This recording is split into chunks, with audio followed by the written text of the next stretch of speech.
All right, we're back, everybody. Welcome with some more Ghost Recon Wildlands. I do appreciate everybody for coming and hanging out. Now, last episode we ended up getting real hung up, guys. I spent probably way too long trying to beat this mission up here in Media Luna. I was getting my butt just handed to me. That airport, that Unidad airport, is just it's so tough. With, you know, the Unidad respawns and it's tough. We almost had it a couple times. I actually got the guy killed. All I needed to do was loot his body, and I literally just could not get to his body. So one of the things I think I'm going to focus on today, right now we're hitting Villa Verde.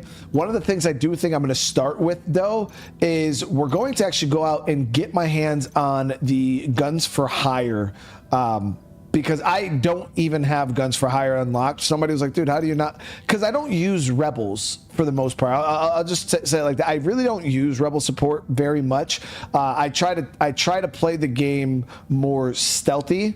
So I try to approach a location, complete stealth. Now, when you use any rebel support, whether that is the guns for hire, the distractions, the mortars, your group comes under scrutiny regardless of what you do. Like, you are no longer in stealth, you are hunted. The way the AI is set up in Wildlands, it's really weird.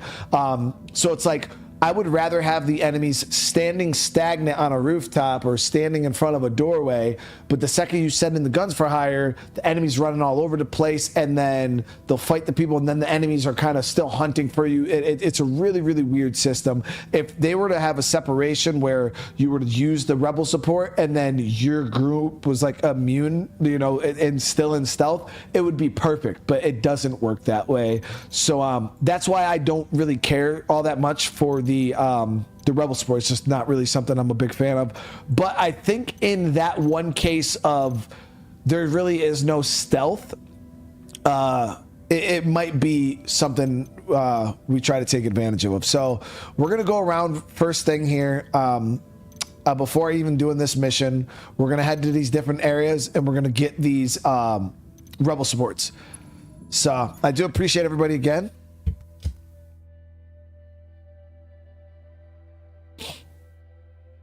I appreciate everybody in chat coming and hanging out. I hope everybody's having a good day.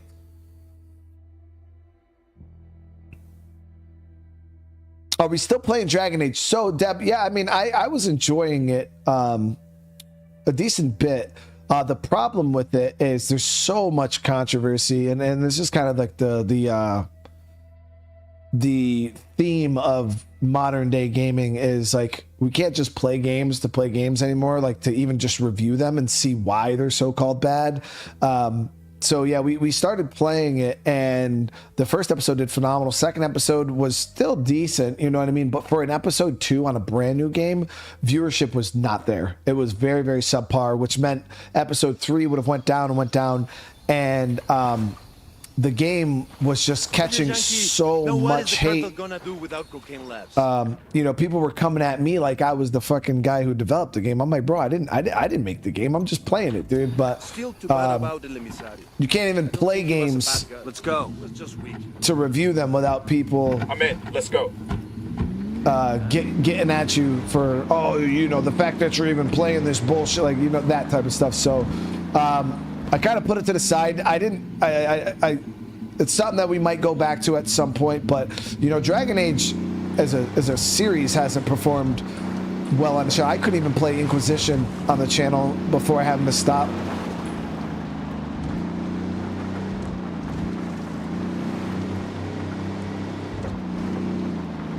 Whoa! Oh, they're good. All right, let's pull up over here.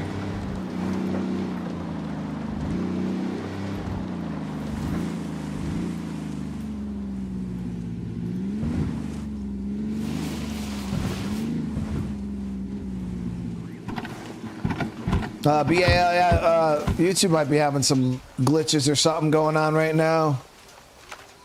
Russell, what's going on? Drone. All right, so we got to get in here and intimidate this dude. He's up there. Second target. Shit, we might be able to get in the building. Nice and quiet. Let's try.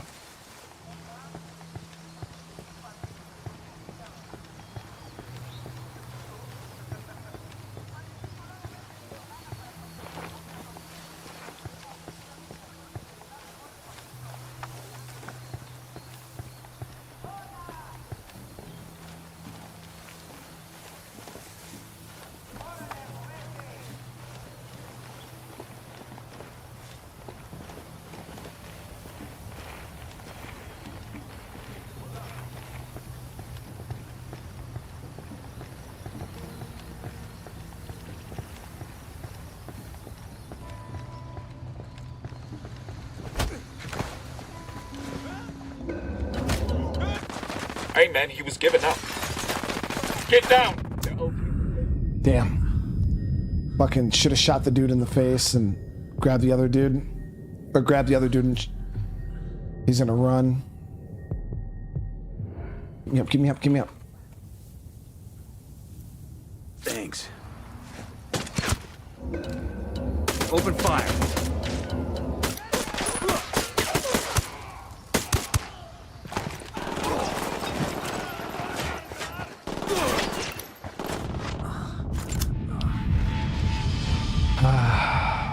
Mistakes, chat, mistakes.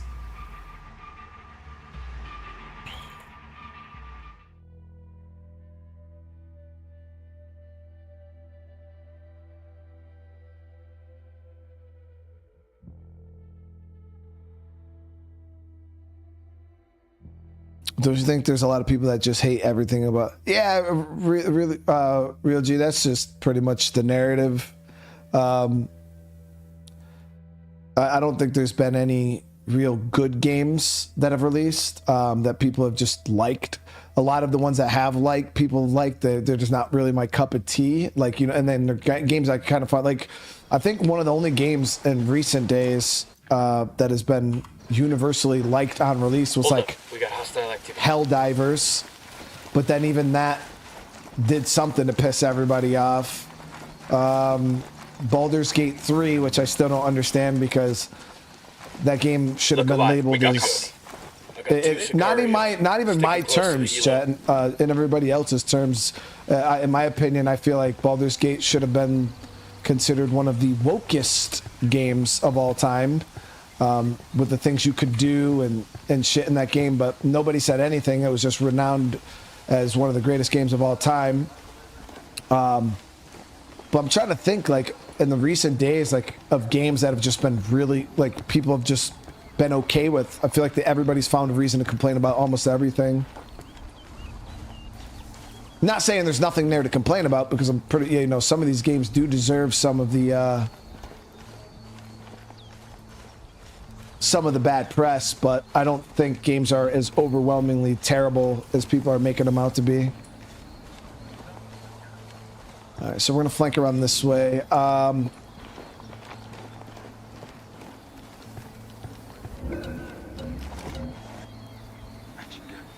back, they see you.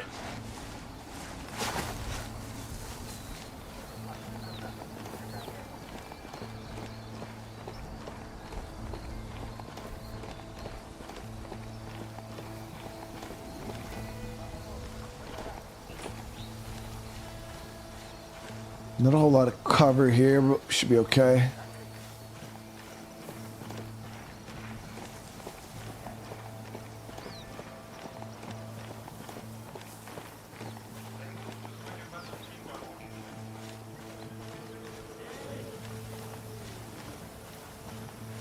But that's one of the big things with, you know, a lot of the people nowadays when it comes to criticizing games, because that's what they'll be. Oh, well, I can't have an opinion. I can't critique a game. And it's like, dude, you can think whatever you want. But two things. You can think whatever you want. Don't tell other people that they can't enjoy something. So just like you want to have your opinion, allow people to have their own opinion too.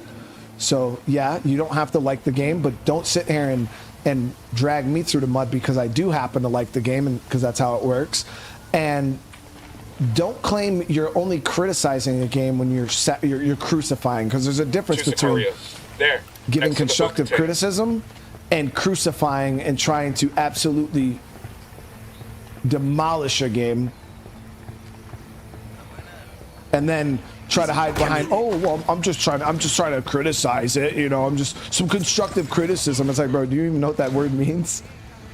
There's only one fucking reason I haven't beat every one of your teeth out of your mouth and fed them to you already. All right, so these should be easy for us to grab. To your boss when you see him and tell him he's in for much worse.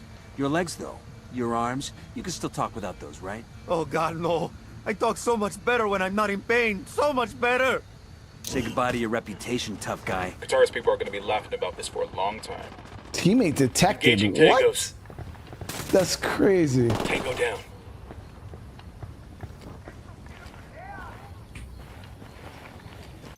Okay, so we got that. We have another gun for hire here.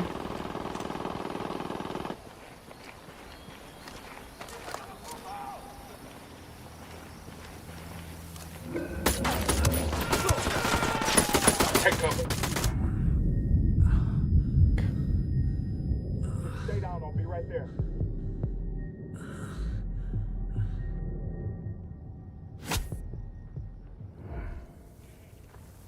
See, Euro, the thing is I like the for me is because I get that, you know, some people are like, well, Baldur's Gate just delivered it way better.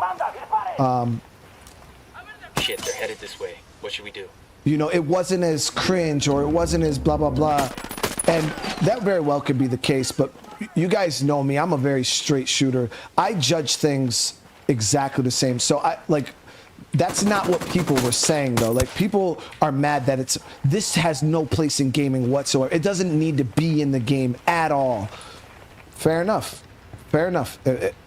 But now we have to hold all games to that standard. Not be like, oh well, this game, like, either A, it's gonna not be in games at all, or we're gonna shut the fuck up about it. But the fact that, you know, we could sit there and be like, oh well, you know, this game just delivered it better. Let's go get it for them. You guys are complaining the fact that this shit's in the game, period. So that's it. We all just complain that it's in the game, period, and we leave it at that. And we don't. There's no exceptions to the rule. There's no nothing. That is the true definition of being a fair and impartial, and that's how I judge things. That's how I look at things. But people, you know, instantly when you call out something that is no longer in line with, or kind of got all excited there. I'll fly. It kind of goes against what they're trying to preach. They'll try to find an excuse for it. All right, so we're just gonna fly down. We'll nail this one.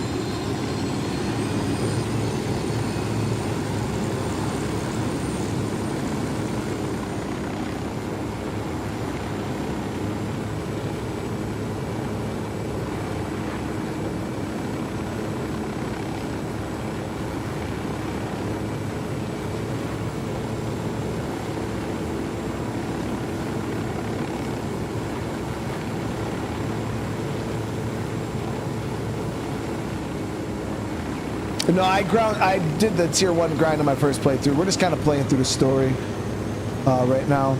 And real G, I definitely agree. You know, there is no rules for what can and cannot be in video games, 100%.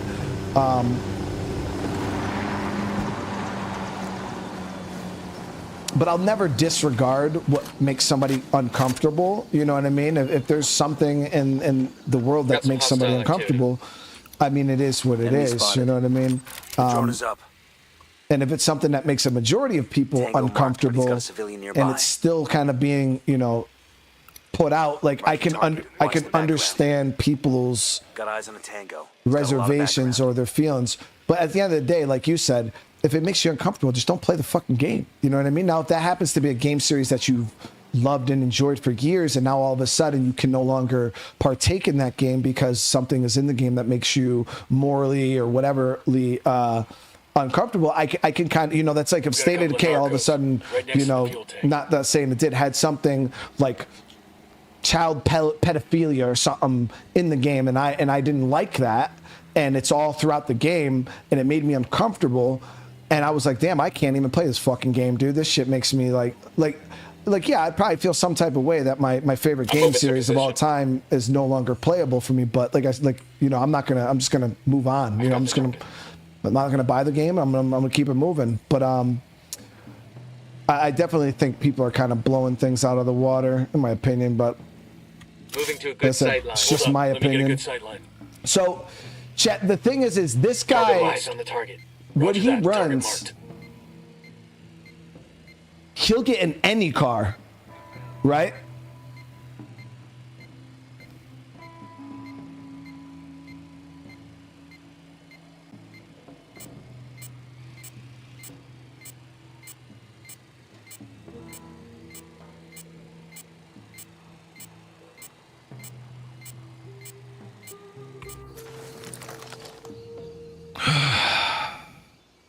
Fuck. I don't even see how we're going to do this one. Unless I can get in and snatch him when he's on the inside.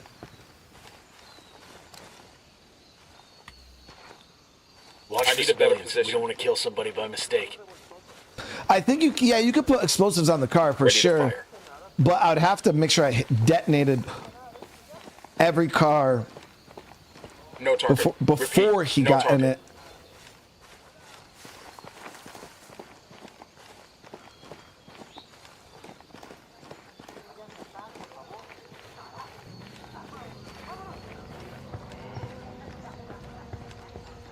The rebels are getting pretty ballsy operating out in the open like that. Hope they don't live to regret it.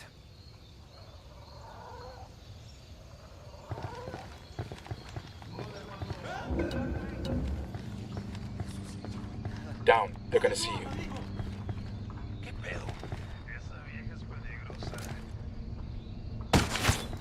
That's one less bad guy. They found their We got rebels throwing down with the cartel. Quédate quieto. That LT's getting away. I got him. I got him. Clear. Woo! My friends all think you're useless. Me, I think we can make an example out of you. You'd be surprised how much people pay attention when they find a man hanged with his own intestines. You don't need to do that. I'll do whatever you want. I want you to go tell your hermanos what happened here.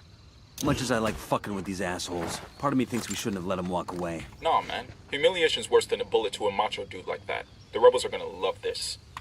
Okay, so that's rank 2 rebel support, right? Let me check That's the rebel.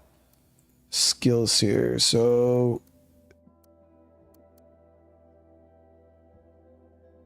yeah, so we got to gab a couple. Wait, do you got to gab all these just to get up to rank 2, or is it like a certain amount of them?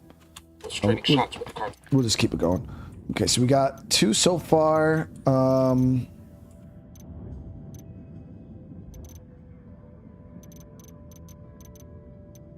Here's a third. I don't know if we got to fill the whole bar to get 1 extra rank, or if, like halfway through the wanna back ranks. them up?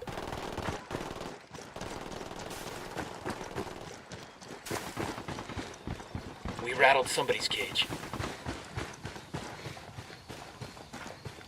I think that's all of them.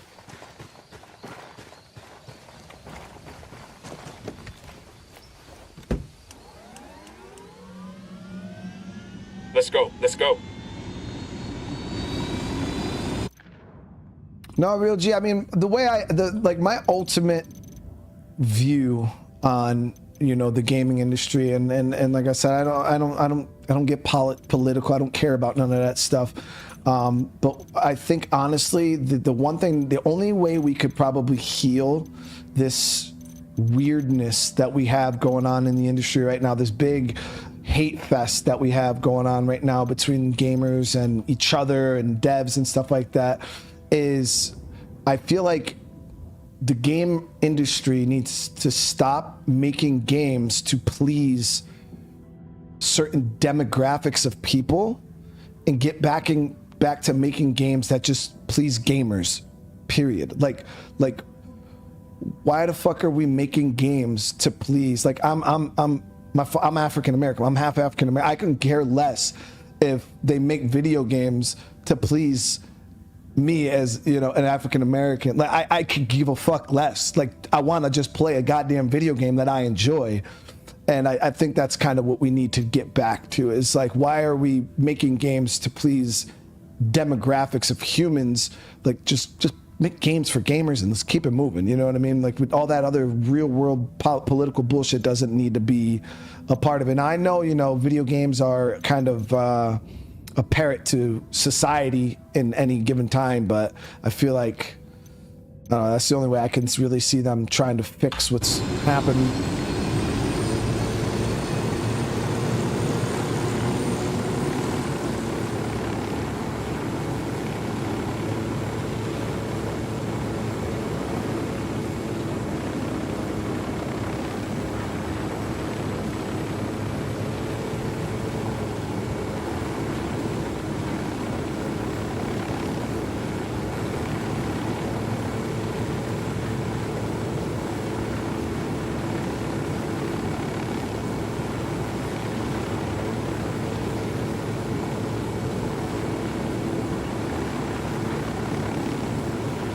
So we got to be careful because that area over there, actually, we probably should have fucking fast traveled, to be honest. It's so far away.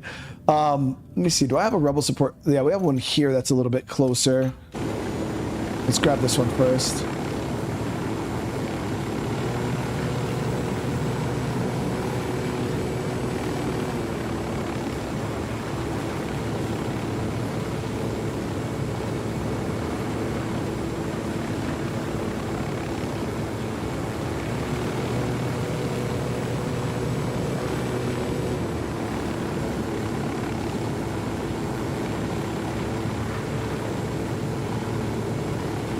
But I'm not going to utilize the rebel support right off the bat, guys. Like, we're going to go back to doing our missions over here.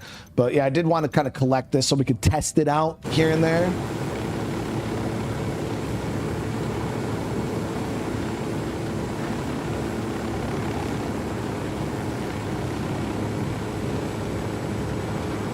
Unbeastable, you know what's funny when you say that about pre-orders? Is we actually had that conversation, I don't know, it's probably like a week ago, maybe a little longer than that. Is back in the day, you know, we used to pre-order games because you used to have to go stand in line for games to release. You know, EB Games, probably, you know, way before GameStop. You know, you'd pre-order the new Call of Duty, you'd go stand in line, and the games could run out and you could not get a copy, chat. Like that's how it used to be, and you would have to wait weeks for them to restock the game, sometimes months, for that game to come back in for you to get your copy. So you would pre-order games so you would actually get a copy of the game the day it came out. And yeah, we were sitting there talking about that like a couple of weeks ago. It's like, yo, it's so weird. Why are we out here pre-ordering digital versions of the game that don't run out? Like, it makes no sense, dude. The whole point of a pre-order, you know, is to make sure you secure your copy of the game.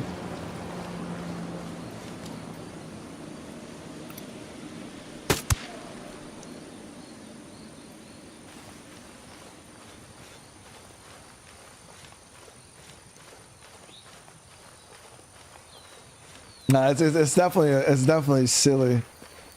A silly concept when you think about it. You know, nowadays, in order for you to even pre-order, now they just kind of, you're buying like a bunch of extra shit. But no, it was funny when it was brought up. I was like, yeah, that is kind of weird, man.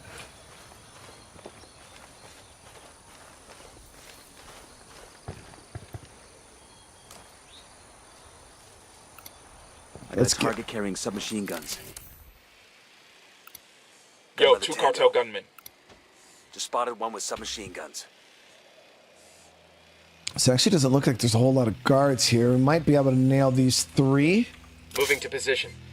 Let me find a good position. Copy that. Moving. Got the target. Roger. Target acquired. Good to go.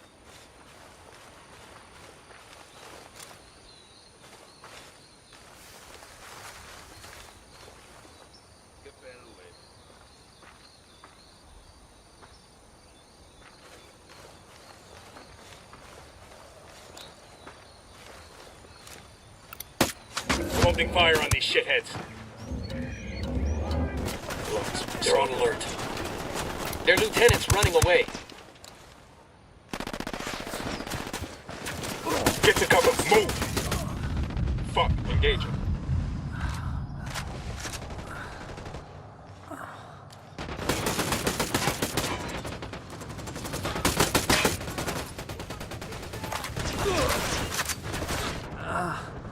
There it is.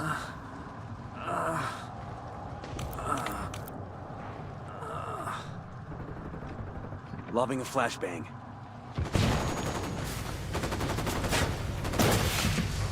Got his ass. Easy. Camina. Target down. That almost got real messy. Clear on my You side. crying, Puto? Tell your SB boss we're coming for him. After we kill him, you can come get revenge when your balls drop. No mas. I'll tell him. Just let me live. Think that sent the right message? I bet he fucking pissed himself. His own people are gonna be laughing at him over this. Imagine Okay, what the so rebels that's 3. Let me check and see if that upgraded at all. Nope.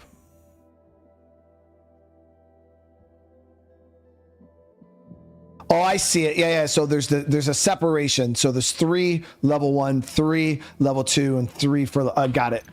All right. So.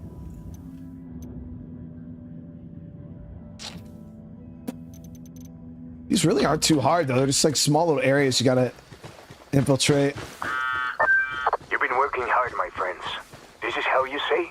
Birthing a beautiful friendship? Sure. I guess that's how you say. We're in this fight all the way, Pac. I do not doubt it.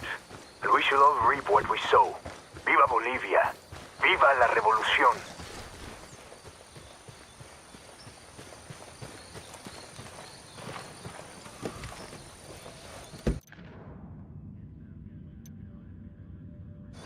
I got it. I'll fly.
Fucking Target. water, dude. Watch the background.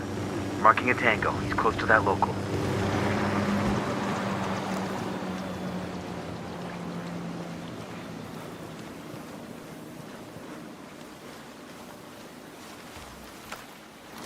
Drone is airborne. Hey now, we got a group of Sicarios.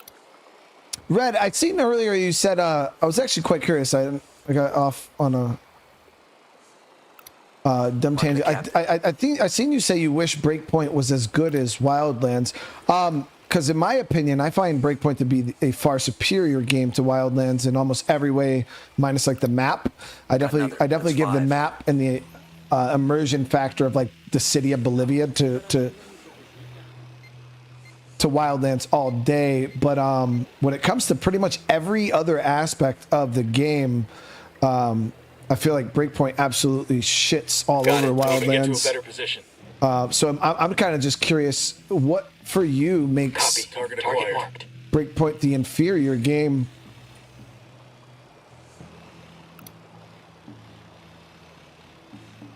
I don't have a shot. This one should be relatively. Lost my target. Fuck. Eyes on the target.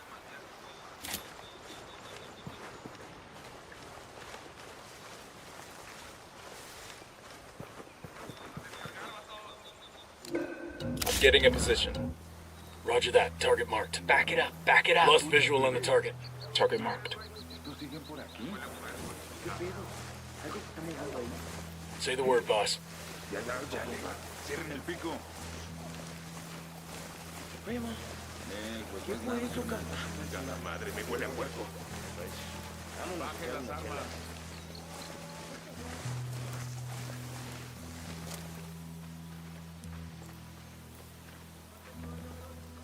Lost my target.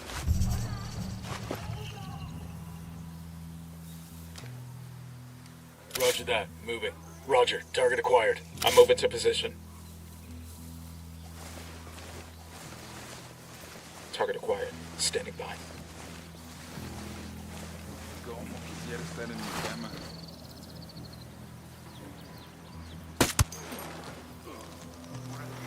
They're gonna make you. Back up.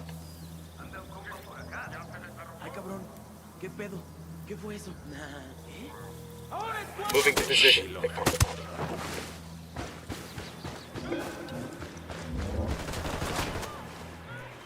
That LT's getting away. Take cover!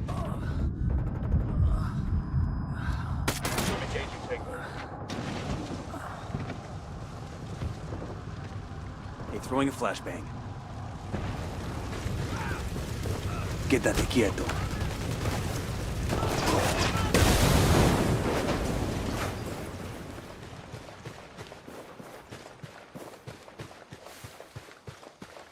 Got his ass. When you wake up, I want you to tell your friends how the blood spilled in the dirt here, how you wailed for your mama, and I want you to tell them we're coming for them next. Understand? Tranquis, sí. I understand. Fucking thug. He's lucky I didn't put a bullet in him. Shit, that would have been a mercy. Now everybody knows he's a punk. The rebels are gonna make his life hell.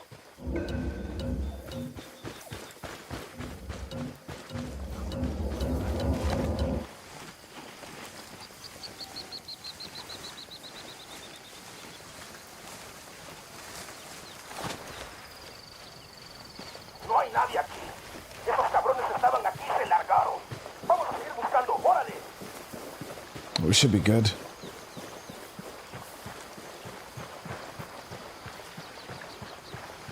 I think the gameplay's way better at Breakpoint, but it's the story and the map and what. Like I said, I understand the map. I still think the story was a bit more cinematic in Breakpoint. For me personally, I mean, I do like the cartel aspect. Like I could see how, you know, some people could definitely vibe with the flow of Wildlands a lot better than, or a lot easier than Breakpoint. But I really enjoyed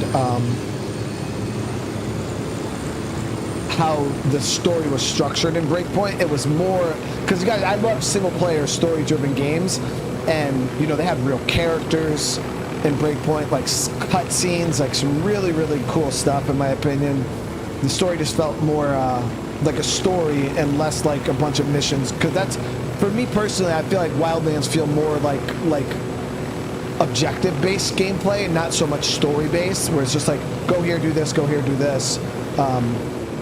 Where Breakpoint, I felt, had a bit more story. The story felt more immersive in Breakpoint for me. Panda, I've been good.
I got a narco over here.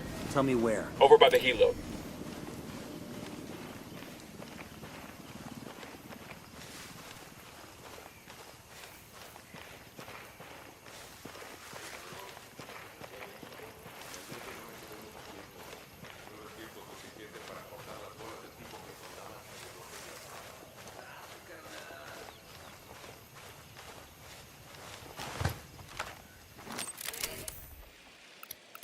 Got another tango. Tango number 3.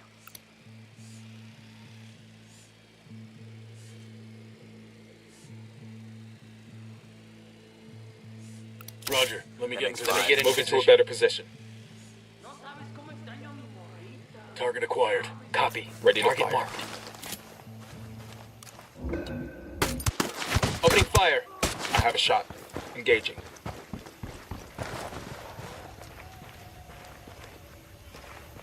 I think we singled them out. That one actually went relatively smooth. The only problem is I don't have any flashbangs now, so I can't stun this dude up and grab him. Oh, hell, they found their body. The lieutenant finds you. Cover. Just hold on, man. I'll be right there.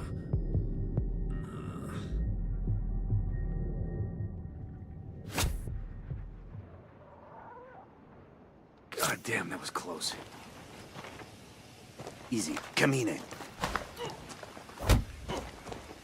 Are you afraid? Because you ought to be. Not because I might gut you and send you walking home with your intestines in your hands. Definitely ran right because into I'm that. here to destroy your world.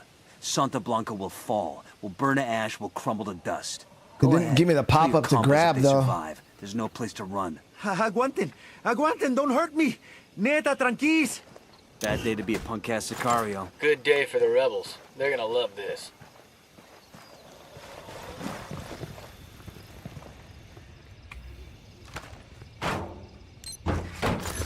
We'll let the rebels know where to find these supplies. They could pay us back. I'm gonna re-up on my flashbangs right now.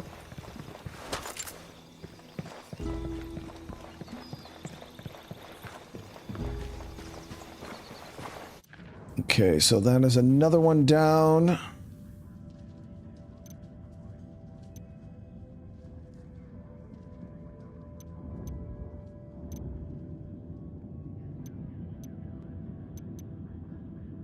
So I think the only other one that's left is this one that's like wicked far down south. Now let me actually see, when you upgrade the mortar strike, request multiple strikes across a large area. So I wonder if those mortars actually get good, because they are quite weak.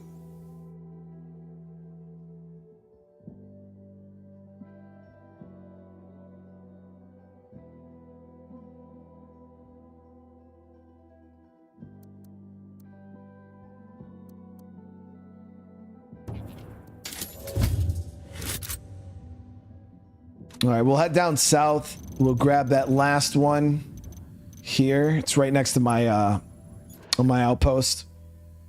They just cover more area.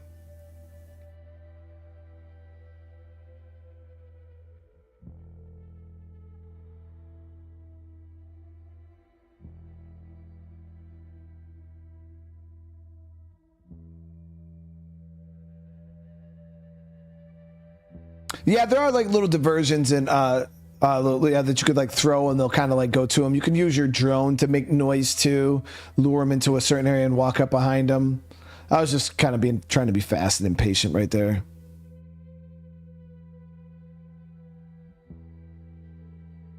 See, Mr. Tablos, I don't think rebel spotting would do anything for me, right? Because I don't play with the HUD markers. That's one of the reasons why I don't even upgrade my drone scouting, because I don't use the HUD markers. Buckle up, people. I'm in. Let's roll. Chunk of cash that Peruvian polvo brought in.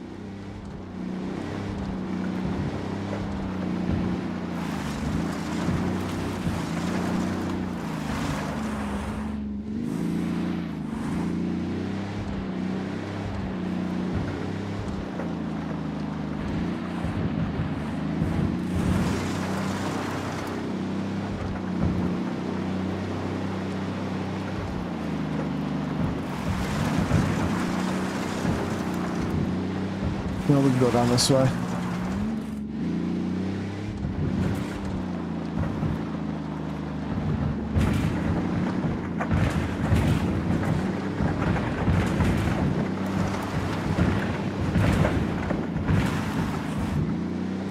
Let me just scout the area real quick. Could have stopped the car, that would have been fine. I'm spotting another tango. I'm getting a I position. got a third. Let me find a good position. Shit, I gotta find a good position. I've got the target. Roger. Target acquired. Ready. Call the shot.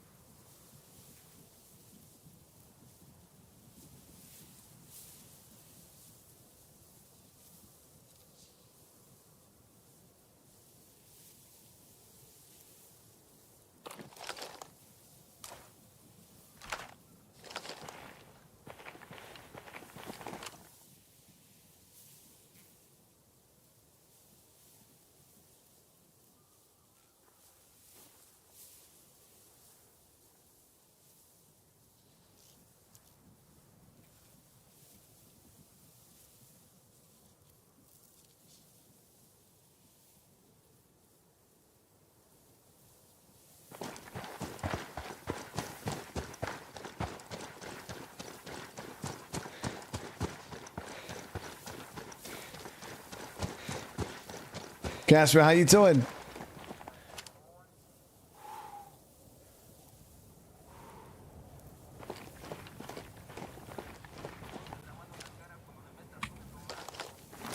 The drone is up. Here's target number 5.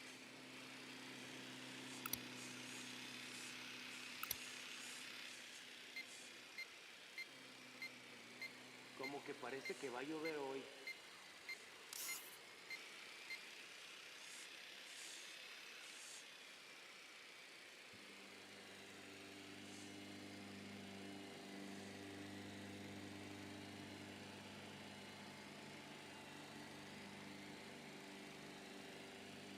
So we're just taking care not to overly aggro this dude into a position where he's going to run and we're not going to be able to respond quick enough.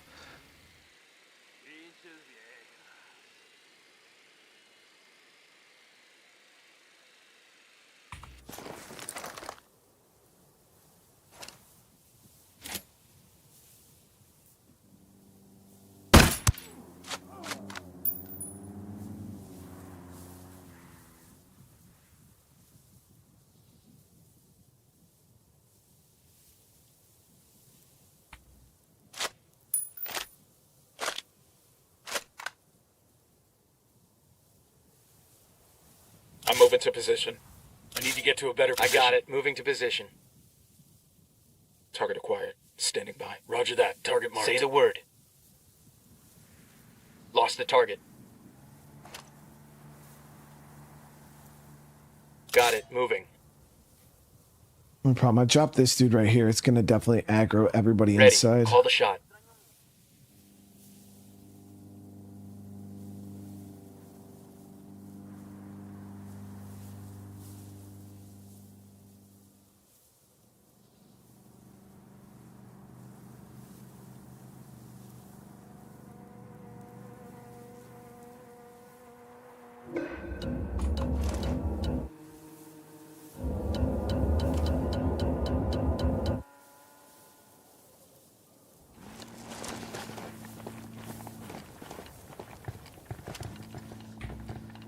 We poked the hornet's Target nest. lost. Okay, we're cool.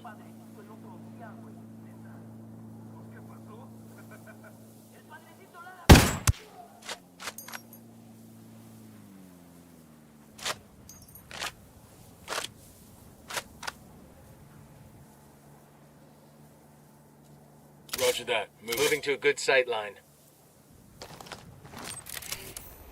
Got the Target target. acquired. Copy that. Moving. Good to go.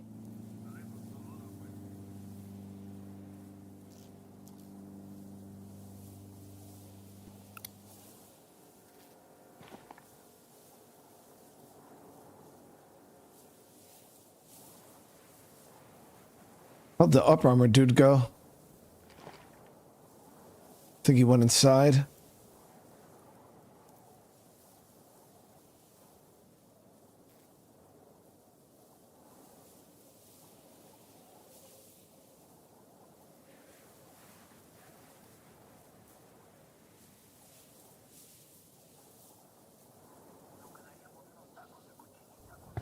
Fucking Unidad.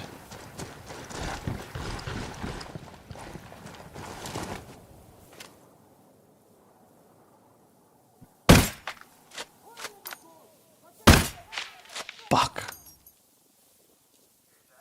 Roger. Let me get in position.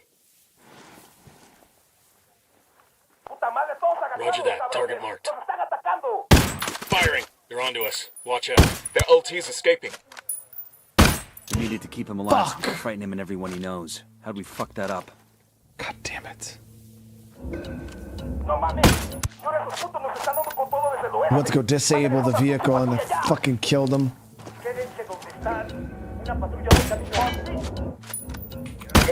And Uni's on us.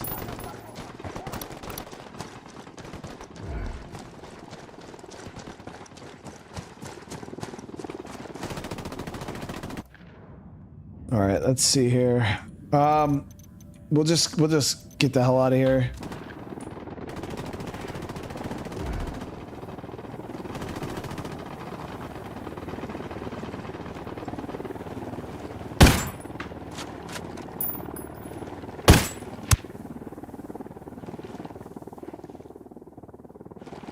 We're clear. All right, so we got what we set out to get.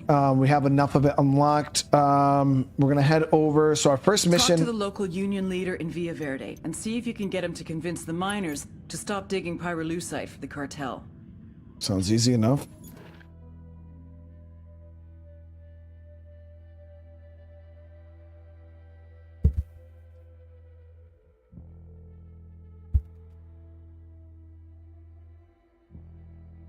What rifle am I using? I'm using the MSR sniper and the ACR as my primary rifle.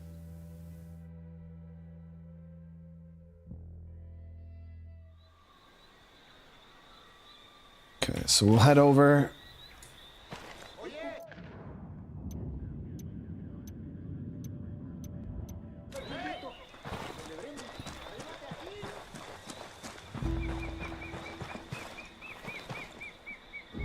Silent, I appreciate you being here, man. I'll drive.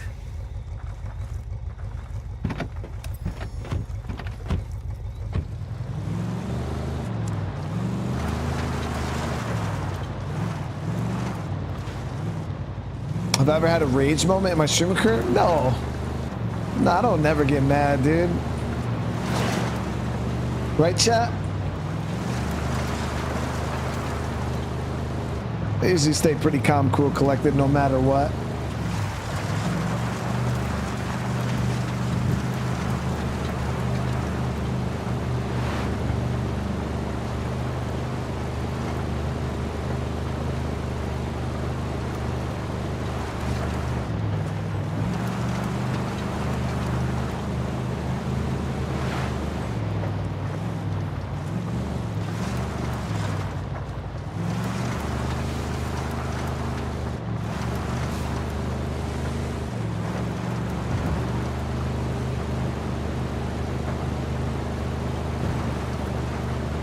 I appreciate it.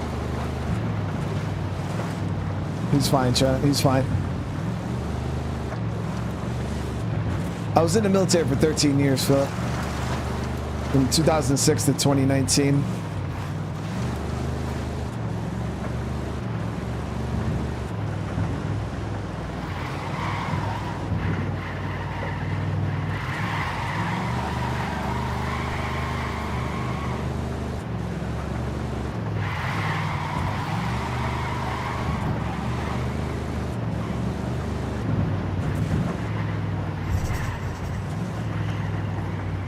To the rebels for some reinforcements. Copy. You should see our men soon.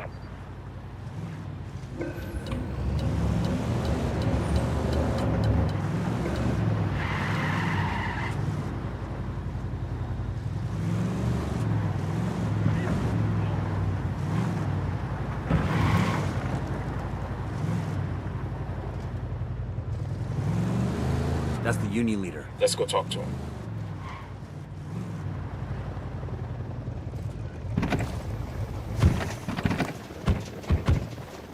Unidad chopper, stay low.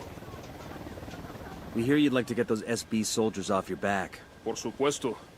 Who wants to work like a slave for those narcos? If we could make that happen, would you be willing to abandon the mines for good? Pero no pueden. You can just kill off every Santa Blanca soldier in the country. If we could manage it, we would. But we can't take out enough of them for you to have the time to gather your families and flee. Se lo agradezco mucho. Santa Blanca has taken over our place in San Marqueza. Clear out that mine, and we should be able to get free. That we can make happen. All right, so we gotta go take it out of mine.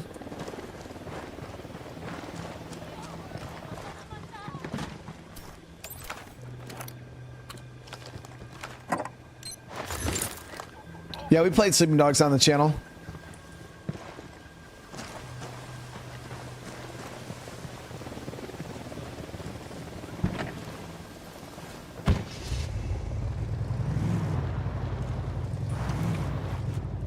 Man, y'all But yeah, I never really understood, you know, when people like rage out on their controllers or the keyboards or their mice or something like that. The thing is like, unless I've actually had a mouse that I smashed into a million pieces, and it wasn't because of that's my thing is like I feel like a lot of these like streamer rage moments they do it for show, and you know, like I'm not just gonna sit here and smash my mouse into a million pieces because of whatever. Like, I've actually smashed a mouse though, and it was because over time the laser in it was so like I'd be moving the mouse, then it would just freeze, and I'd have to like shake it a bunch, and then the cursor would finally move again, and it kept doing it and doing it and doing it and doing it and doing it, and eventually after months of that, you know what I mean, it wasn't a one-time thing.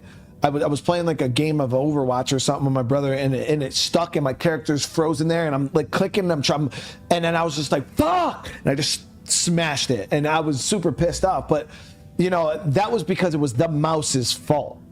You know what I mean? Like, it was the mouse's fault, and I was tired. I was over it. You know what I mean? Months of just dealing with this damn mouse, just sucking ass cheeks. I was just like, I'm tired of this thing. I like die. So I killed it. But now if I'm like playing a game and I just suck at the game and I make mistakes and I die, like, that's not my mouse's fault. You know what I mean? I'm not gonna go and just smash my mouse because I fucked up or I did something stupid.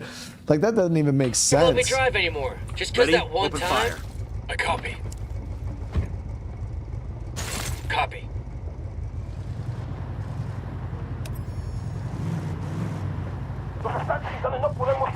How are we being hunted, dude? See what I'm saying, Chad? Like, the AI in this game is so fucking weird. Here comes some more of them. Look alive. This is the miners' district, and it's crawling with Santa Blanca. We clear them out, and those miners are one step closer to leaving these parts for honest work.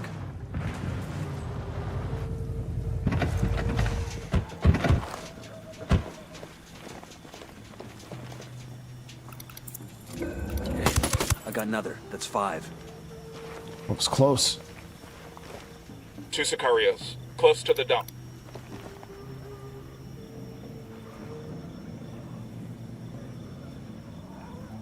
Like, how, Chad? How did the fuck did they know to come over here, dude? We're cool. We're cool. I was about to say, there ain't no way.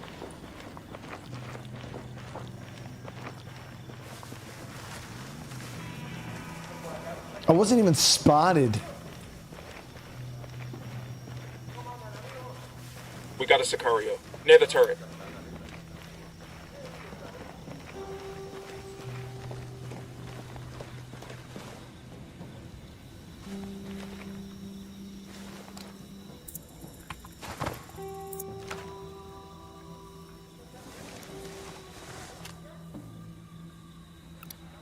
Sniper up in the tower.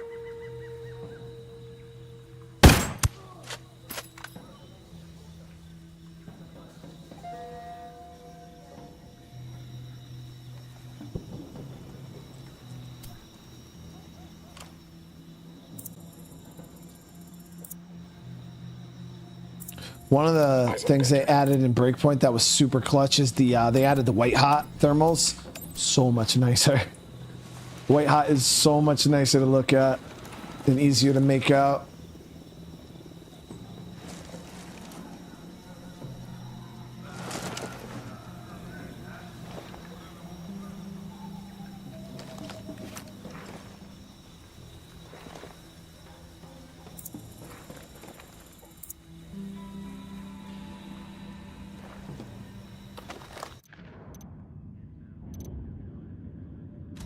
So our goal here is to exterminate all the Santa Blanca in this area.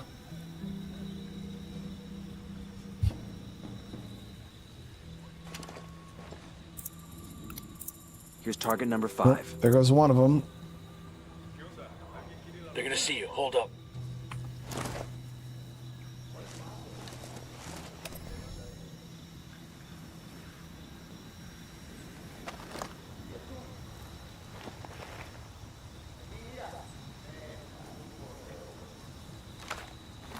Deploying drone. I got a narco over here. There, next to the turret. Eyes on a gun turret.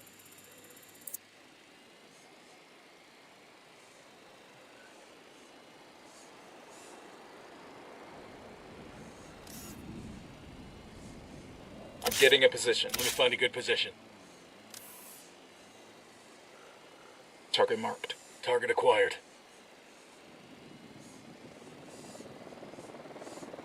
Unidad bird on patrol. Watch out. Tango down.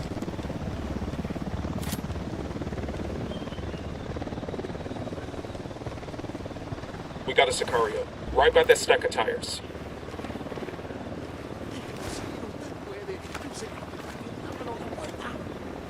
That car's got an alarm.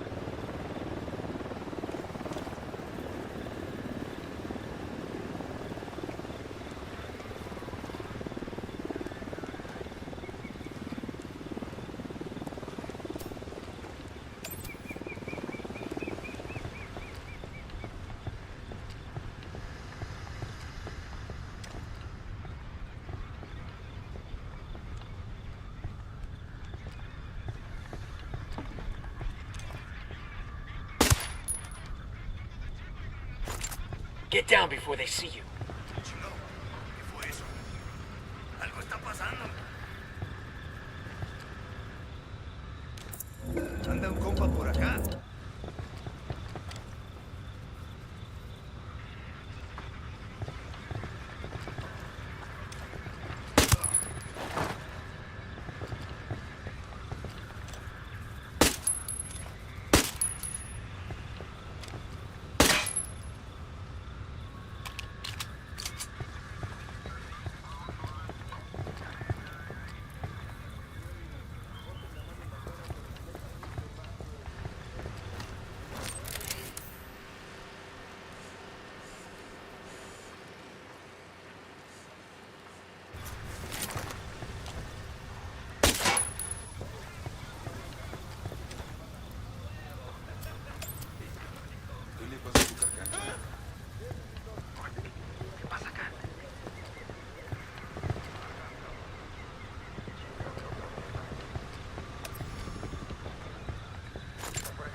I got a Sicario with a minigun, right by the container.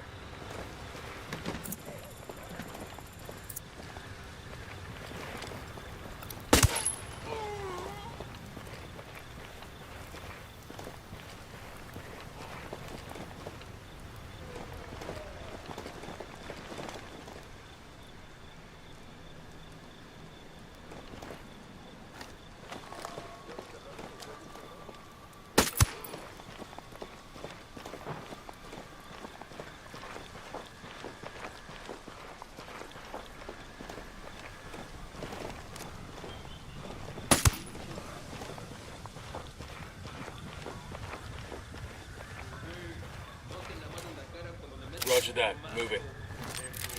Kind of OP that they Let me marked get a them. good sight. Shit, I gotta find a good position. Roger. Target acquired. I don't have a shot. I'm moving to position. I've got the target.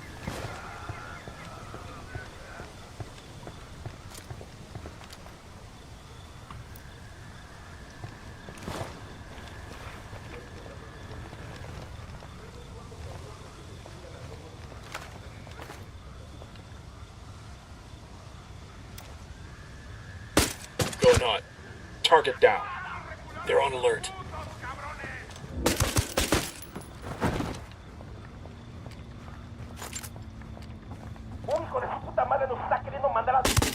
Watch your step. look? These guys We're know clear over something's here. up. Clear.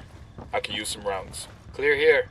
That got kind of stressful, huh? Well, if you didn't want to be a gunfighter, you should have joined the Peace Corps. Got it.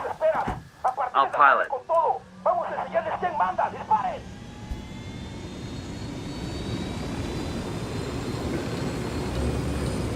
Yeah, shoot out the lights. They kind of took that from like Splinter Cell and incorporated it into Ghost Recon. Works really nice. Makes night ops way more viable. Marking an enemy.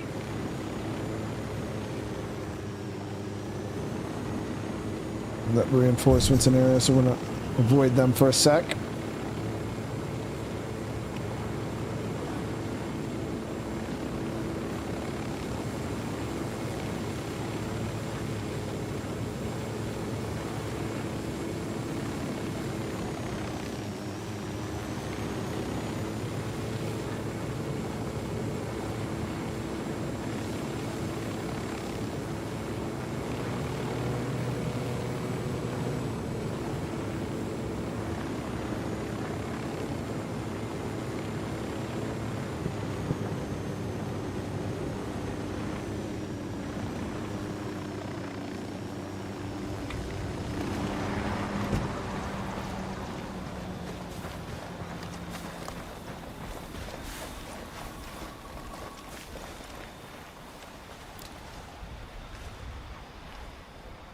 I put a call to the rebels for some reinforcements.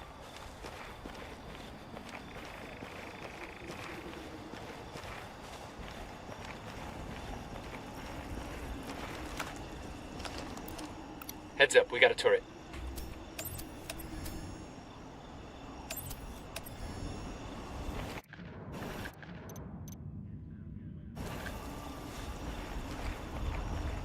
So I've seen all these turrets from the sky, but there's nobody in them. Might be... there's a guy down there.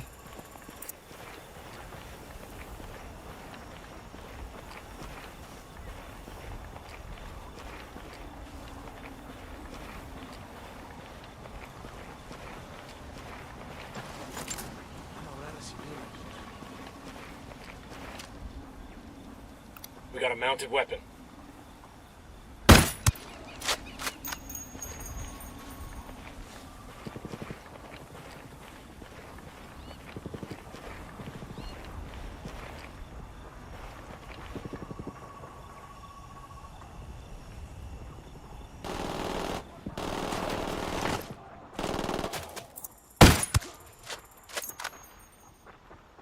Flaring up my MVGs.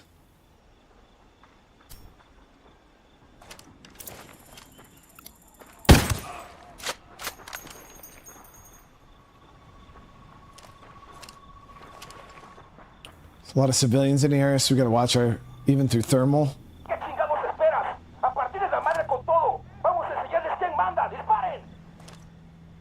Oh fuck, they're heading this way.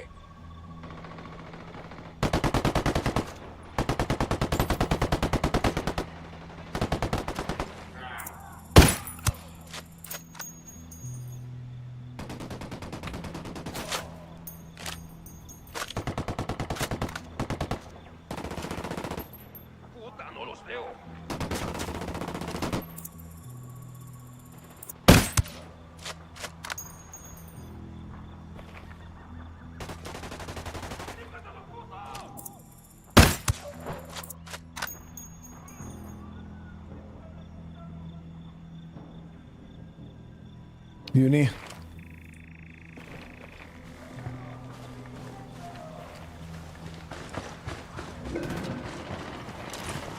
Okay, so Santa Blanca is actually fighting Unidad.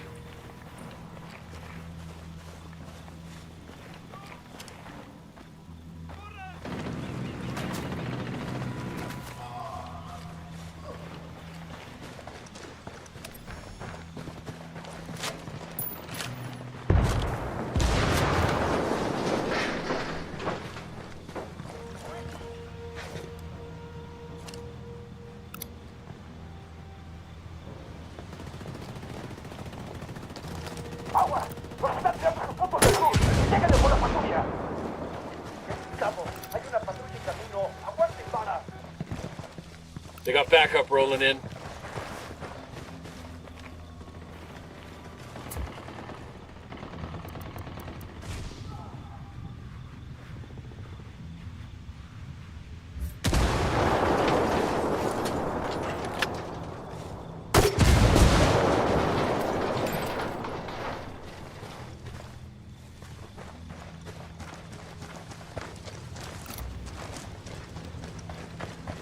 Got some pretty decent ambushes set up here.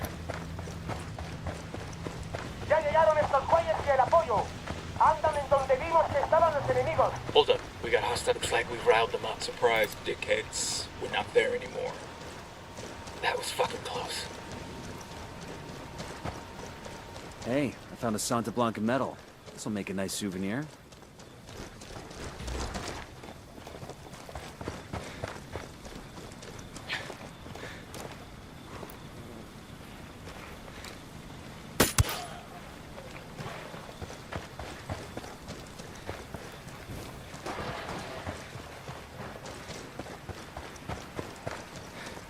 Hang back before they spot you.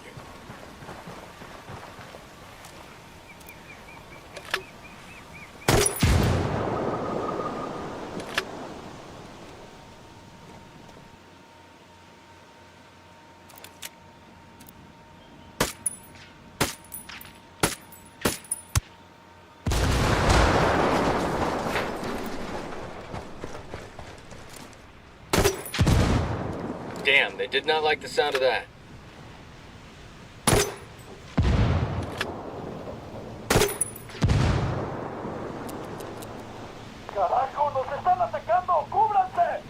That ought to keep their polvo from turning nice and white. You know pyrolusite is used to filter water, too. There are other ways to manage that, though, right? Fuck it. I was drinking bottled water anyway. So we fought those off pretty good. Obviously, that could have went slightly smoother, but the reinforcements, it is what it is.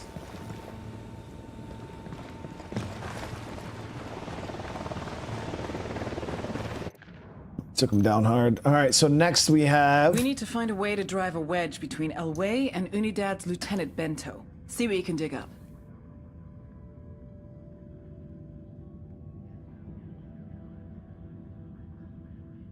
So this was the mission. They wanted us to kill the Unidad lieutenant and plant El Way's signature ammunition on his body.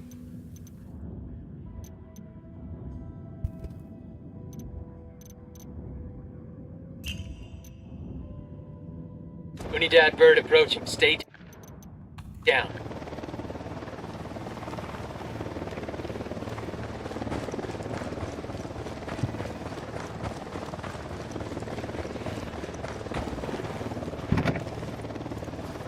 Let's go.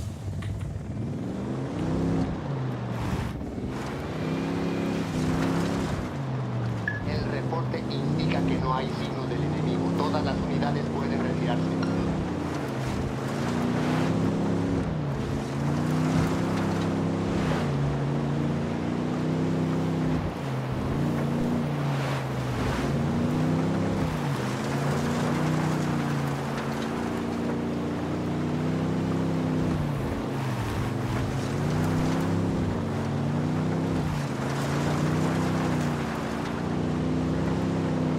I love this truck.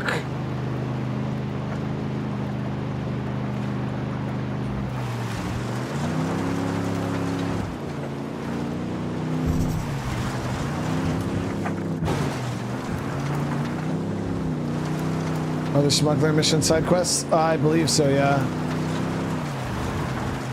I don't know what missions you're referring to though exactly, because there's the any of these green missions are side quests. The blues are collectibles. And only the yellow markers are actual, like, full-blown missions.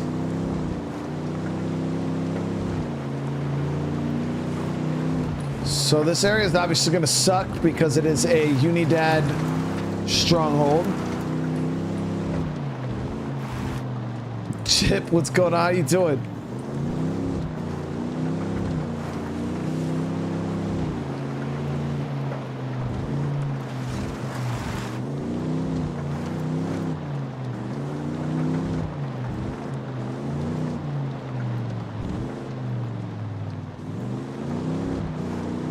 Sun's gonna be coming up here. It's actually a relatively small Unidad base, it looks like.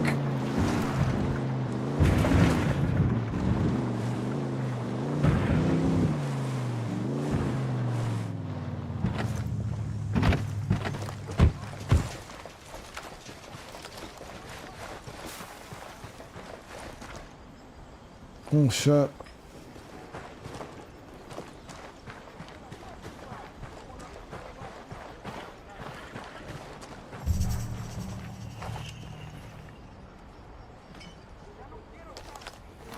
Drone is airborne. Yeah, we played Ghost Recon Future Soldier. I've played every Ghost Recon in my that's ever come out. I got eyes on a sniper. Even like the old Xbox first-person ones. I really fell into Ghost Recon though, like a love with the series when I was younger with the Target spotted. With the Advanced Warfighter games. I thought they were so good in my opinion. As a kid, I absolutely loved them. And then this is gonna suck. That's 5. And then yeah, Future Soldier kind of was the game that set the franchise just over the moon for me. Shut off the power. They only got one alarm, so we could easily take care of that. Let me drop that alarm real quick. I don't know if I'll be able to get an angle on it. But we actually have a playthrough of Future Soldier on the channel. The only games I have not played on the channel are the old ones and the Advanced Warfighter games. Because I don't even know if you can find those games.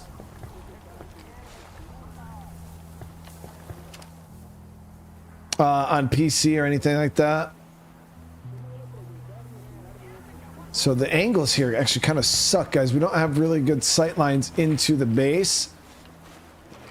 And I don't know if we'll have better sight lines on that side, but Got a lot of trees covering me over here. I feel like maybe up on this rock here. We'll have better eyes in. But yeah, as of right here, we don't really have very many sight lines.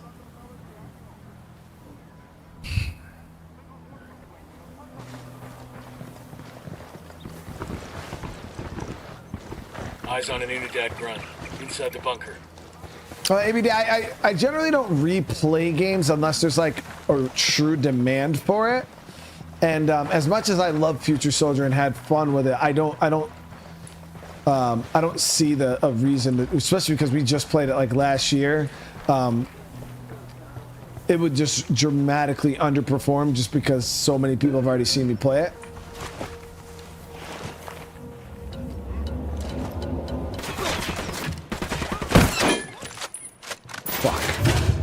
I'm God engaging damn it. Tacos.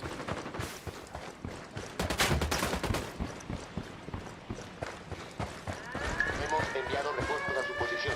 Acaben con el enemigo. Alarma encendida. Un helicóptero de batalla ya va en camino.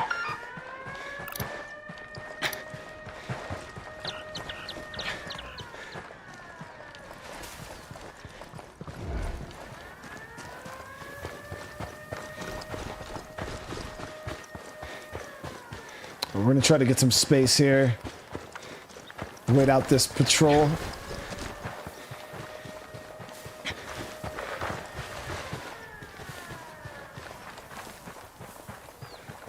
Las unidades han alcanzado la última posición conocida del enemigo.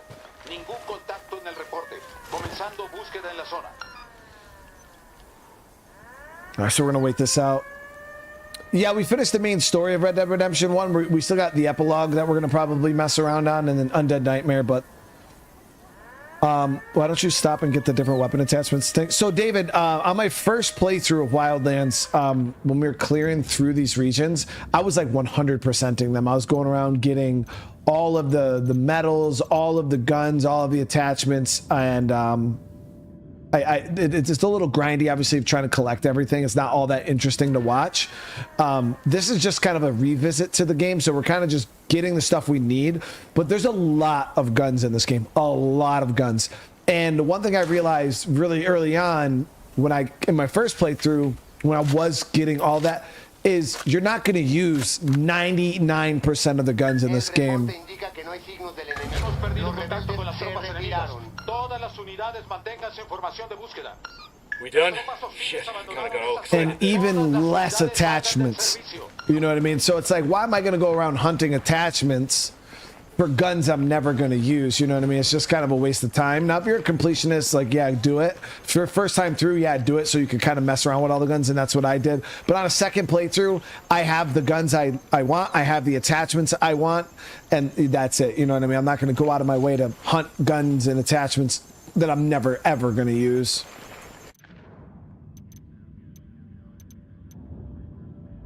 Okay, so we should be okay.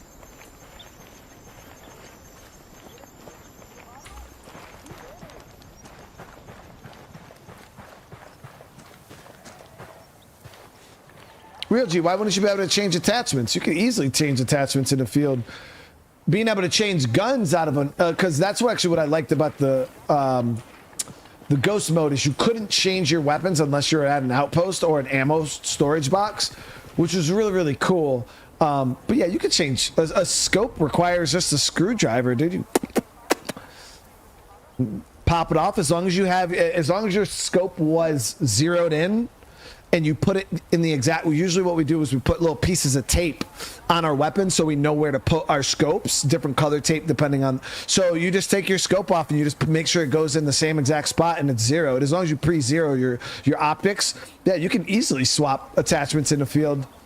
It's just a flathead screwdriver for any ACOGs, and most scopes, some scopes or sights require smaller Phillips head type deals. Some of them have like Allen key type deals. Some of them you literally just tighten with your fingers. But yeah, a lot of them nowadays you can actually just take off and put on with your fingers. The only ones that will give you trouble is like your red dots. those you have to make sure are bore sighted. So if you're going to take off and put on a red dot, you got to make sure that it's bore sighted to the rifle, and that you put it back on in the exact same position it was when you took it off, or else it won't line up anymore. But that's really the only thing you have to do when it comes to weapon attachments.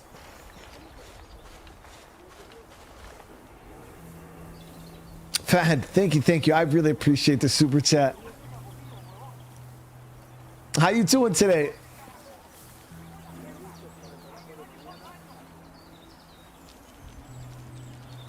Colin, so we're going to be doing some State of Decay later on tonight. There's another one. That's 10. All right, so I'm going to hit this damn alarm. We're going to go around the back side here. Let me actually scan this.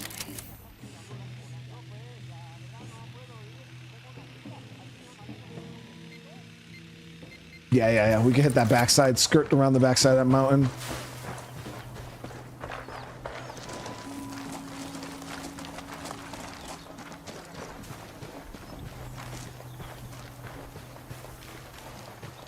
Oh yeah, real G carry. Oh yeah. We had guys that carry different optics and things like that, depending on what we're doing. Just me your pack, bro. That's what we got the packs for, dude. Food, water, ammo, optics. Couple extra pairs of socks. You know, the backpacks ain't for show, man. They're not for show, dude.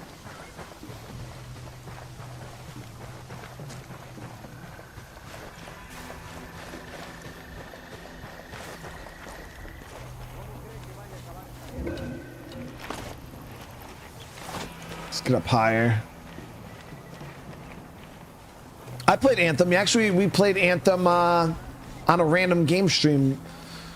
I want to say within the last 6 to 8 months.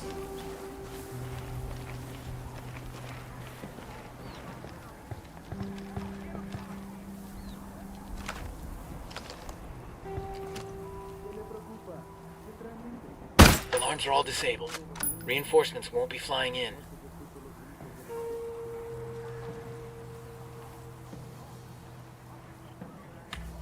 Well, real G, generally, you don't like the way this soldier's equipped right now is very irregular, especially when you're on foot. You don't generally see too many American military, so like anybody carrying multiple primary firearms. Everybody has their own job. What the fuck? That had nothing to do with me, and they better not send reinforcements over here. I don't know what happened right there, chat. We're gonna wait out this hunt because that's dumb. The fuck is going on over there? No hay actividad enemiga en la última posición conocida. Intentando retomar contacto. Let's lay low real quick. But everybody has their own role, you know what I mean? So you'll have designated marksmens. When it comes to long guns, you'll have snipers. Those guys will carry the long guns. Now, I was a designated marksman, and I had an M110, but I also did have a M4. You see what I'm saying, chat? That's the bullshit that I don't like about Wildlands AI. This whole situation that's happening right here is my #1 gripe with the game. And when it rears its ugly head, it's real ugly. It puts a bad taste in my mouth every fucking time. I despise it. Like, there was a random explosion that went off in the base, had nothing to do with me whatsoever, and the AI automatically just comes to exactly where you are. Makes no fucking sense.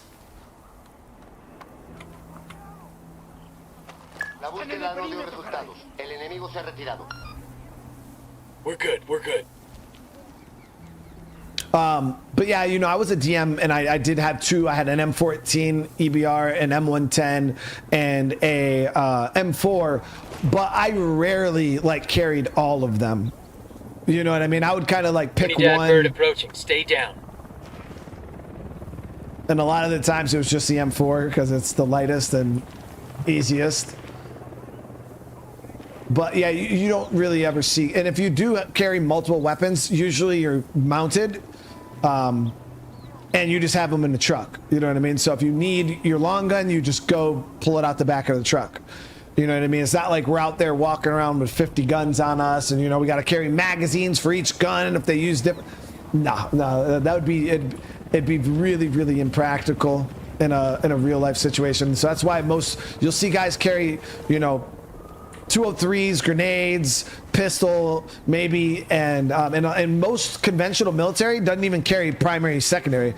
Any of you guys that served in conventional, you know, line units, the only people that really carry sidearms are like officers. Like officers and staff NCOs will sometimes have them, but that's really it. Like nobody really carries a pistol. It just doesn't. It's not practical. You know what I mean? So if you look at your normal everyday infantryman, he's gonna have his M4 and his combat load, and he might have, you know, like a 203 or something like that if he's grenadier position or something like that. He might have regular grenades. But when it comes to multiple firearms, no, you'll literally see almost every single guy will have one singular primary weapon, and that's it. They don't carry secondaries. They don't carry anything. It's just. That's it. One primary. And like I said, you'll have officers and staff NCOs and stuff like that that will have pistols. Like I had an M9, but that was just because of an NCO position. Never used the damn thing. I literally locked it up in the armory because it's just extra SI you have to carry around. So it's like, yeah, you know, I got this M9 that I could wear out on patrol. But I'm never going to shoot the damn thing. I got to carry ammo for the damn thing. It's one more thing I have to worry about falling out my holster and losing SI and catching an NJP. So no, it's just like realistically, like as cool as these games look with these guys carrying all these guns, in a practical real life situation, you're not going to want to carry all that shit. Like that shit is heavy. The holsters chafe. Like if you're going out there walking like 10 clicks, like the last thing you want to do is have a fucking leg holster with an M9 on it. Like that shit is just not comfortable. And it's just the practical, real side of war and logistics and the human body that are really, really hard for people to see when you're playing a video game. It might look cool or sound cool, but realistically, it's just not practical in the real world.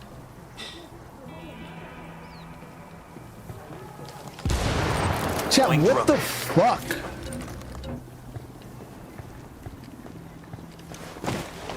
Is even happening over there, dude?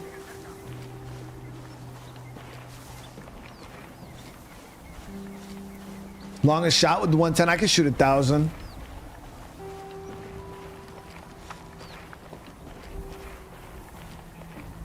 A todas las unidades, comiencen el ataque.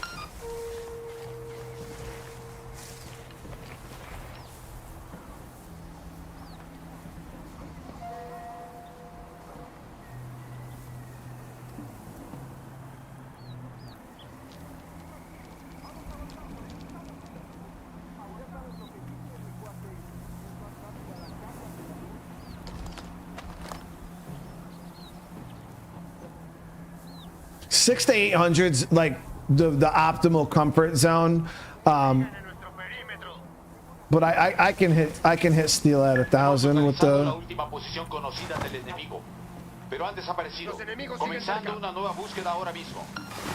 At the Barrett 50 range, I was never able to hit the 1,200 though. The 1,200 steel with the that shit's hard. That shit's so hard. Because you got to take into effect like Coriolis, you got like the windage and stuff like even with a good spotter, I still was not able to hit 1,200 plate. There's guys out there that can hit with a Barrett. They'll hit even further than that with the Barrett, which is fucking insane. Not me though. I got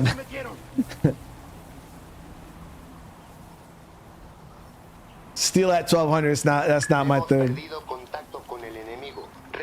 I can hit anti-material. Anti-vehicle at 12 with a Barrett, but nothing smaller than that. I can hit a whole ass vehicle, but that's it.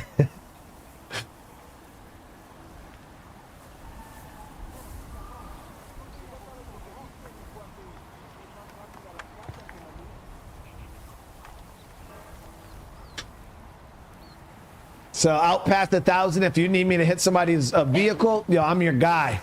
If you need me to hit a person, hey, you gotta go find somebody else, dude.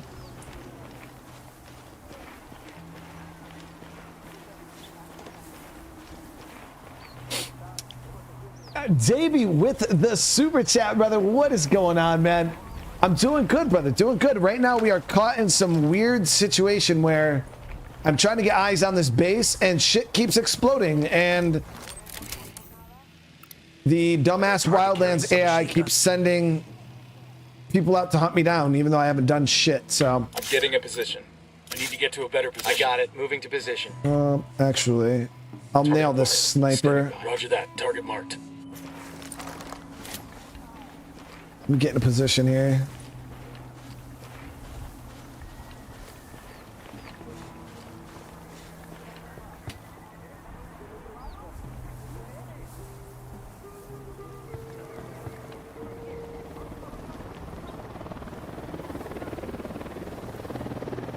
These fucking dudes, man. Unidad bird on patrol. Watch out.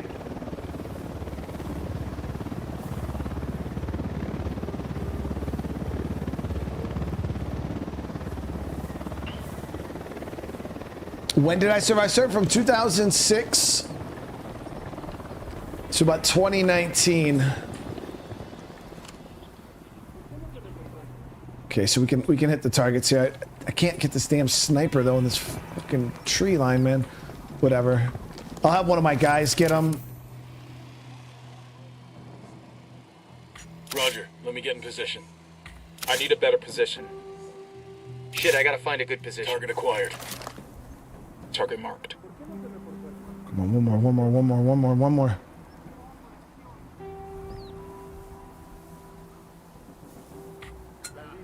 I got it. Moving to position. Say the word. Unidad captain is down. Let's plant those shotgun shells and get going.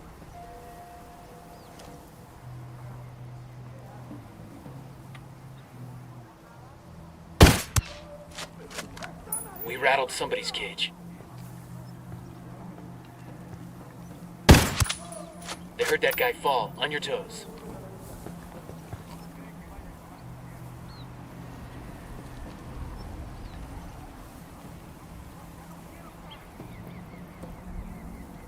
Yeah, Jimmy, if you're shooting M4, because the max effective range on a point target for an M4 is like, they say it's 600 on a point target, which is practical. Like you can, you can hit 600 point with an M4. It's tough, man. It's really not easy. And then you can generally shoot about 800 area. Power's down. Let's get in here. We should be able to just fight these dudes. Take cover already. Or not, or we're gonna get shredded. But even 800 area with an M4 is a little squirrely. That like, it does all right at like 5, 6. The M4, M16 platform. The M16 platform has a little bit of a longer barrel, so I feel like it performs a bit better at that like 600 to 700. But you're really shooting a BB gun at that range. It's the round is so light. It moves really fast, which is good, but it gets a little squirrely, and I would say unpredictable at those extreme ranges. Got another tango.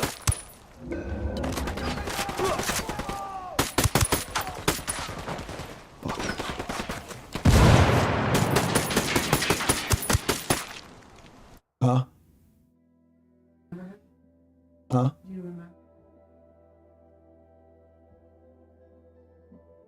Yeah, from... Yeah, it looks familiar. Oh. Damn. It's truck. I'm tired of it now. Yeah. It's crazy.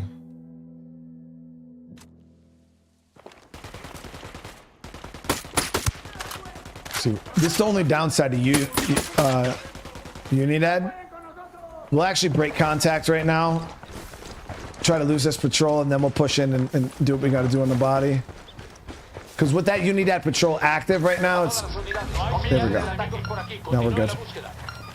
They just keep spawning.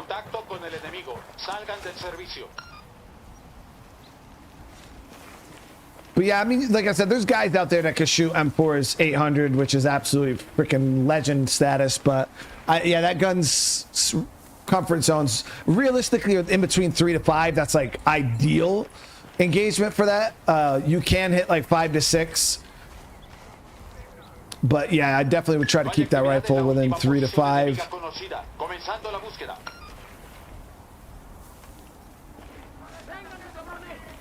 Okay.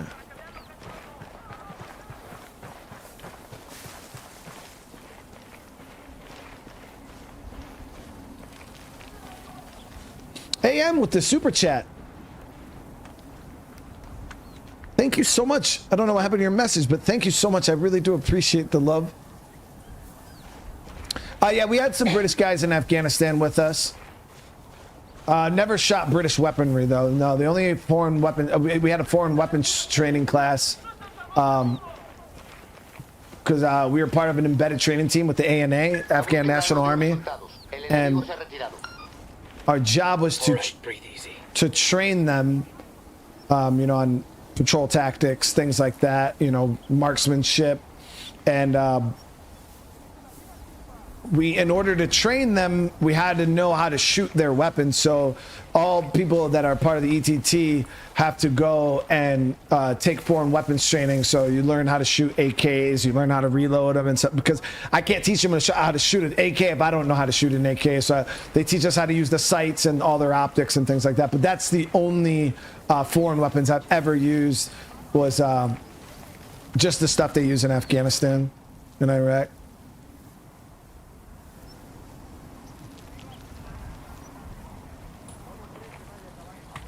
So we should be good to push in now.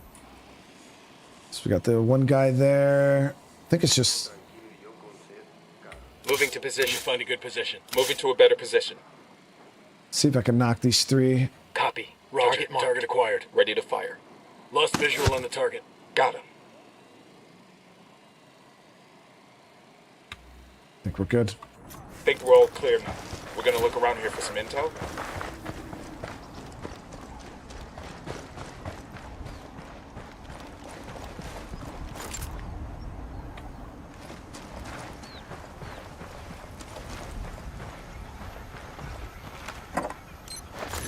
These supplies will buy us a lot of goodwill from the rebels.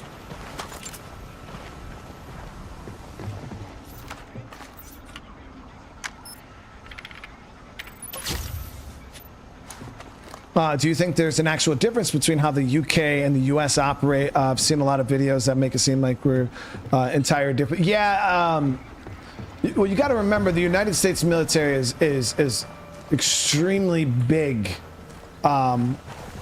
compared to the UK, like extremely big. Where you guys kind of have... The America does things really, really weird compared to a lot of other countries, which, like, a lot of countries, their military is a single unit. You know what I mean? The UK is, I'd say, probably resembles America's military a bit more than other countries, because America has like the Army, the Marines, the Air Force, the Navy, like we split, and then there's a bunch of divisions within those too. So it's very, very spread out, where a lot of other countries, all of their military kind of falls under the same budget. You know what I mean? It's all under like, but America, they split things up really, really weird. And we have a lot of,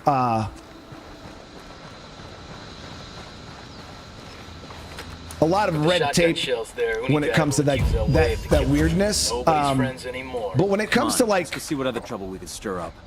Tactics and things like that, yeah, significantly different between like how the UK fights compared to America. And you destroyed the guy's pyrolusite operation. You gunslingers have fucked up Elway's world for good. I hope he isn't taking it personally. You can ask him in person. If he wants to stay breathing, Elway's got nowhere else to turn but us. And I want to know what he knows. Got a lead on his 20. Of course, we can't kill him. Down. Head to their base. See if you can find intel on his location there. Jesus, you like giving us the impossible missions. Just give us a call if you find something out before we have to sneak into the devil's asshole, okay? I thought you liked poking around the devil's asshole. Bowman out.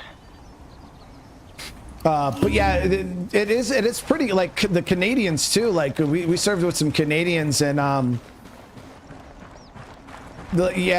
every country's military is quite different. You know, how we fight is quite different, but it's also because America, we have a lot of technology that other countries don't even come close to. You know what I mean? So how we approach fights, especially like I haven't been in modern day combat in a while. I look at some of the stuff that happens overseas.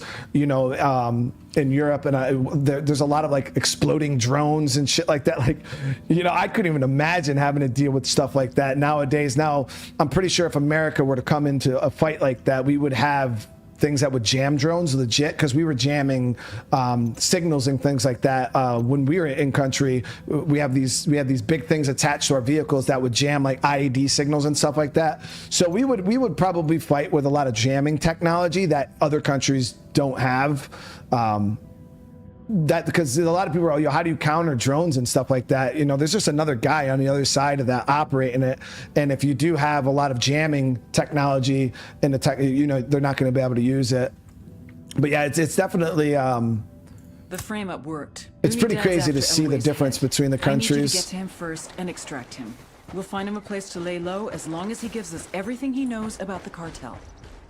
But yeah, I see some of that modern day stuff, you know, then that stuff you see in, you know, Ghost Recon, right? We're sitting here like, oh, you know, freaking flying this drone over and like blowing it up. Like that's stuff of video games, you know what I mean? And no, that shit's real life now. That's it.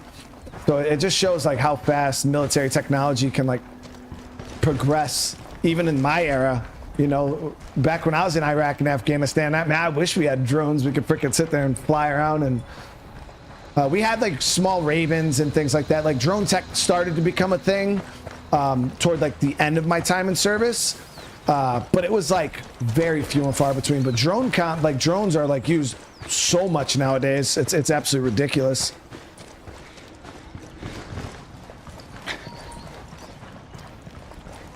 You know, it's like, hey, we don't even got to send guys into this compound anymore. Let's just get a fucking drone up in the air.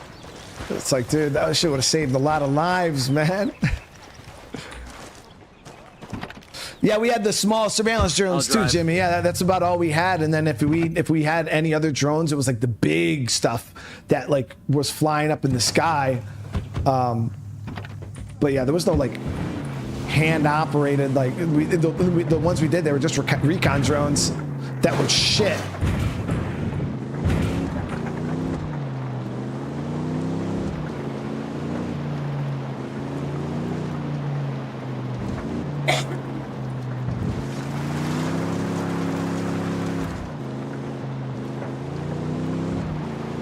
But yeah, now they got freaking drones. They can fly around with munitions attached to them. They can just release the damn munition. It's like a hand-placed mortar. Absolutely insanity. You know what I mean? Now we never had nothing like that when I was in, dude. We call for fire, bro. You gotta give them grid coordinates and shit. Now they're like, fuck grid coordinates. We can just see them.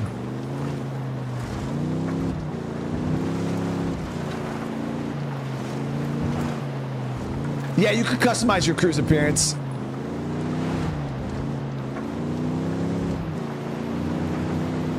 Yeah, there's a lot of cosmetics for your soldiers. Even your own character you can customize quite in depth.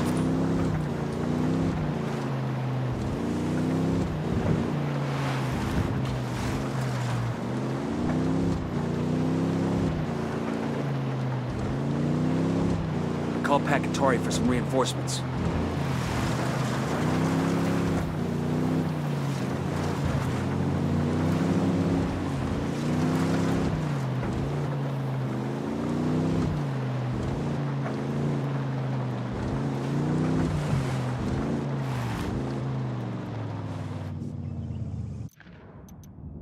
Okay, so this spot that Elway's in, we should be able to drive down the road.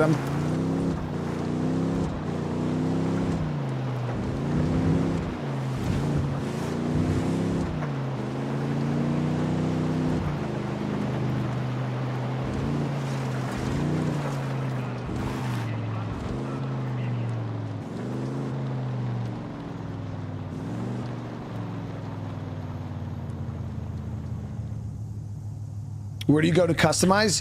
You just go to the inventory, and right down here, you'll see it says edit appearance. You can literally edit your appearance, and you can swap between all the different people on your team. You can change what they're wearing.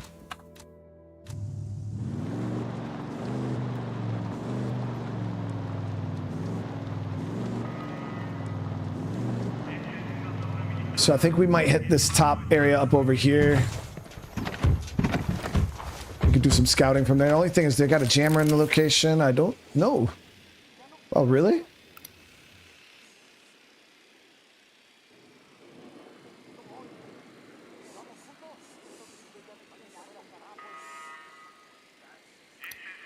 Just spotted one with submachine guns.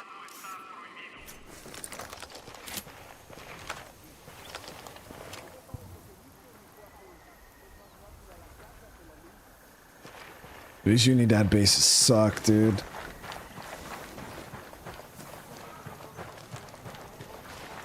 Eyes on 2 Unidad soldiers in the bunker.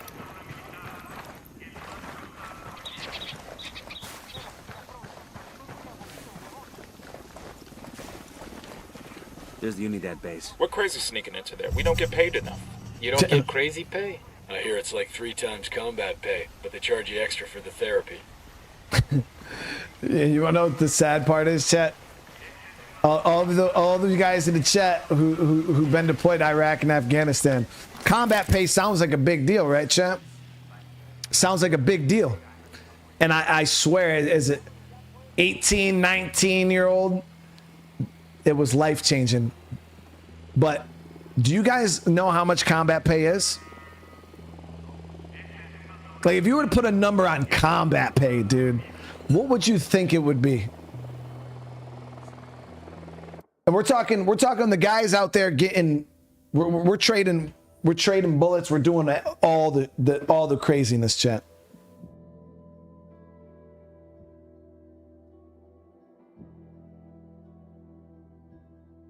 That shit was $250 a month, guys. A month. You'd get an extra $250 on your monthly pay. $250. That's combat pay. No. Honestly, combat pay was not even. Bird approaching. Stay down. That wasn't even the best part of the deployment. No, yeah, the best part of deployment wasn't even combat pay. It's the tax-free paychecks. That's where you'll see a bunch of money. That's where you get a ton of, yeah, combat pay is a fucking joke. But it's the tax-free paychecks that really hit home, because now you don't have to pay federal, you don't have to pay, some states you still have to pay, but you usually don't have to pay state, you don't have to pay none of that. That's where the real money comes from. But the combat pay, that's just disrespectful, bro.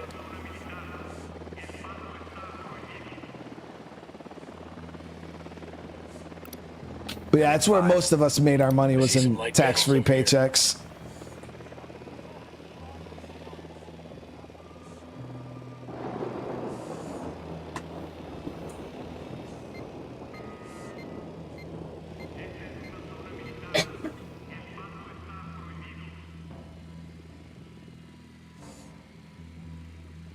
So I'm thinking we'll move low and slow. I should be able to. We'll come down this way. We'll be able to drop in right near these Hescos, kind of make our way in.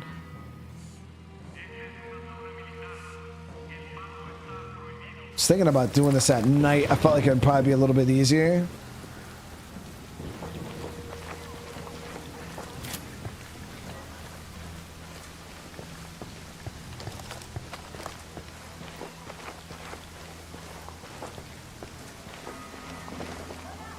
Eyes on a grunt. He's alone. By the camp entrance.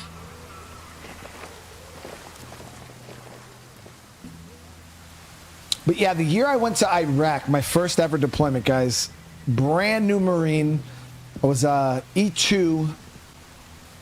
No, I was a Lance Corporal. So I was an E3 paid grade, and my tax statement for the year I went to Iraq in 2008, I made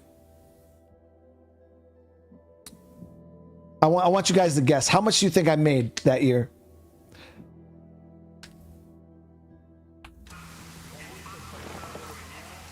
Cause it was embarrassing.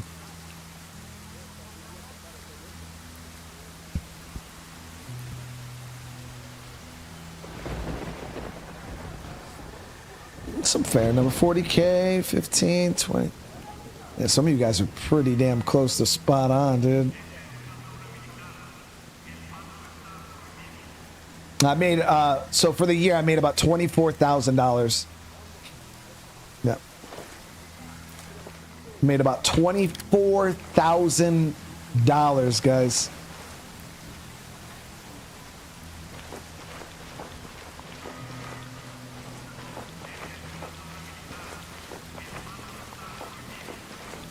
Two grunts in the firing post.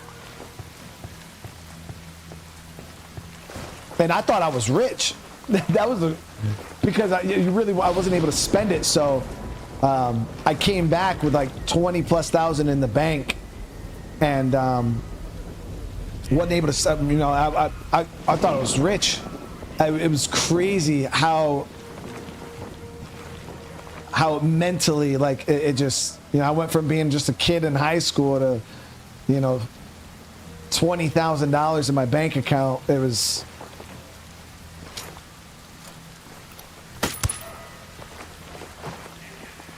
Yo, grunt with a submachine gun. Check the helipad.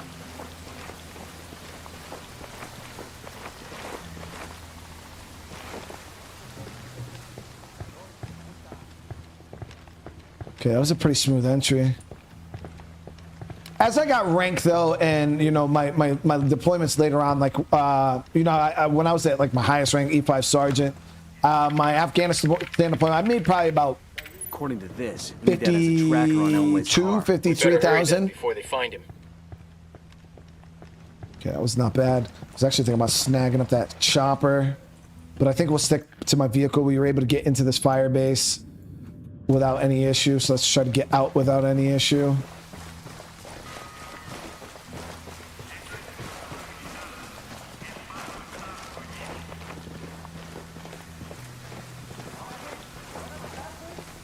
Shit. Oh, here we go, here we go, here we go. Whew. Nice.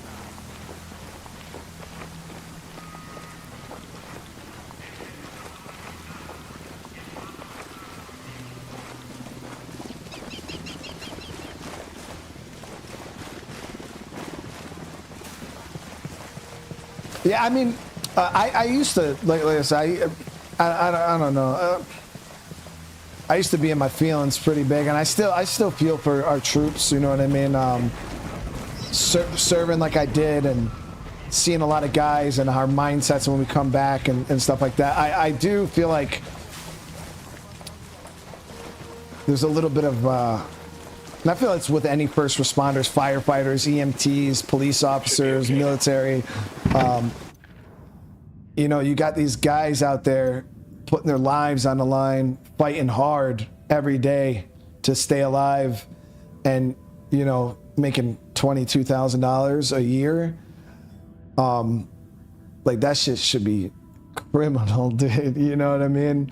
I always looked at it as, you know, when you're doing a job like that, and then yeah, obviously I was just young and felt entitled, but I was like, man, I should be making, I don't see why I'm not making, you know, 6 figures doing this shit. You know, I'm getting shot at, dude. We got civilian contractors over here putting ACs in trucks, you know what I mean, making $200,000, $300,000, $400,000 a year, and here I am, you know, a line guy getting shot at every fucking day, making 20 grand. Like, this shit made no sense.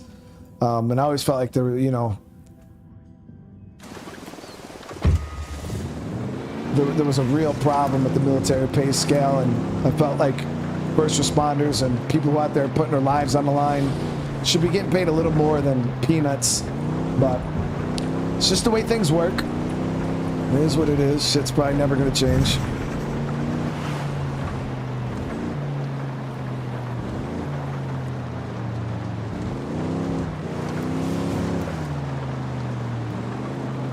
Yo, the contractors make some killer cash, man. Yeah, well, God, it's crazy.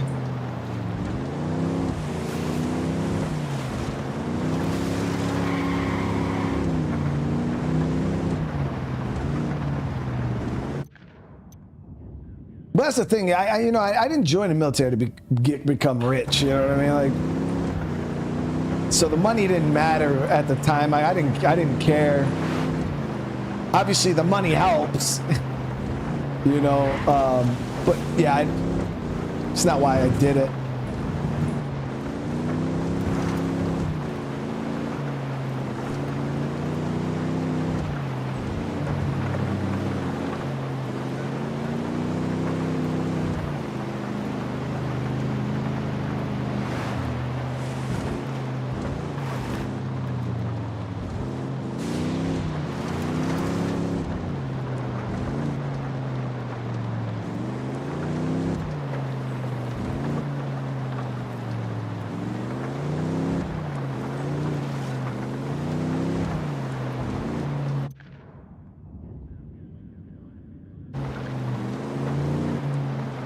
But you know, because a lot of people say, well, you know, like first responders stuff, they don't do. It's a selfless act. You know what I mean? Which is true. And I 100% stand by the selfless act. I'll never take that away. Obviously, I fucking did it. But the one way, you know, you could come back and shake somebody's hand and read off a script. Thank you for your service. You know, and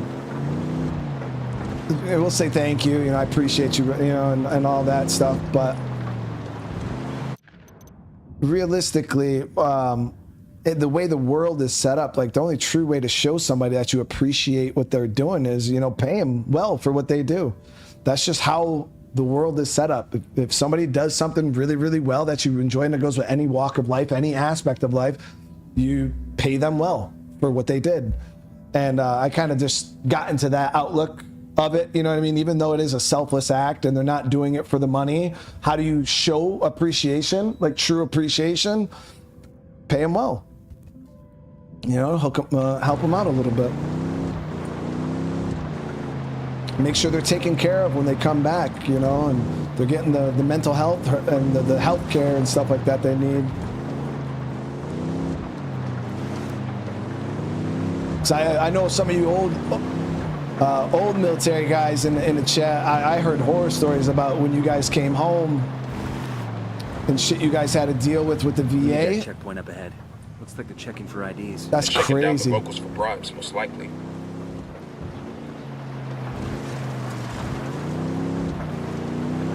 Even some of the battles that a lot of you guys, because I got a really good VA hospital and where I live. Very, very good VA hospital. I have no issues with them whatsoever, but that's not, I know that's not all around the country.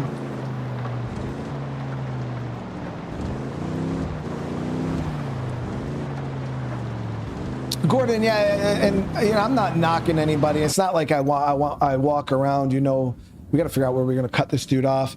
You know, it's not like I walk around, you know, as a veteran expecting people, like I could care less, you know, I usually don't even make it known. Like most people that meet me don't even know I served in the military.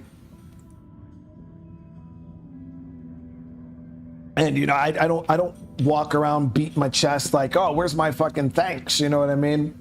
But it is a lot of the times sometimes when you talk to people and they start giving you the whole thank you for your service spiel, it's a lot of, I'm not saying that's everybody, because I've definitely spoken with even a lot of you guys in chat, with a lot of people in real life, and they genuinely are appreciative, and that shit is awesome. But there is a lot of people that you talk to, it's almost like they're just reading off a script. You know, they're just saying it because it's the right thing to say. Not that they don't really care. They don't, you know what I mean? They're just, it's just, well, this is the right thing. We have to say this to our veterans. So I'm gonna say, oh, thank you for your service. You know what I mean? And it's just kind of like they're just saying the words, but there's really no meaning truly behind it. And I'm not saying that's in every case, but you guys probably know what I mean, especially some of you guys have served in the military and have come across those groups of people, those conversations. You can spot it instantly when somebody's just fucking reading off the script and you're just like, I appreciate you, dude. Like, whatever, you know. I got eyes on Elway. Fire. Good to go. Shit balls. Fuck, engaging. Ah!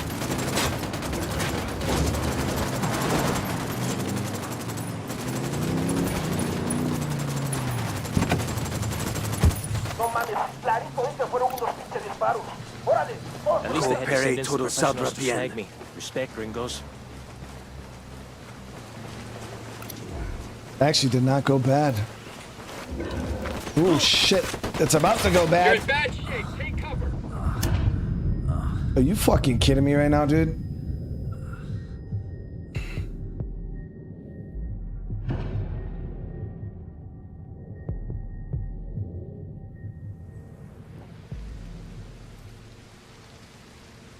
Thanks.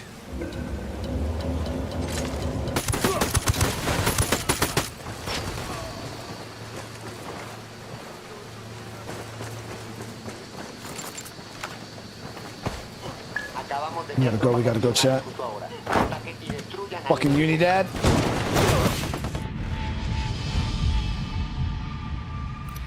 Honestly, I think Unidad is probably the worst thing in Ghost Recon Wildlands. Who can agree with that statement? Why did I? No, so I honestly didn't. It's weird when you're in the military. Your outlook on the military is a lot different than when you separate and you spend a lot of time out of it, and you start to kind of see. Because when you're in, I want to say you're indoctrinated, but you definitely look at things differently when you're in compared to when you're out. And no, I ended up getting out of the military just because my body was ruined. You know, I've blown up twice. You know, 3 combat deployments. I had kids that I wanted to watch grow up.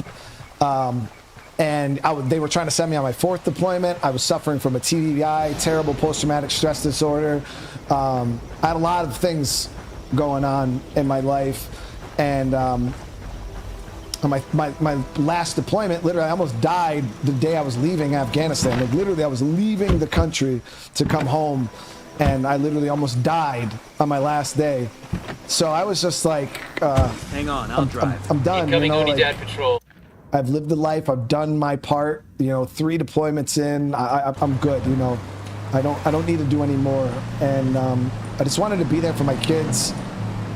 'Cause that's the one thing you realize real quick when you're laying down in the gravel with, you know, 55 rockets coming all around you, blowing up and fucking things on fire, and you got a 1-year-old son and a wife back at home. Like I said, my 2 first deployments were really, really easy for me, chat, because I didn't have anybody at home other than my mom. And like, I love my mom, you know what I mean? But it's like, it's different when, you know, you got kids and a wife. And I was laying down in the gravel as these explosions are going off around me. And it's like, what the fuck am I doing with my life? You know what I mean? And I started thinking, like, my wife's about to get that knock on the door. Like, she's literally going to have these dudes walk up to the fucking door and hand her a flag.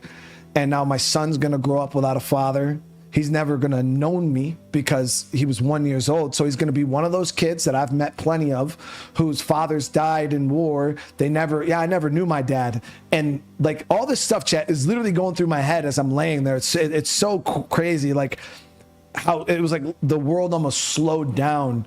And I'm literally sitting here thinking, like, my son's going to grow up and I never knew my father. And that hurt. Like, right there, that was just like, fuck, man. Like, I'm going out like this. Not even my kids not even know who the fuck I am. You know, I'm just gonna be a picture on the wall, and a lot of that stuff kind of just. And I started to realize, man, my mindset is no longer here. I'm no longer mentally where I need to be,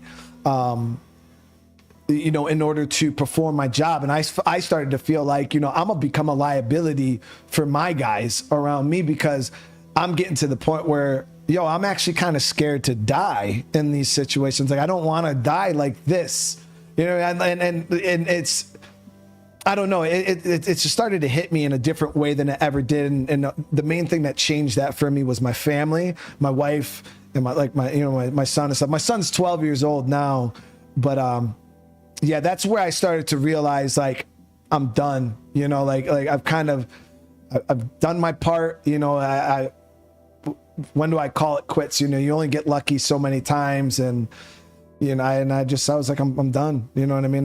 This is it. So I ended up calling it, and I was struggling with a lot of stuff, anyways.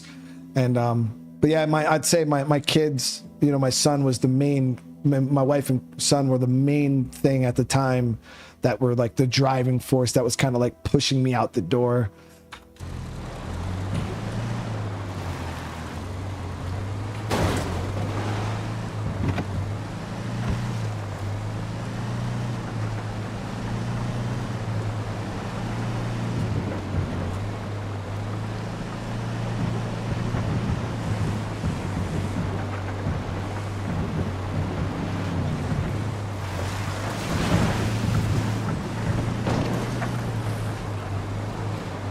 Now I got 3 kids.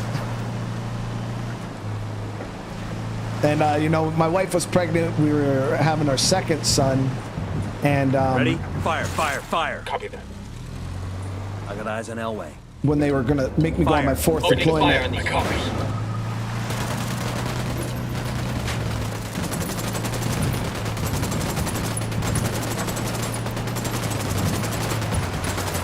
I couldn't do it. Damn, no, my team is a savage. They just killed the fuck out that civilian.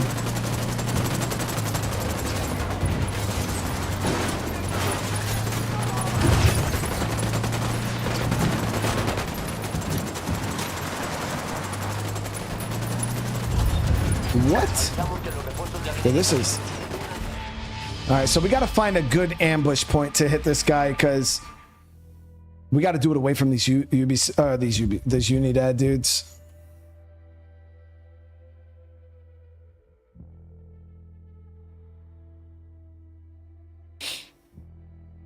But yeah, once you're out for a while, that's kind of when you start to reflect on things. You start to look at things a bit different. And I love the military. You know, I have no bad blood against the military. I would do it now. I would do it all over again, because honestly, if it wasn't for my time in the military, I don't think I'd be the person I am today. We need dead soldiers by the road up ahead. Looks like a traffic detail. But at the same time, I definitely look at the military a bit different nowadays than I used to. Out of the car, now. Don't make this harder than it has to be. I'll drive. Like one of the things is I meet some of these guys. Set. Let's go. These military families, and I'm like, I've been through war. I've been there. I've done it. You know, 3 deployments, guys. A good bit of combat in my life, and I could never allow my kids to join the military. I don't give a fuck. It ain't happening, dude. And if you would have asked me that question 15 years ago, I would have been like, yo, all my kids are joining the military. They're gonna follow the same path my kids. I'll be damned if I send any of my kids off to war, bro. It ain't happening. And it's only because I could never. I wouldn't be able to live. I'd have to go with them, Chet. I'd literally have to throw a pack on and go with them. That's it. Like, I couldn't sit on the sidelines, dude. And it's impossible. Mentally, physically, I wouldn't be able to do it. It would kill me. It would fucking kill me.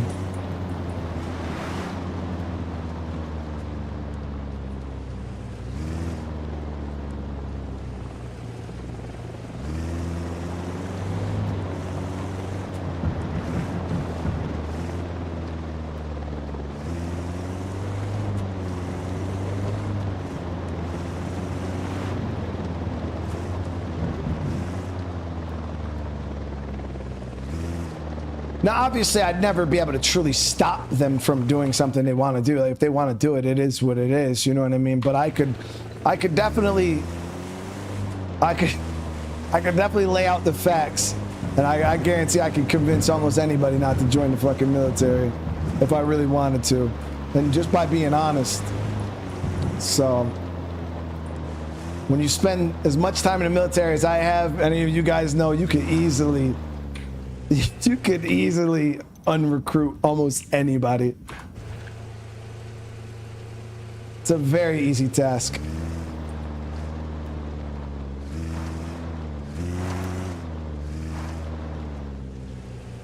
You pull out some of the old videos, some of the old pictures.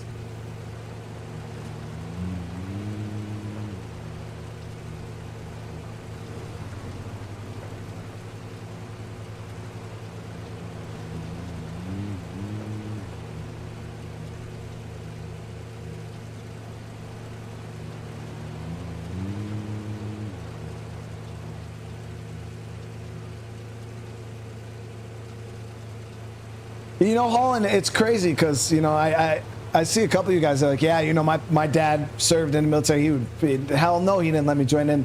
I never understood that back in the day. I was like, why? You know, if your kids want to do it, let them do it. You know, it's good for them. And, you know, after going to war a few times, I could never imagine my kids suffering through something like that. Ready? Fire, fire, fire. We'll go. I'm engaging tangos. Are you serious? There's a fucking Unidad Humvee back there? I think we're good. I think we're good.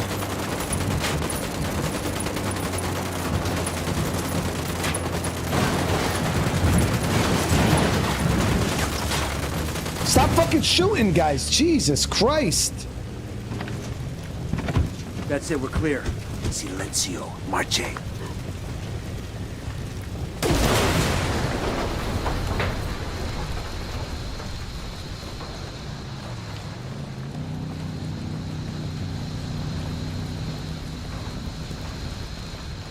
Get up there, dude.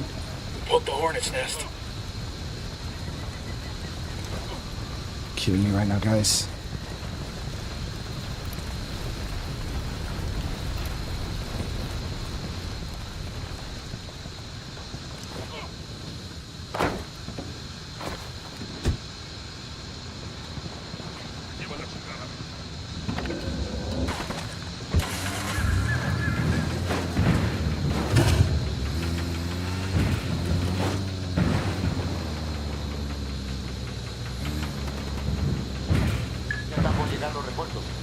Well, we're going this way, chat.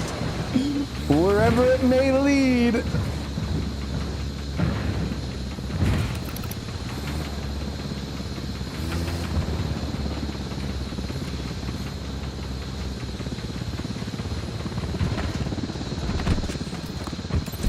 Fuck, engaging.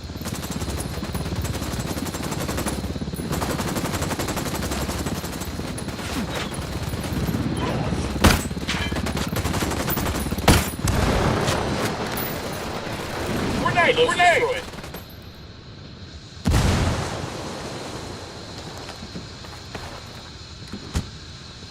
Coopere todo saldrá bien.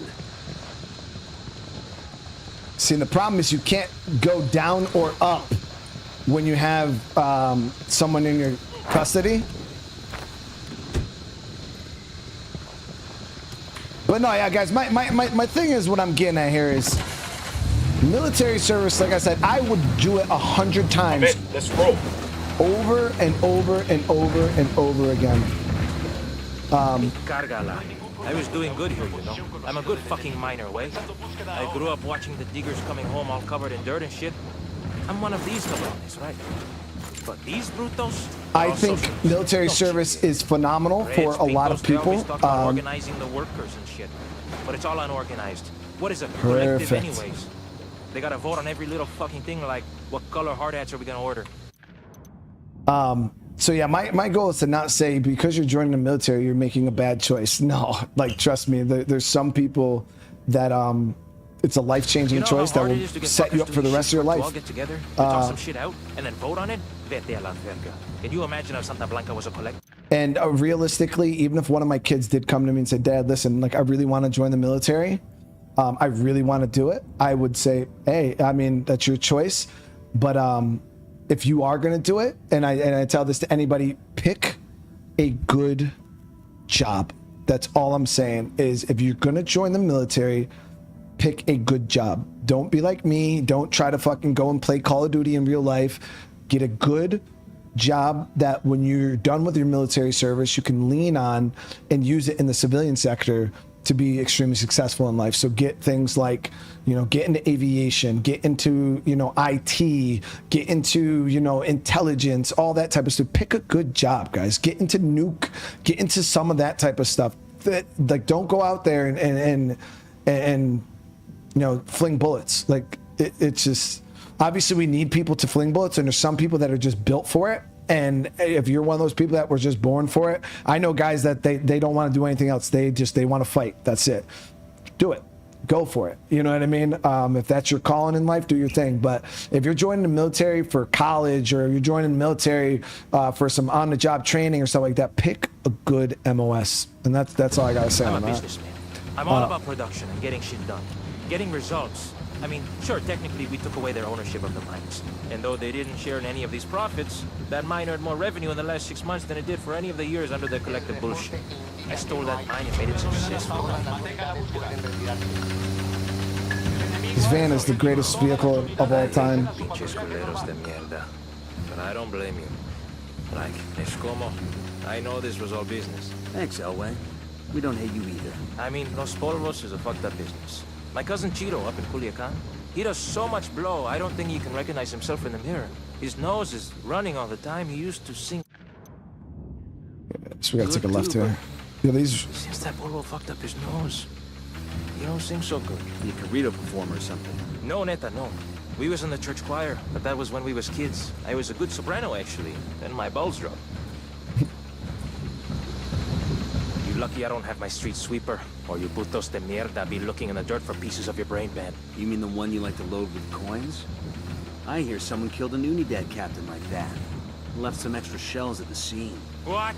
You pinche puto. Just making the change we want to see.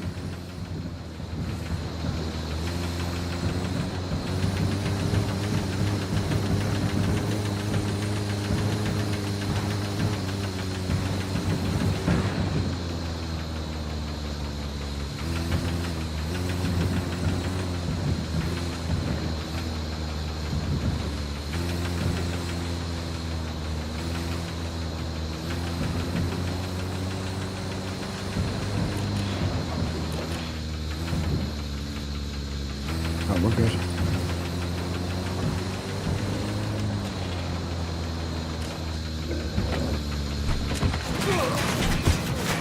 Fucking, you see how they tried to get me right there? That was... Mr. Elway, you are one ugly motherfucker. Chingado. I get it now. She like a spook, huh? Have a seat. Aguanta. Respect, fool. But lady, I'm not a snitch, right?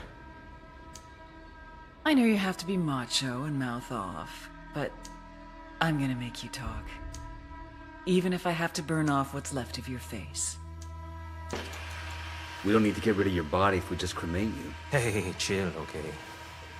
I'm sure I can spare a few tidbits. Everybody just relax.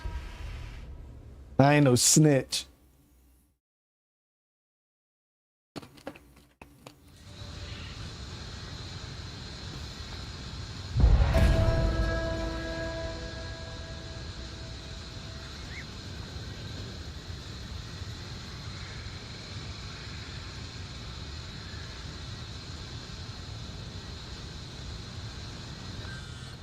Heads up, Nomad.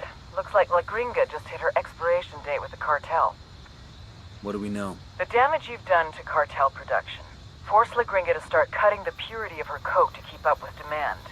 Maybe she was playing for time, hoping she could get things back under control before Sueño noticed. If so, she bet wrong. Now Sueño's going to make an example out of her. There's a crew on the way to her house right now. La Gringa's got nowhere to run. Unless we give her a way out. Exactly. I need you to haul ass and get to her house in Pujillo. Convince her she's better off with us than with Sueño and get her to the extraction point. You know what I noticed, guys?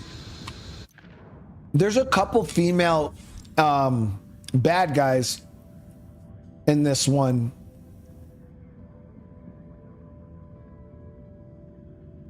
And the game doesn't make you shoot any of them other than poor Layuri, dude. Like the Beauty Queen, La Cabra, La Gringa. You don't have to shoot any of them, right? Even the lady up in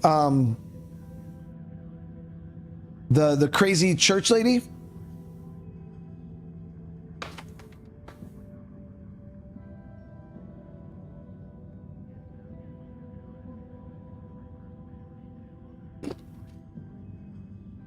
Oh, Madre Coca.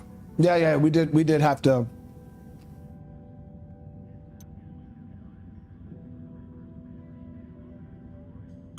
That's messed up though, chat. So they make us kill Madre Coca and Layuri, and do you guys see the resemblance? But then all the... That's messed up, dude. They did Layuri and Madre Coca wrong, chat. Justice for Layuri, dude. Justice for Layuri, dude.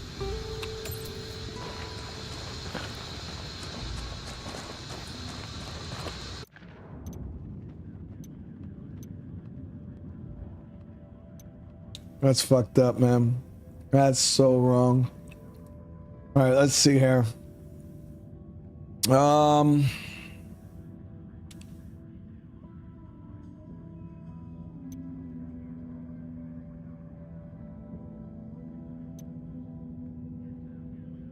So all we got left now is some of the hardest zones. I was gonna do Espiritu Santo, which will probably be our easiest one that we have left.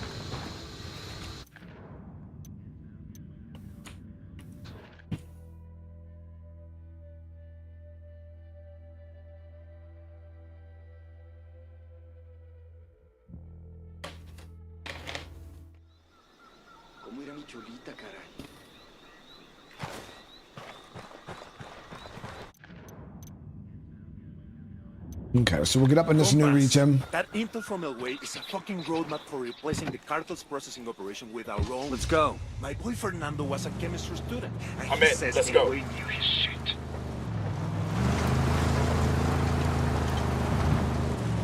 Yeah, I still think I'm about to get that Justice for Layuri t-shirt, guys. I'm gonna get the picture of Layuri. I'm gonna get it on the t-shirt, and it's gonna say Justice for Layuri. And only the real ones will truly know what that means.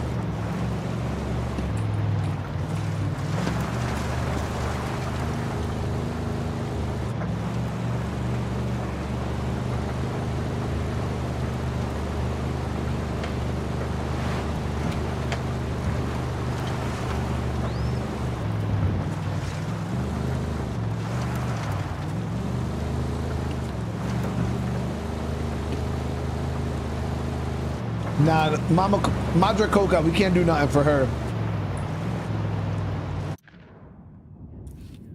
Yeah, we can't do nothing for her. She, her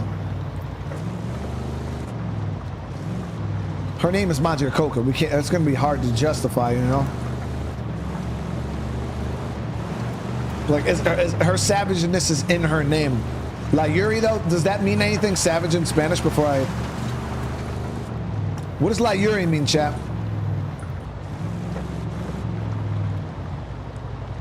I think we're good, chat. I don't think Layuri means anything.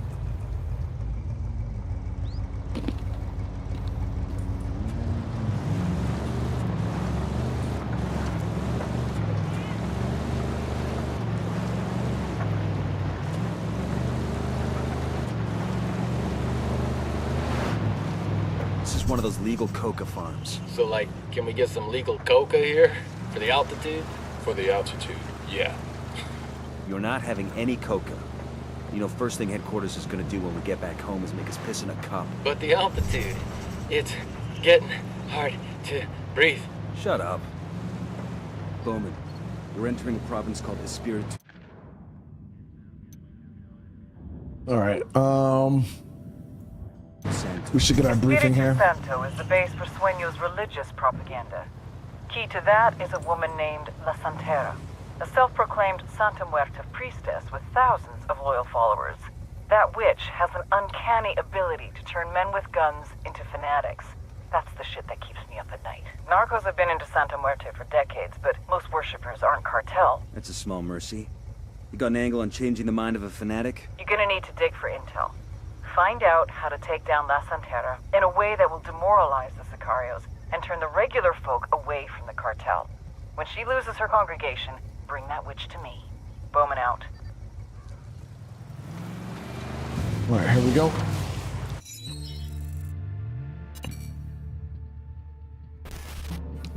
La Santera, the Saint Maker, es una chica loca. This chick is batshit crazy. It means the Yuri? She used to be a good girl. That's lame, Catholic, dude. Until she found Santa Muerte, the skinny lady, and went all in. If El Cardenal is the light, charitable side of Santa Muerte, La Santera is the dark hedonism. The cartel's twisted, fucked up version of the saint. El Sueño knows a chart topper when he sees one, so he put her on his label. Preach, mommy. What's good for Santa Muerte is good for Santa Blanca. He even built her a sanctuary deep in the heart of Espiritu Santo. La Santera's role in the cartel? Ensure loyalty. The more cartel members prove themselves, the more access they get to Santa Muerte. You want Santa Muerte to protect you from bullets? Smuggle 200 kilos. You want to be blessed with eternal wealth? Recruit 5 of your cousins to Santa Blanca. You want to go to heaven? Kill 10 of her enemies. It's like a ranking system for scumbags. The more you do for your cartel, the more the Saint of Holy Death will do for you. A true reward for true believers. And trust me on this. La Santera is a true believer.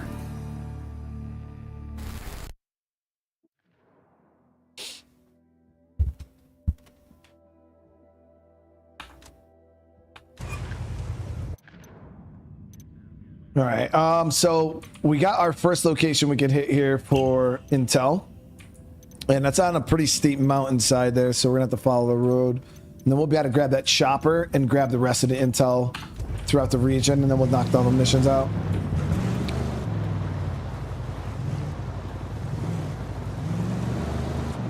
No, this isn't my first playthrough of Wildlands. No, we played it before on the channel. This was a revisit.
Damn, bro. Y'all seen that, chat?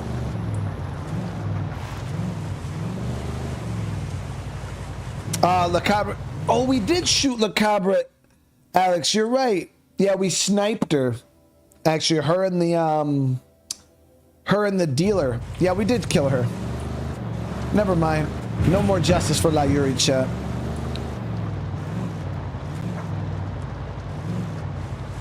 No more justice for La Yuri. We're out here handing out these bullets to everybody, chat. They're rated E for everyone.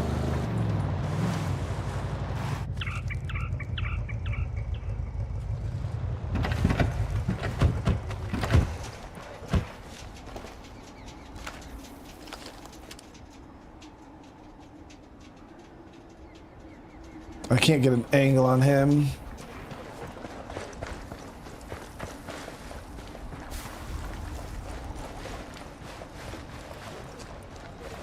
Hostiles in the area. Stay frosty.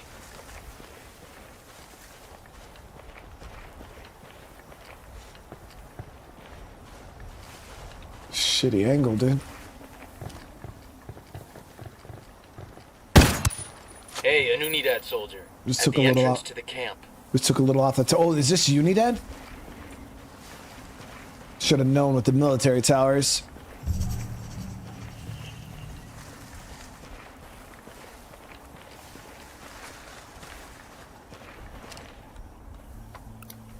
Sniper, top of the tower.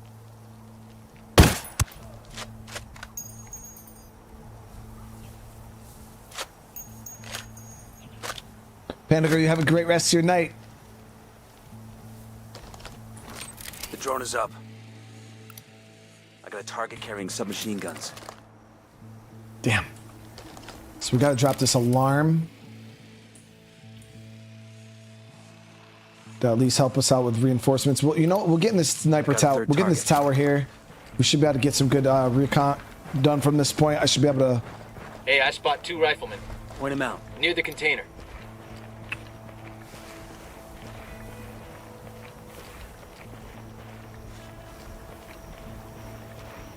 Should be able to take some shots here.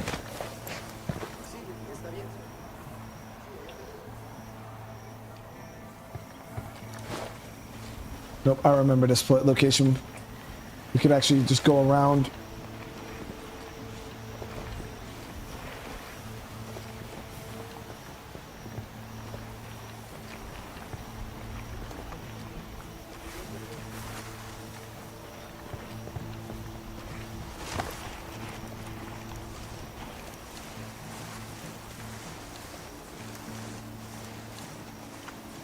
If I had to pick Wildlands or Break, I like Breakpoint better than Wildlands, but they're both amazing. But yeah, if I had to pick one game or the other, I would pick Breakpoint over Wildlands.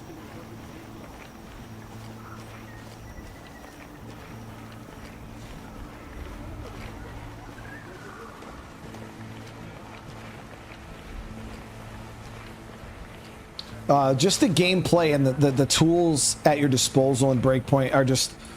It creates so many different ways to play the game, like being able to like cut holes in fences, and it's like small little things like that that really just add a lot.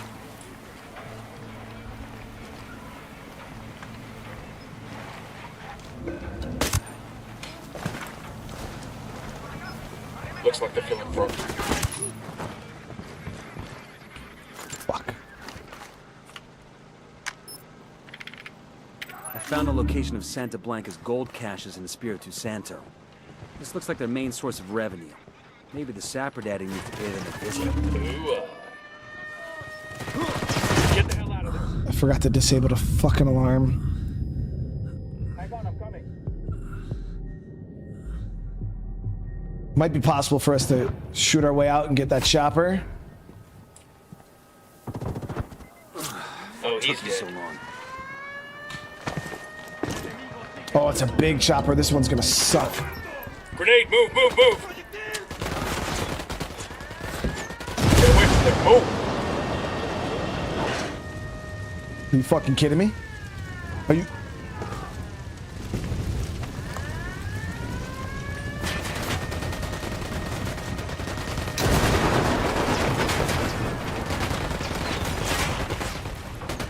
Frag out. Get some.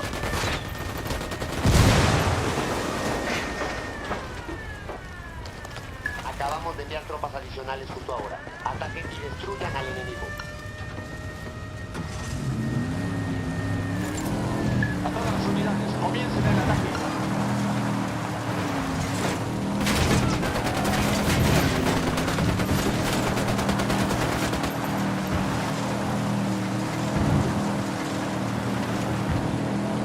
We got a man down. Nada que reportar por el momento. Continuamos con la búsqueda de los enemigos. Los soldados enemigos nos dieron contacto y se retiraron. Es hora de terminar la búsqueda.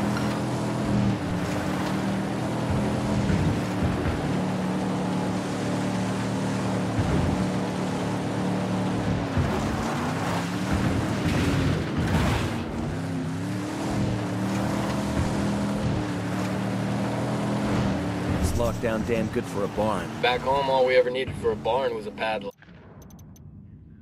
So we got that. We got major intel over here.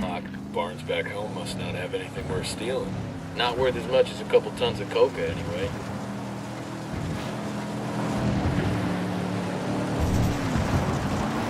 Mike, I appreciate the love, brother. How's everybody doing today, by the way? Hope everybody's having a good day.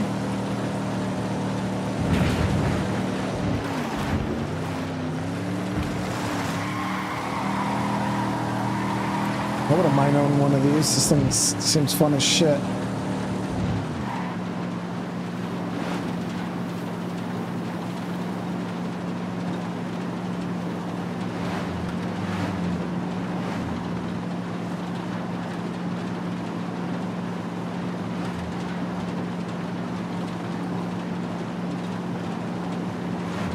Yeah, we'll be doing this stream, and then I gotta run my son over to a hockey game or a practice. He has hockey practice, so I'll be doing that in the later evening, and then when I get back, we're gonna do some State of Decay tonight.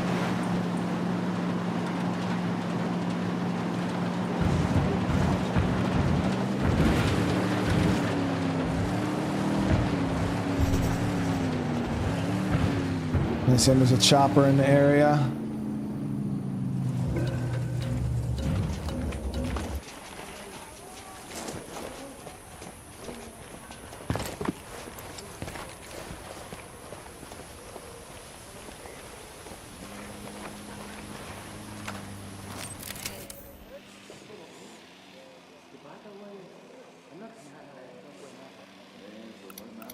Snipers on the balcony.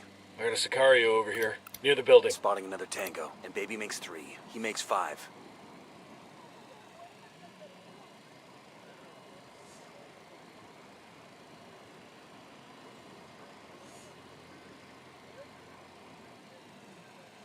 I'm moving to position.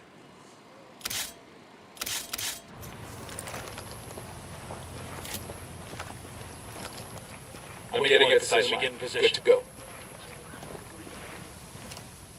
Civilians in the area. Watch your targets. I have a shot. Engaging. We're right out of the cage.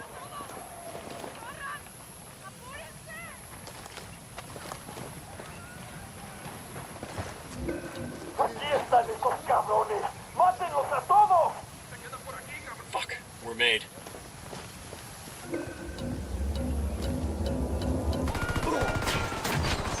Get down. Fucking him. Yo, where the fuck was that dude? You with me, man? I'll be right there.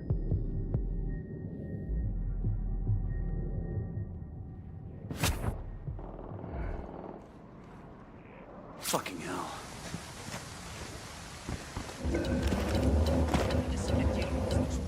Hold up. There's a weapons case here.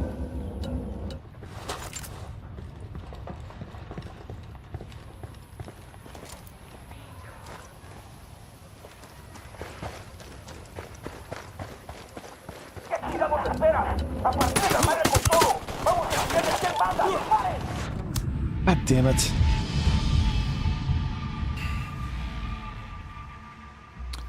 I think we have pickled cauliflower in my refrigerator right now. We got all types of pickled stuff. We got pickled garlic. Why are you guys talking about the pickles, chat?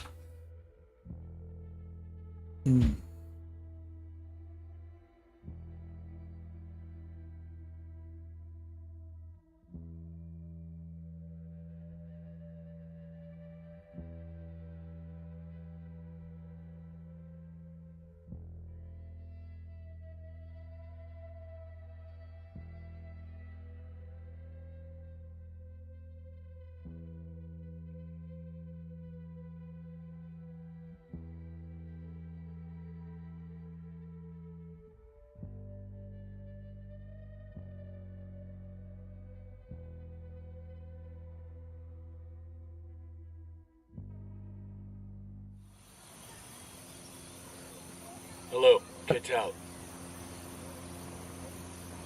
I had to go get my dinner, chat.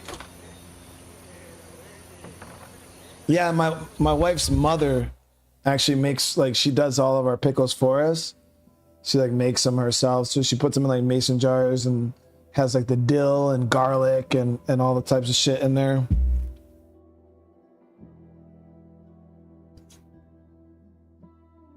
See, and you just take it off. You gotta pop a little. You know what I mean, chat? Then you just grab a fork and you just eat some pickles, chat.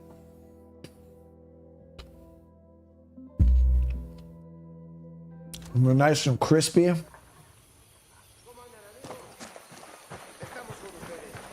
I'm seeing 2 narcos here, by the building.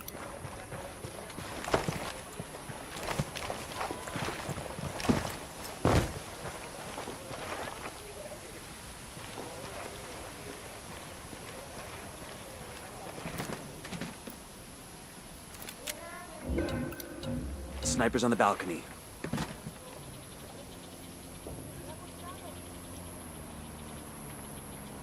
Yeah, listen, I posted a picture in Discord the other day, okay? Because I had lunch.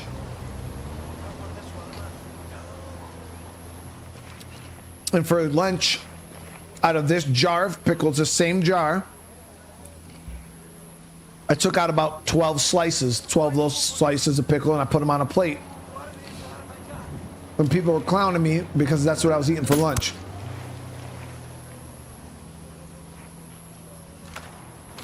Deploying drone. I got a Sicario with a submachine gun. I don't see him. Roger that. Move the building. I need a better position. Roger. Let me get in position. I got a narco over here. Where you got him? There. Roger that. Next to the food Spotted one container. with submachine guns. Let me get a good sight line. Target acquired. Standing by. We got a Sicario. I don't see him. Over at the dump.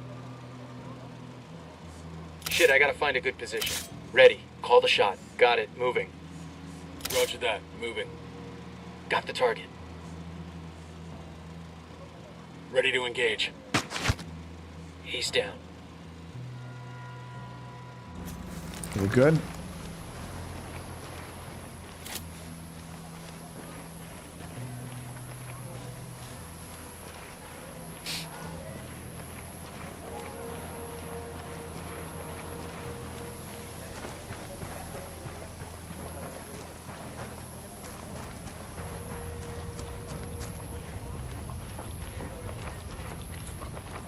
See, but I think of people who don't like pickles, you guys just ain't ever had like a real good pickle, you know what I mean? Like, it's all about like the pickle quality.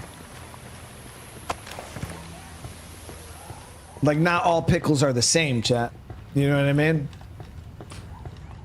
So for me, there's a weapons case over here. If you only ate like pickles out the straight up jar, like from a grocery store or something like that, like they don't hit this. Some of them taste like they just soak them in salty water, you know what I mean? Like, especially like some of those dill pickles and stuff like that, they're just salty. There's like no bite of vinegar to them. Like they're really terrible. Hey, you got a narco by the stack of tires. Some info on a Esteban Ibarra. Yeah, like contact in they could really be different. Some kind of professor, but now he's Santera's advisor. He gives speeches pretty regularly around here. Maybe we should pay him a visit.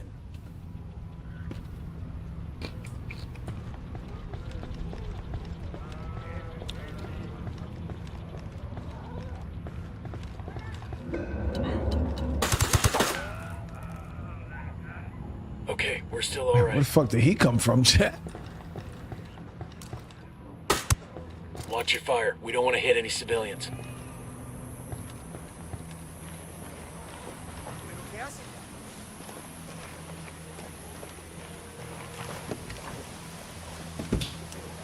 Get back before they make you.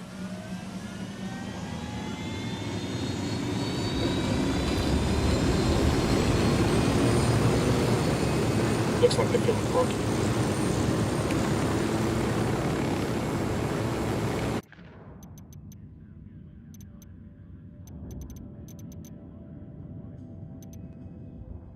Grab this one.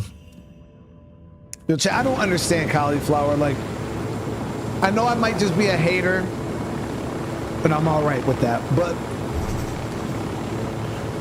I don't get it. I don't like cauliflower. I mean, I haven't tried the pickled cauliflower, so it's probably delicious. I'm not gonna lie. I could probably do cauliflower pickled, but my wife, she I love chicken wings. Like, I love chicken wings. Buffalo wings, top tier, god status food, right? And she like made this, like, it was like hot wings but with cauliflower, like buffalo cauliflower or some shit. And yo, her and my son are messing it up, and I'm just like, yo, I'm not eating that shit, bro. Like, there's no way that is a viable replacement for fucking chicken wings, dude. It ain't happening. But some people will say like it's the same. I don't see it, guys.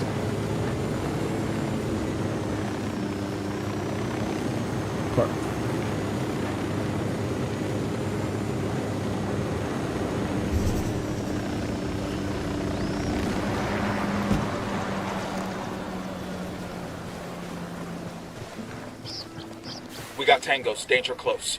Unidad bird on patrol, watch out. Hit the dirt, helicopter.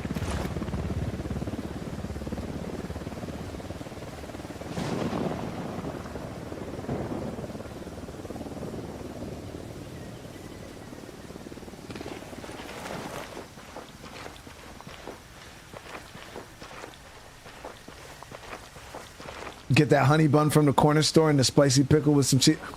Listen, Jerry, yo, please, chat. I really need some of you guys to come through right now.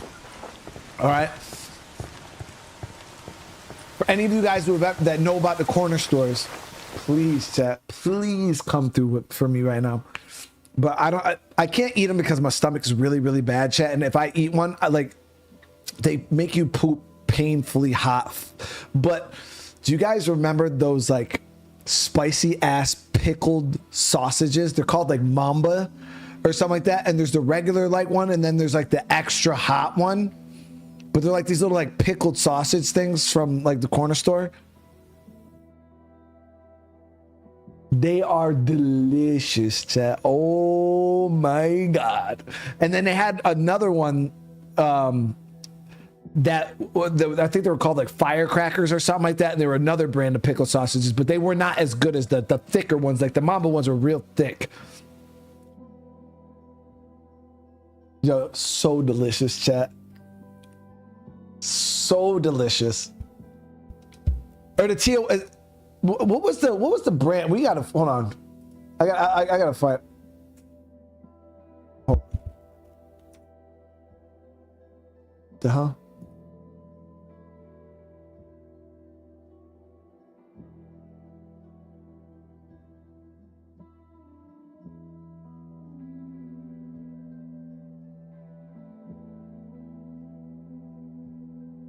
Yeah, oh, they're called Tijuana Mama. Pickled sausage, guys. Yeah, the Tijuana Mama.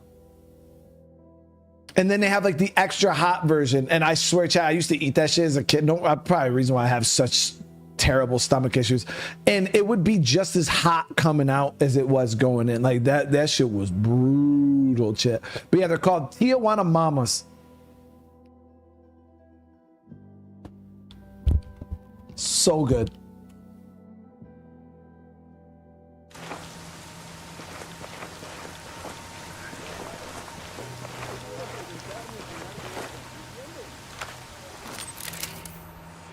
Watch out, place is rigged with an alarm. Enemy marked.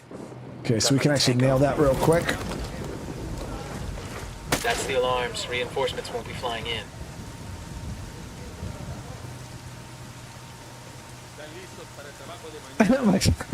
She made me sweat and cry, but good.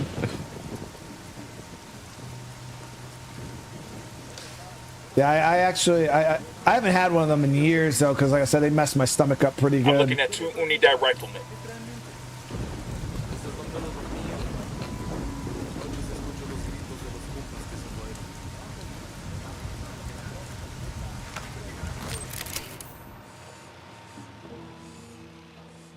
Eyes on a Jenny. Want to shut off their lights? It won't matter. Roger, let me get in position. Let me get into position. Tango number 3. Copy that. Moving. Roger, target acquired.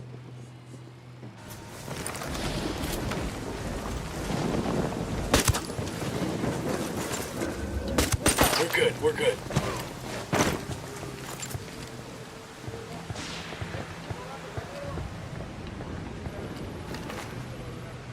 Quick, we got go get out. I've got a map that marks the location of some kind of makeshift barracks in the jungle. Looks like La Santera's detail of sicarios is living there.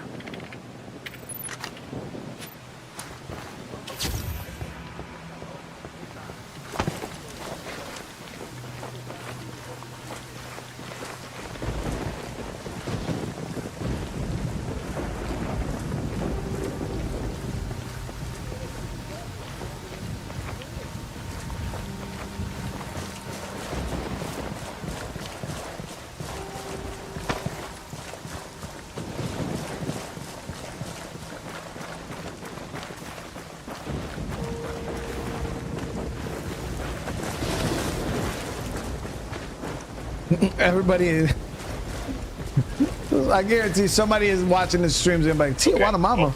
You know what? I like pickle sausage. Let me try it. And then they're going to come in like 2 days and be like, really, Brian? You made me shit my fucking pants. You got to be careful, chat.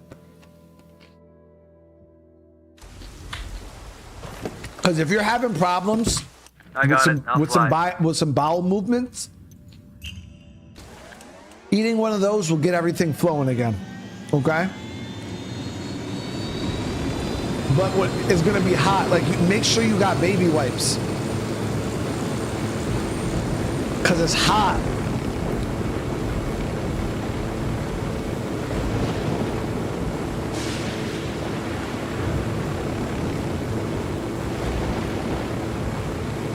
You gotta have baby wipes. Target spotted.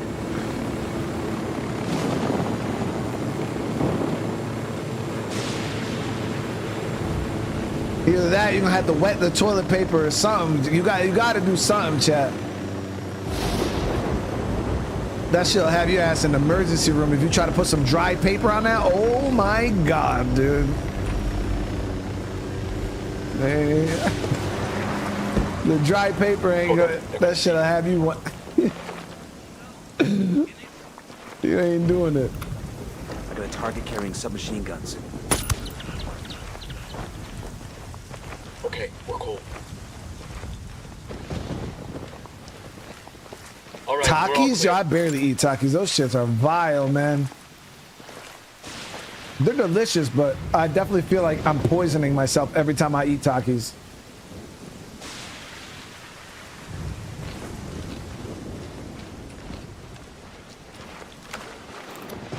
Sniper up in the Got tower. some hostile activity. The drone is up.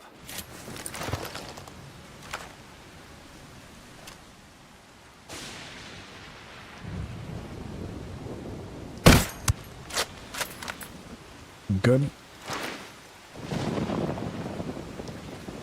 Nah, I don't. Chica, listen. I don't mess with spicy food no more. My stomach is so bad. I'll eat the only thing I eat now, spicy food wise, is chicken wings. And as of over the past like few months, I even stopped eating like regular spicy chicken wings and started getting everything wings because my stomach's so tore up. My shit is tore up from the floor up, ate up from the plate up. Shit, chat is bad.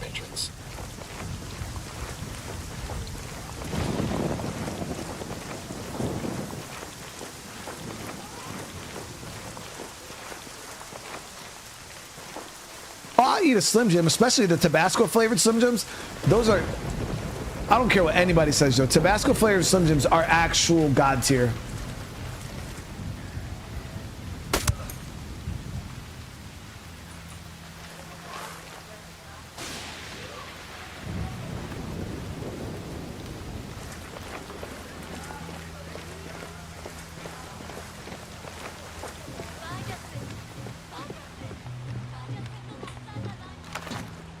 I used to buy the extra thick Tabasco, like the Monster. I think it was what they call it. Those things are fucking huge. Go check it out. But I used to get those all the time. The Monster, like super thick Tabasco Slim Jims. I'd eat 3 of them bitches a day, chat. And then they were thick.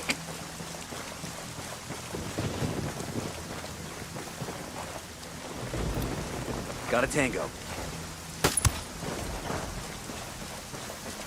Okay, we're still all right.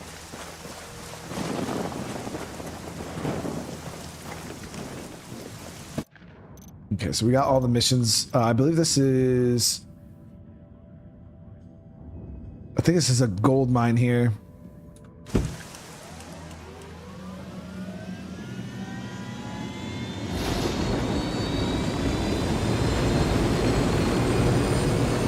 Good to go.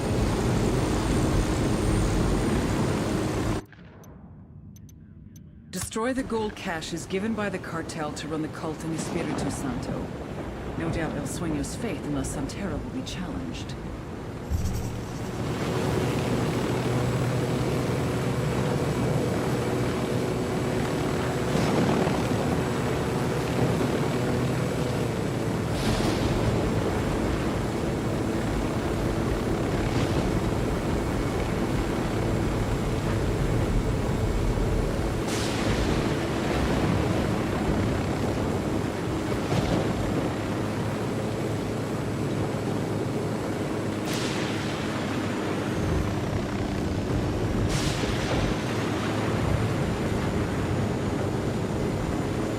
Well, this location has the APC on site, but I've never seen the... Have you guys ever had the cartel actually mount up in those APCs and like use them against you? What are the best MREs? Chili Mac is the best flavor.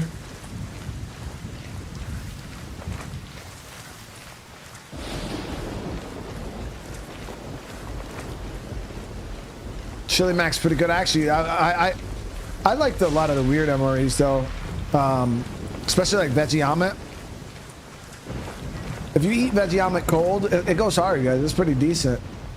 And I like veggie omelet too because it came with that little cinnamon bun thing. Got that little Pop-Tart.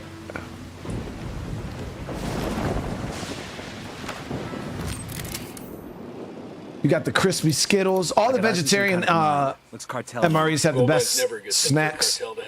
Let's shut it down. So we got 4, 7, 6 guys.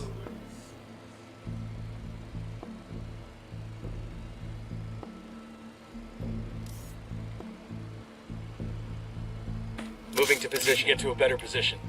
Eyes on the target. Target acquired. Tango down.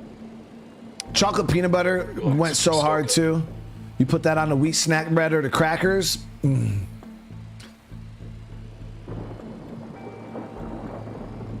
actually had a pretty good stockpile of chocolate peanut butter that I amassed throughout my deployments. For field problems, I would always try to amass chocolate peanut butter and the strawberry shakes too, guys.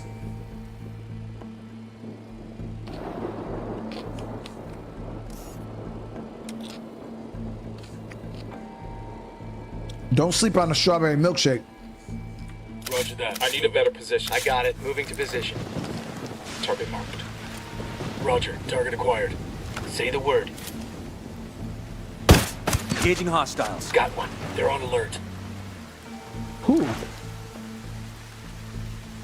Clear. I was about to say there was only fucking 4 of them.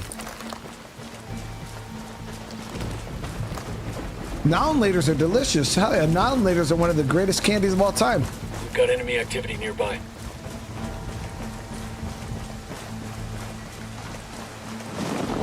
Any plans for Veterans Day on Monday? No, it'll just be business as usual. For the most part.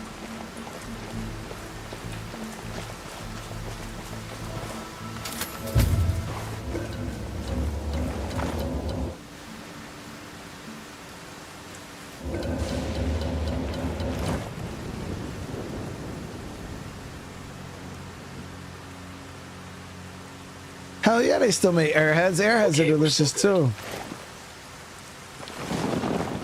You know what candy I was addicted to as a kid, chat? I hope there's more of you guys in chat too that will understand. But you guys remember those cowtails? They were like those like stretched out like caramel things that had that little like white stuff on the inside of it. But then every time you ate it, it was like cold. I don't even know how to explain it. It had like it was cold, but then it wasn't cold. I don't know. Yo, cowtails went so hard, dude. I haven't had one of those in so long, dude. I feel like I need to buy it. Do they still sell those fucking things?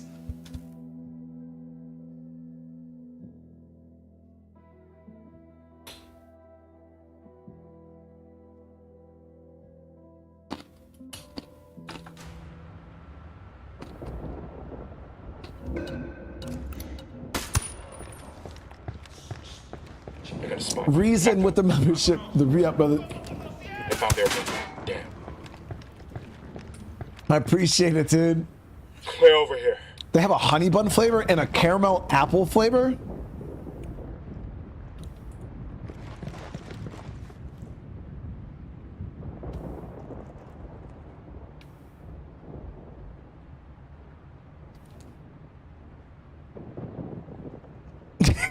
Emma said, stop talking about food. You got me on Lindor Truffles addiction. Now my diabetes has diabetes.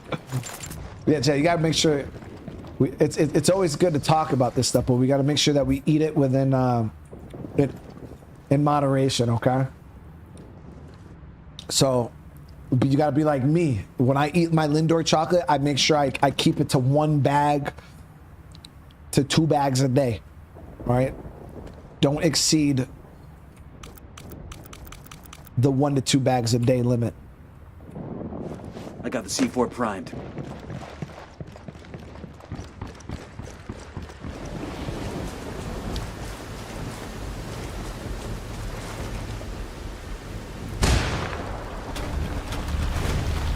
Shit, you hear that rumbling?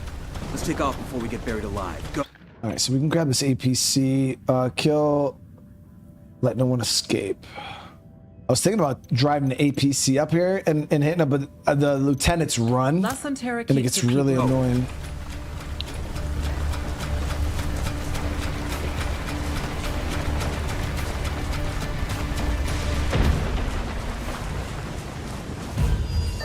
What's mission status in Espiritu Santo? Sapper Daddy got busy. We just blew up a cartel gold cache. Holt's heart is broken forever. Well, you better get over it fast. The activity has intercepted a call. Santa Blanca's moving their remaining gold cache to safety. We gotta hit that cache before they do. We're on it. Chat, I ain't gonna lie, nerd ropes go hard as hell too. Like, that's like a more modern day candy, I feel. But that's one of the modern day candies I'll actually mess with. Like, nerd ropes are actually delicious.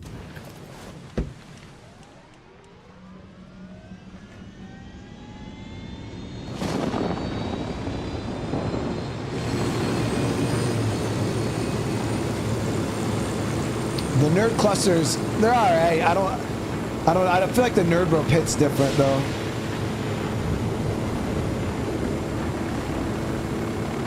But I had the nerd gummy, the clusters, and they just, yeah, it wasn't the same.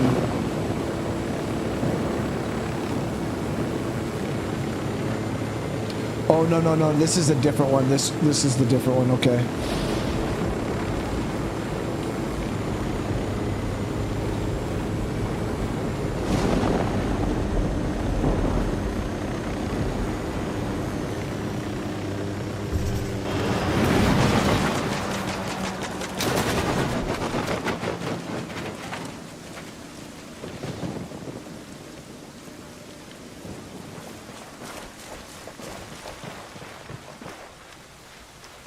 I didn't even know nerd ropes came in different colors. I just had Those boys look kind of salty.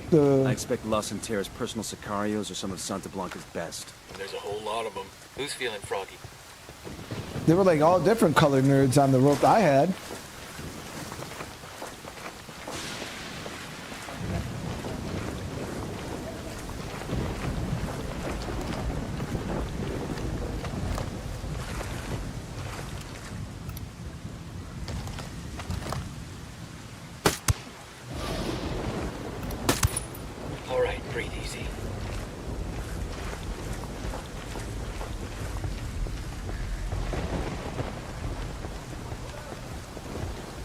I think the ones we had then were like the blue package ones.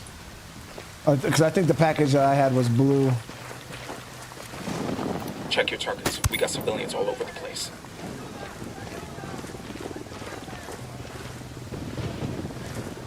Let's see if we can mark some of these dudes down on the drone is airborne. Backside here. Pilgrimage route. They built these places to house pilgrims from the U.S., Mexico, and Central America. Hold up. I'm seeing a lot of cartel activity over here. Maybe some kind of barracks. In this area, they probably answer directly to La Santera. Moon pies? Chat, moon pies? Are those dry ass, like, cookie chocolate covered things that literally suck every drop of moisture out of your mouth when you eat one?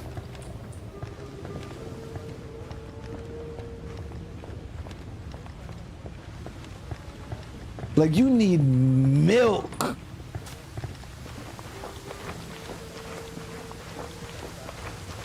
Yo, moon pie. Oh, they're not it, chat.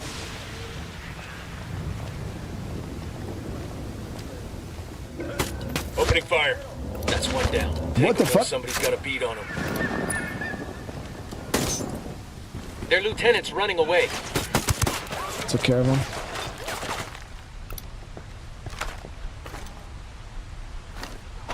Shit, take cover.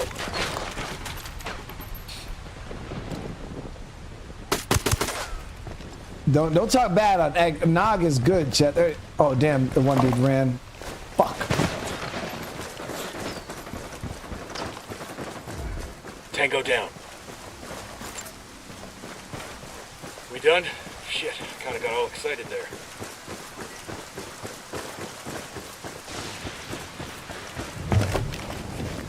That dude is so fucking gone, it's crazy.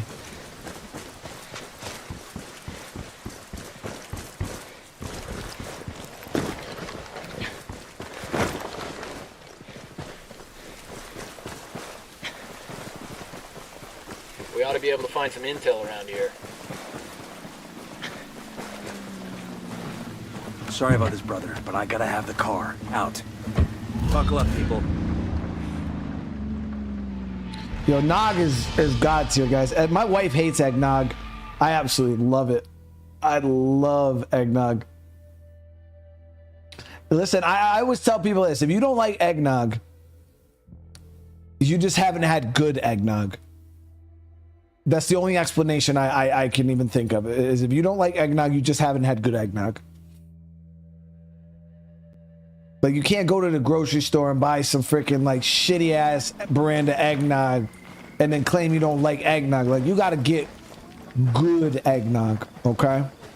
Because if you go get that like whack shit out, like the like cheap little carton that's made by like some milk company, like, yeah, that's just gonna be dookie, guys. You gotta get good nog, okay?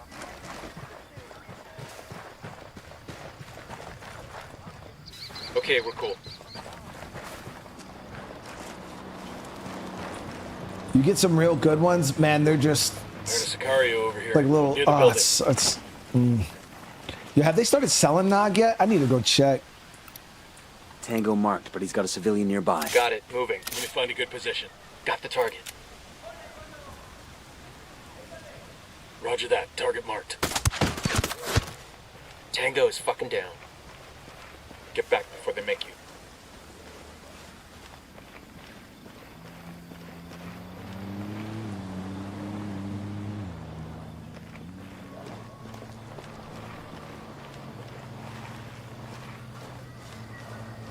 Hey, we got a narco near the building.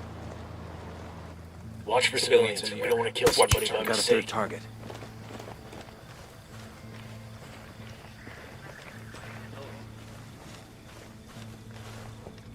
I think that was the guy that escaped on me last time.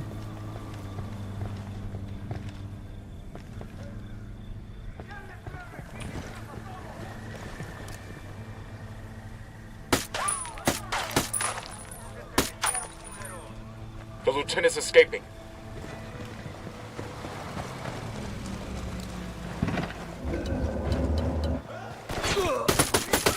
Grenade, get fire on these shitheads. Take cover. Shitballs. I think that was the lieutenant. Yeah, the rest of these guys are staying to fight.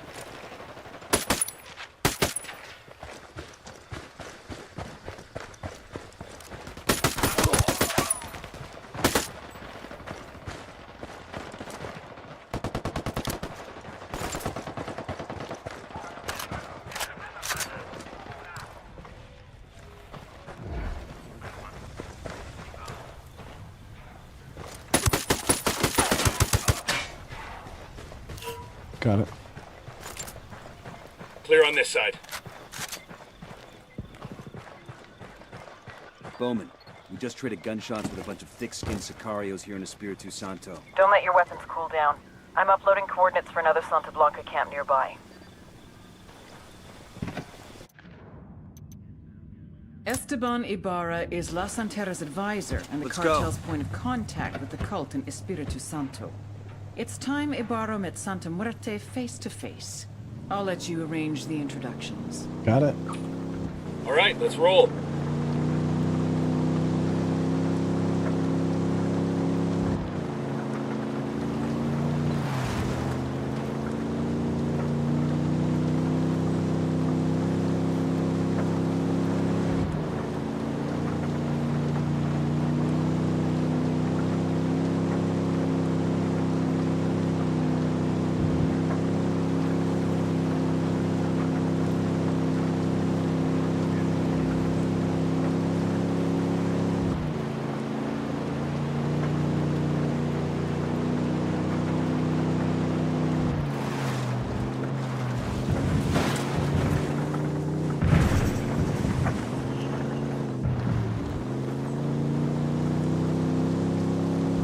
So I need to know, were any of you, like, any of you guys in chat, childhood,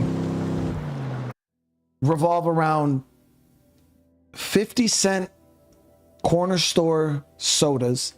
They used to call them Top Pop. All right, they came in all different flavors. You can get in Coke. They had red. They had blue. Freaking that, all different flavors. The little 50-cent sodas, and they're good size too.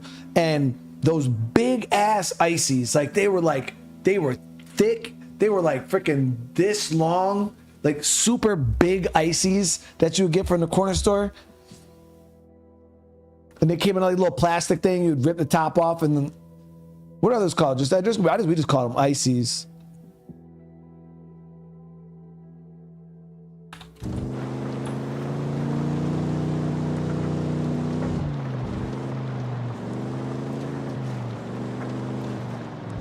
No, not a Slurpee. A Slurpee is in a cup. These are like, you know, the little, they come in the clear little plastic, like things, and you gotta like, I don't fucking know. You put them in the, like, you could buy the small versions for your house. You just like, I used to drink them all the time. Like, I wouldn't even freeze them. I don't know if that's normal, right, chat? Yeah, the freezer pops, yeah. But they had like deluxe jumbo versions at the corner store for 50 cents. But yeah, I used to, anybody else do that back in the day with the little freeze pops? You just drink them? Yeah, I used to drink the fuck out of them, dude.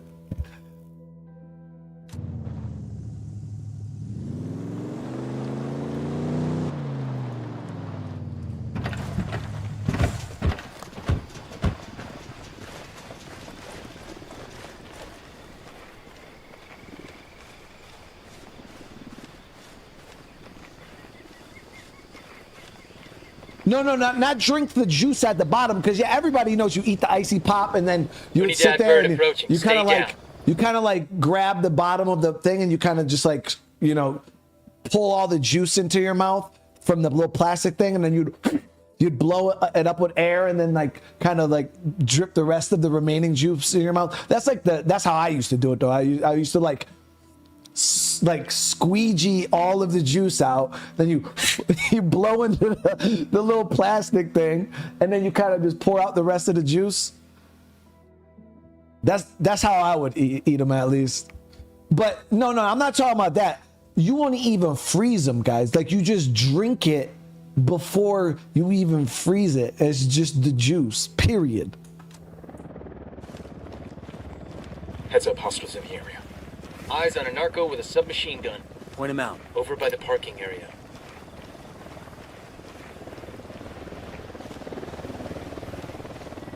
In the name of the Father and the Holy Spirit, Santa Muerte, Señora Poderosa, invoke your spirit to join us today to bless this gathering of your faithful.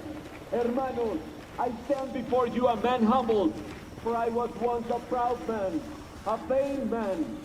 I once thought I was somebody, pero ahora I have cowed, craven and fearful in the face of that awesome power, the blind justice of Santa Muerte. Know, hermanos, that we are all equal before Santa Muerte. She will come for all of us, but she will come first for those who try to undermine her glory, like those American devils who think they can bend the world to their will with their dollars and their hamburgers. I tell you, hermanos. Wait, what? The wrath of the... Did he say that we would try to bring him? Did he say what are American donuts and hamburgers, dude? Funny lady will come upon them. America out here spreading that evil, baby. One donut and a hamburger at a time. Hermanos, Target number 5. We attack the United States. Santa Blanca strikes against the gringos because their pinche government is unjust and tyrannical. Enemy spotted. Their politicians collude with their banks to steal the money of people of the world over. Their corrupt media decries police violence. Signals all bad. They're jamming the drone. Then demands that only the police will count with the next. With the blessing of La Niña Blanca, Santa Muerte, we deliver divine justice upon the decadent American government. And we profit of the hedonistic lives of the decadent American people. Herejes! Santa Blanca is beloved because the Lord our God is a God of war. He will rain fire down upon the United States, just as he rained fire upon Sodom and Gomorrah. Hey Está now, en la got a group Biblia. inside that Santa We Muerte gathered church. as Samson to decimate the Philistines. We blast our trumpets at the walls of Jericho, and those walls are falling down. With the blessing of Santa Muerte, Did you say the walls of Jericho? goes forth in this holy war. We will take American souls, and Santa Muerte will deliver them to the furnace of hell. Throughout this conflict, many of you, hermanos, familia, will find yourselves in Santa Muerte cold embrace. But know that if you do, Makes it reminds me of Chris Santa Muerte will Jericho. carry you to God's warm love.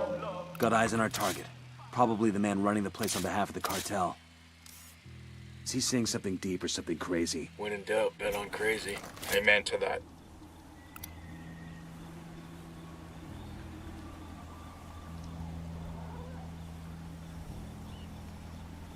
Target acquired. Standing by.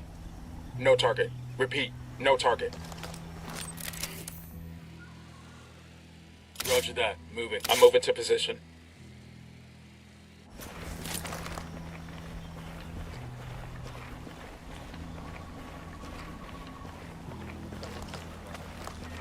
This is the Santa Muerte Sanctuary. Keep your eyes open.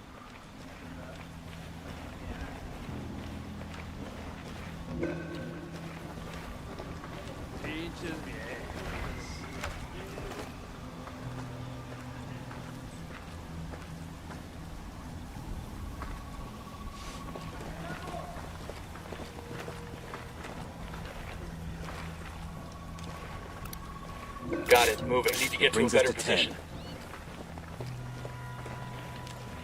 Copy. Moving to a better position. Yo, 2 cartel gunmen. Ready to fire. There, inside the Santa Muerte church. Drop. Taking a shot. Hold awesome, they're gonna spot you.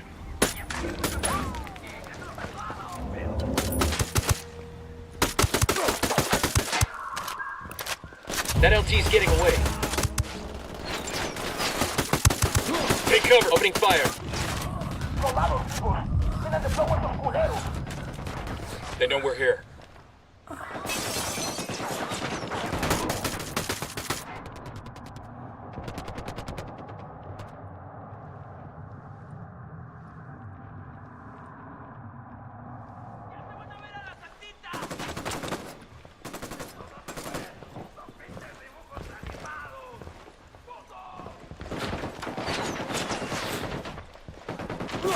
Target is down. Say again, target is down.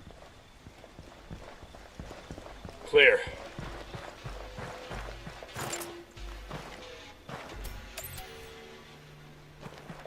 Dropped him. Brown, I'm doing good today, man. Doing good, brother. Santera! Ven aquí, Santera! Cardenal? What do I hear about these Santeria rituals? About human sacrifice? Santera, you are going too far. Faith does not work by half measures, Padre. If you truly... Santa Blanca's awarding some metal to a brown noser. This gives the metal's location.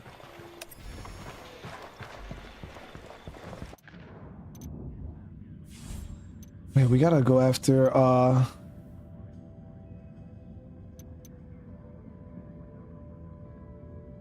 La Gringa, no.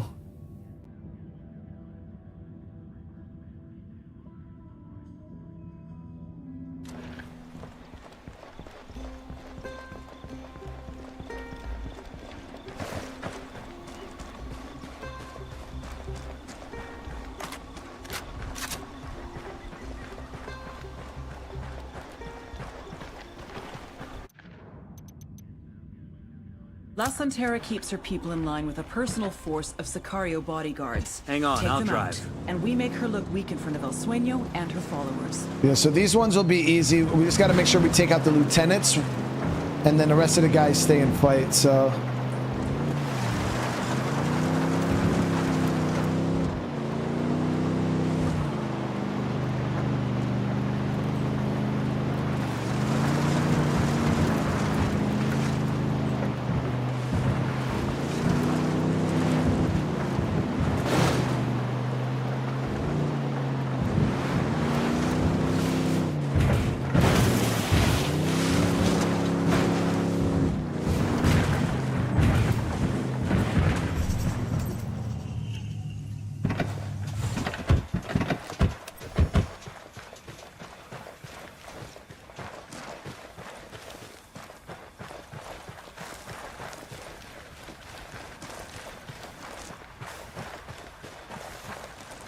Corned beef hash with eggs and some cheese and sour cream on top.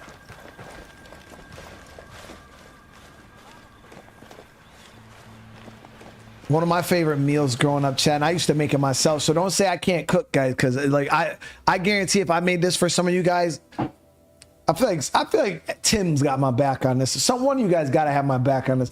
Chad, what I would do, you ready for this? Because I was a youngin', you know, I didn't really know how to cook on a stove like that. So like I feel like my era was just like microwave extraordinaire. So I learned how to cook, make everything on the microwave, chat. But what I used to do, right, is my mom would buy pork and beans like out the can, not like because there's a difference between like Butch's baked beans and pork and beans, guys. Okay, pork and beans are different. I forgot what the brand was, but they're just called pork and beans. Okay, and what I would do is I would take the pork and beans, I would take a hot dog or two, you cut the hot dog up into pieces like little slices, and you mix it in with the pork and beans, right, and you warm it up in the microwave. Yo, chat, I'm telling you right now, pork and beans and hot dogs, delicious. Delicious.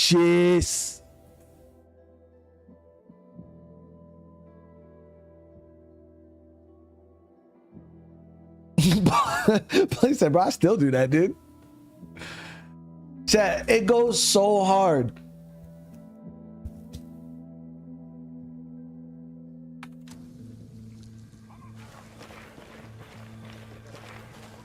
And you can make it all in the microwave too, Chep.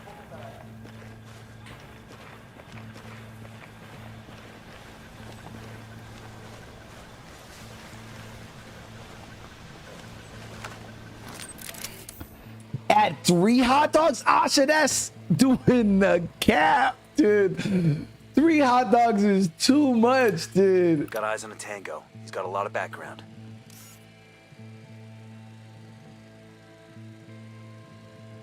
I'm getting a position. 3? Target marked. Target marked. Keep an eye on your background. Marking Moving target. to a good site. Like 2 hot dogs is getting meaty already. 3 though? Eyes on the target. Oh, that's meat. Marking a hostile. He's close to some locals.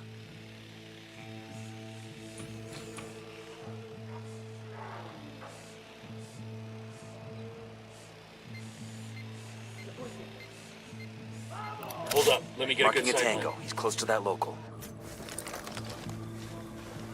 Say the word, boss.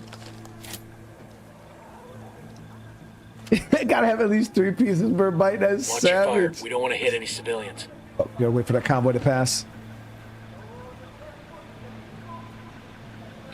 Yeah, See a team of Sicarios here. the bean to hot dog ratio definitely has to be upkept, and I feel like that's. Oh hell, they found their buddy. That's really throwing off the ratio right there. That was a good shot. What the fuck, man? That was a civilian. Cap. Actually doing the cap.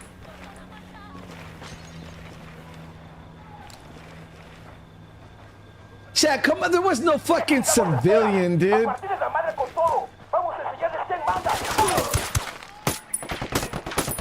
Grenade!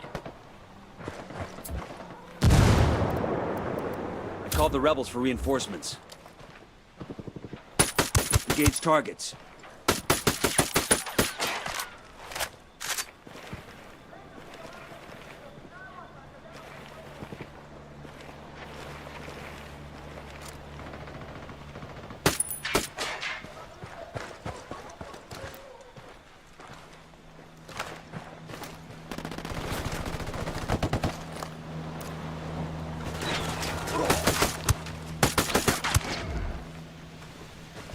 There.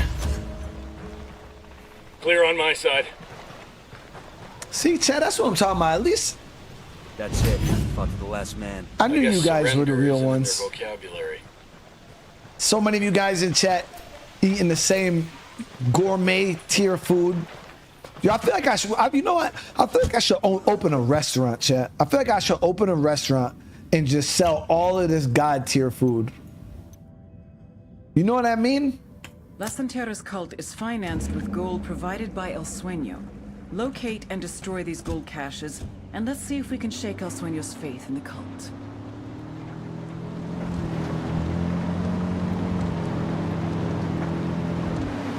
We'll just open up a restaurant. And we'll just sell all of the god tier food in the world. Because another thing I would do is I would take the Kraft macaroni and cheese, you know, the box stuff with the powder, and then you could mix hot dogs into that. So good.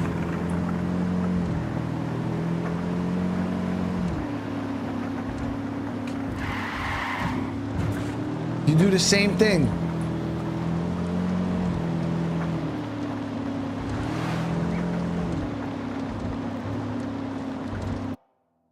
No.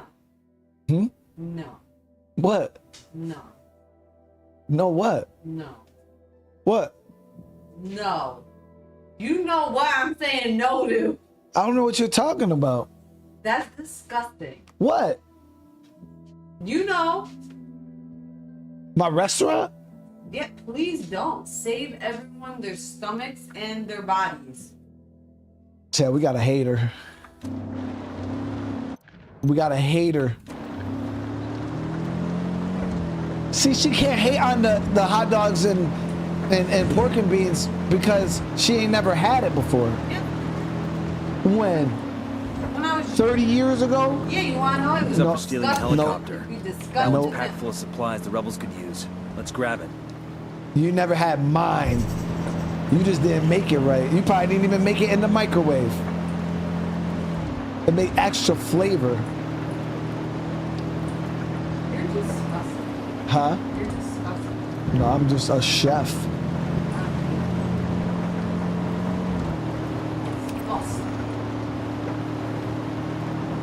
Jesus Christ. Humanity, what's going on? How you doing, brother?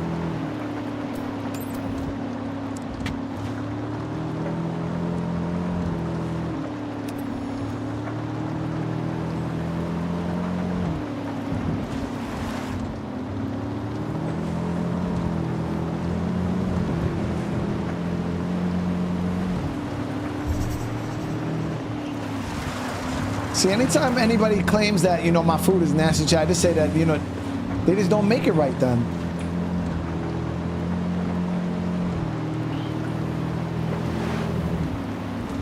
Like, we got people, like, one of the greatest drinks of all time is tea, right? Like, I love tea. But some people just don't put, they either A, put too much powder or not enough powder. And then their tea is gross. I'm not talking like the bag tea. I'm talking like it comes in the yellow tub and you mix it with the water, like that tea. That's so good. Yeah, like the powder tea. And people are, oh, yo, powder tea's just gross. And I'm like, don't knock my fucking powder tea just because you don't know how to fucking make it right. Just because you suck at making tea ain't my fault. No, that's not tea, that's stained water doing the cat, bro. It's tea. Read the thing, chat. It says tea. That shit is busting.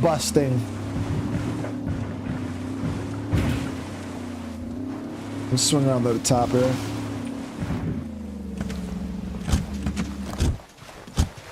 No, guys, listen. It's still tea. They just took it out the bag.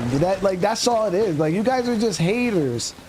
They just take the same contents that's in the little tea bags, okay? They just take that out of the tea bags and they mix it in with the sugar. Boom. It's the same thing. I just make it different. I just don't use this stupid little tea bag.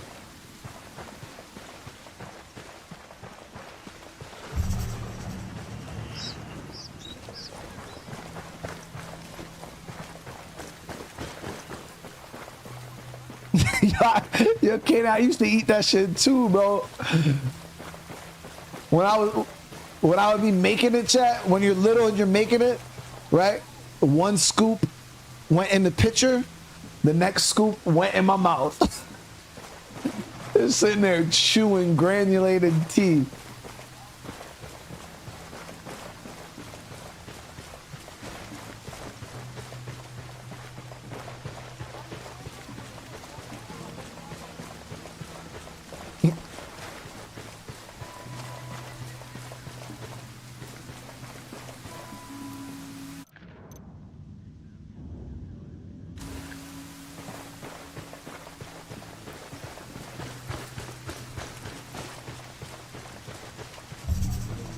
So we got another mine up this way. I think it's right here in front of us. Drone is airborne. This one's pretty easy. You can get in here without aggroing most of the camp.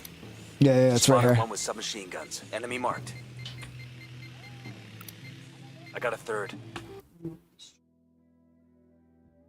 Okay.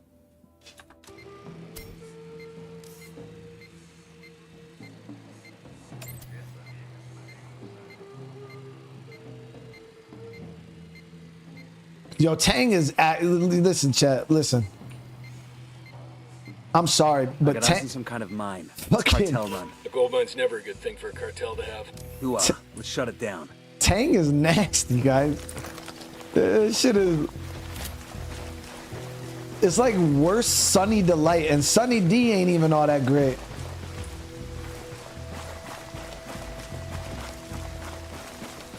Like Tang actually, like it shouldn't hurt to drink, chat. That shit, that's chemicals. Like that shit is hot. Like both Tang and Sunny Delight is hot.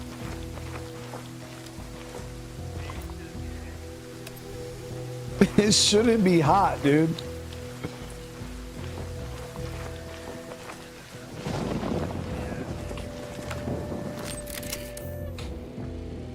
See, Jeremy's got my back. That's what I'm talking about. Moving to position. Let me find a good position. All right, we're going to clear this. Damn it, and of course he would move the second it... Copy. Roger. Target acquired. I'm opening fire on these shitheads. Got it. We're cool. We're cool. Unidad Verde approaching. Stay down.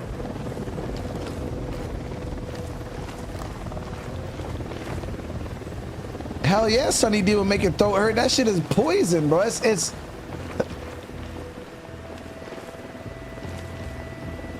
that shit is acid.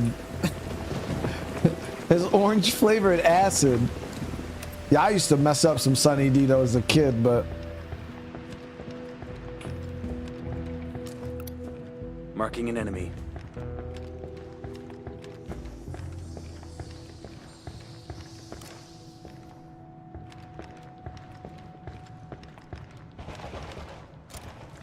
We got a mounted weapon.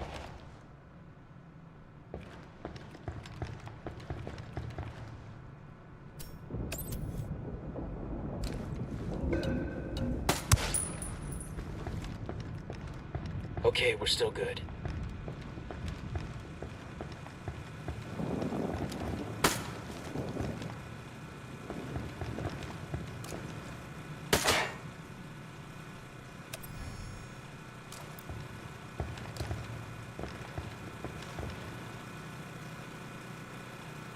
the restaurant, they bring you 2 Tums instead of 2 mints.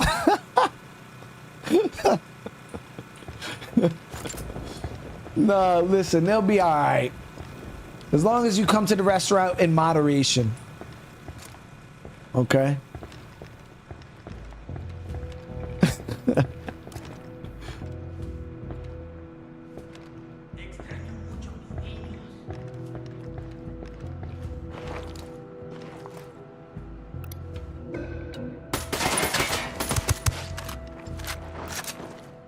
Okay, we're cool. Let's get some C4 down. Demo's primed. Demo's primed and in place.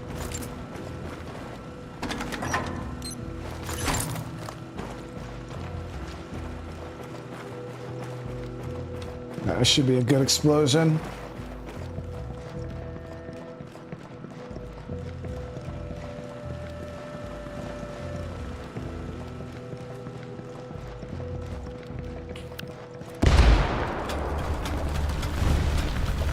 whole place is about to collapse. Let's get the hell out of here now.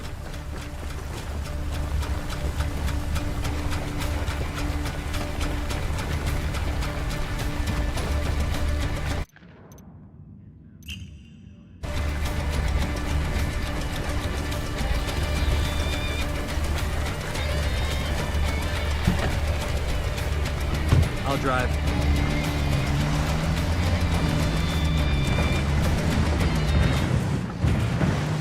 All gold cache is destroyed. There it is. Holy shit. You can say that again.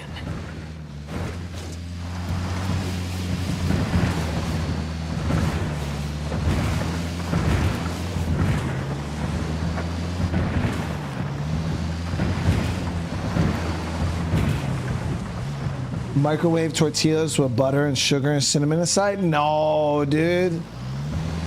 But I did microwave quesadillas back in the day. I would take a taco shell.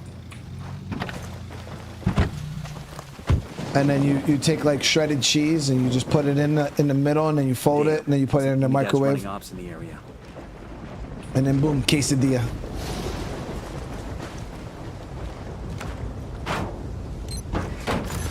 We'll leave a marker so the rebels can pick up these supplies later.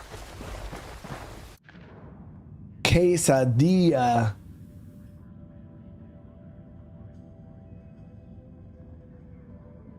All right, so we got one more mission there. I'll pilot. Let's ride.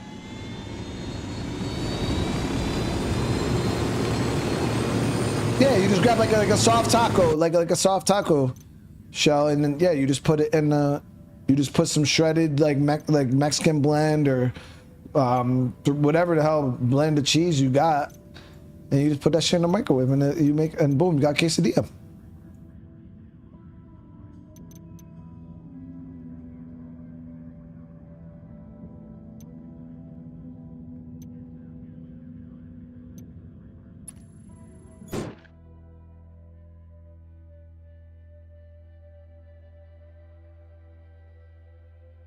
Yeah, like from the bag, like it's not like a homemade tortilla in there. No, like the one, like the regular flour tortillas you get from like the grocery store. Like a Tostitos brand or whatever the hell those are.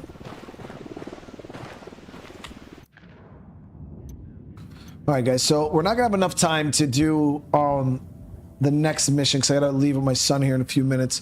But you know, we're pretty much getting into the end game where shit's gonna get really, really hard. Today was kind of us doing the rest of the easy stuff, and everything going forward is gonna be tough. Gonna be some of the hardest missions in the game. But yeah, we'll finish off her, and then we just got to start weeding through some of these buchons here. We'll probably knock out the rest of the buchons, and then we'll take out the rest of the big guys. But we're pretty much done, chat. We're almost done. Again, I do appreciate the support that you guys are still showing this. I really, really, really do appreciate it. I know we took a trip down nostalgia lane today, so there's that. Some people are like, bro, shut the fuck up, play the game. But I couldn't help it, guys. Sometimes I need people to talk to, okay? And sometimes I just wanna take a trip down memory lane, okay? And talk about all the delicious food that I used to make.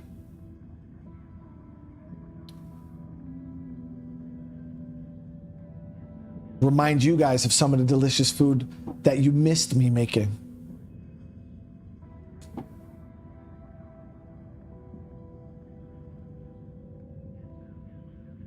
BC, listen, man. Me and tea just like, I can't drink regular tea, bro. That shit tastes like actual dirty water.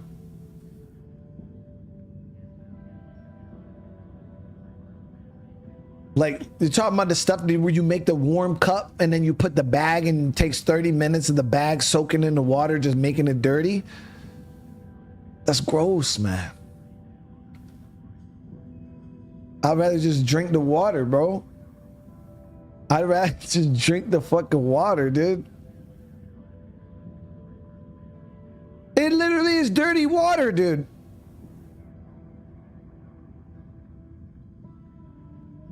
It's hot. Okay, I'm sorry. It's hot, dirty water.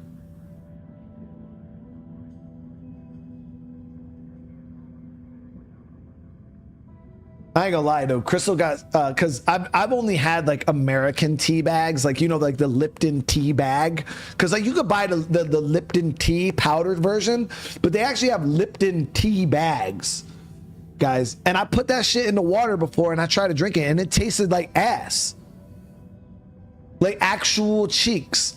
So I never drank that shit again. But Crystal had got sent some tea from the UK. Paul had sent it over, and oh my god, she made that shit, and I was like, what are you drinking? Because it smelled like Fruity Pebbles. I was like, what? It smelled so good. I didn't try to drink it though, but I don't know, maybe tea from the UK is different, you know, than Lipton tea bags.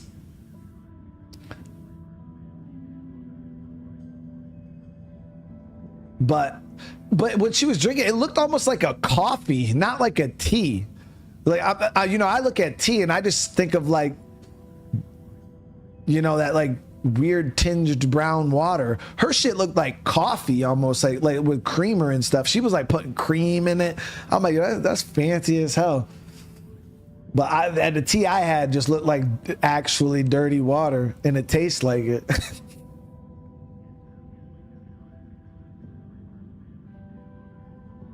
So, chat, what you guys are saying is I just haven't had good tea. Is that what you're saying? Because if I had a cup of good tea, it would change my opinion. Maybe I'll have, you know what? Maybe I'll have Crystal make me up one of her famous good teas.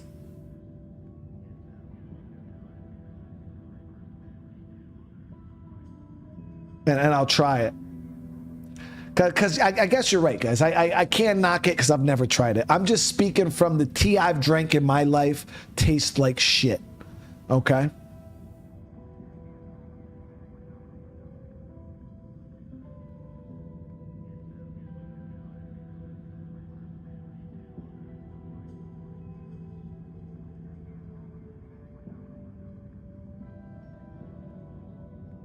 Oh, you gotta boil it? So you can't just warm it up in the microwave? Chad, now you guys making this shit difficult. Like, adding all these fucking steps to cooking it. I thought I could just warm up the damn shit in the microwave.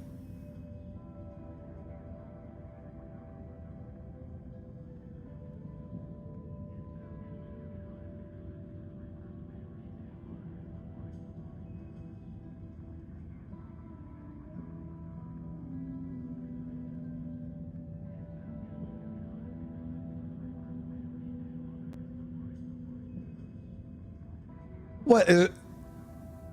Who puts tea in the microwave? What do you mean, who puts tea in the microwave? It's just, we're just warming up the water. What do you mean? So what, how do you warm the water up?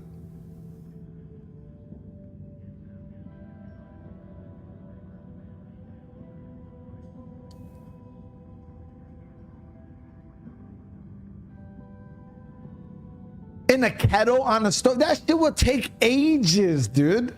Boil that. See, ain't nobody got time for all that. I never understood boiling the water. That it's just I could get my water hot in the microwave in 30 seconds while you're still sitting there for fucking 8-9 minutes waiting for your little kettle to boil. I could have already made the tea and drank it, chat.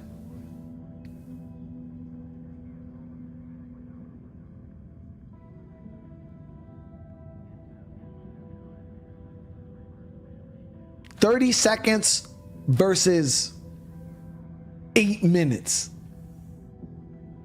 And it's all it is hot water. I don't see, I'm not tracking, guys. I don't see what the difference between boiling it on the stove or boiling it in the microwave. You're still, we both at the end of the day are going to be sitting there with a hot ass cup of water.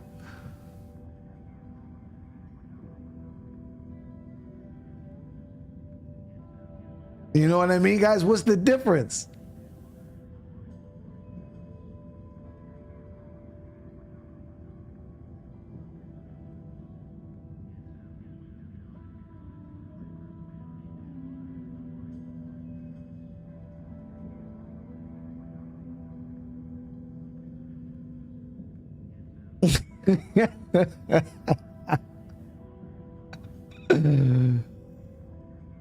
Water in a cup, throw the bag in the microwave for 130, boom.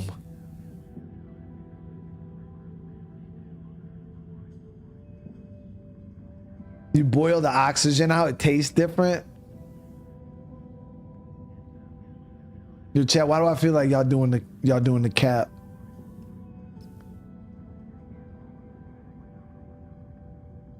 Y'all comparing the old science oven.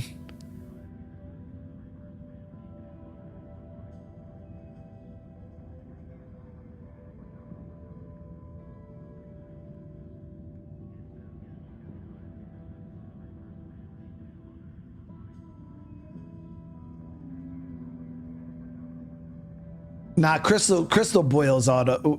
We got a little boiler thing, chat. Like I've used it before for like noodles and stuff. I really don't use the microwave like that. I use the microwave for like leftovers and shit. But when it comes to like boiling water, we have like this. I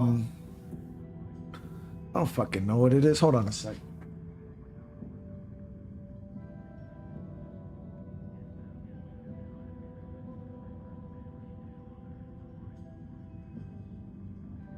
Show people what it is.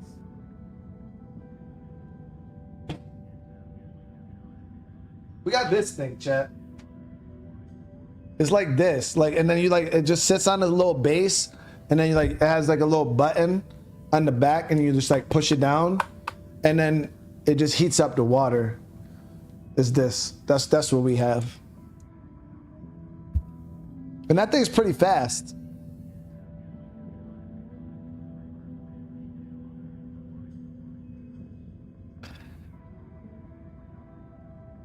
That's not a kettle, chat. That's not a kettle. I thought I thought kettles were those weird things that like whistle on the stove.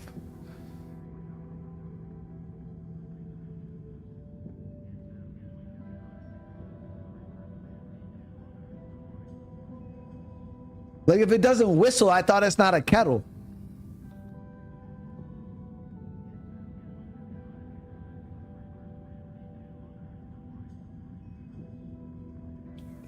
Oh, so that's just what kettles became. Check, got you. I don't know. I thought the kettle was the. Well, yeah, then chat, I got a kettle. I'm fucking fancy, dude. See, you guys are sitting here saying I'm not fancy. I got a kettle. Of course I got a kettle.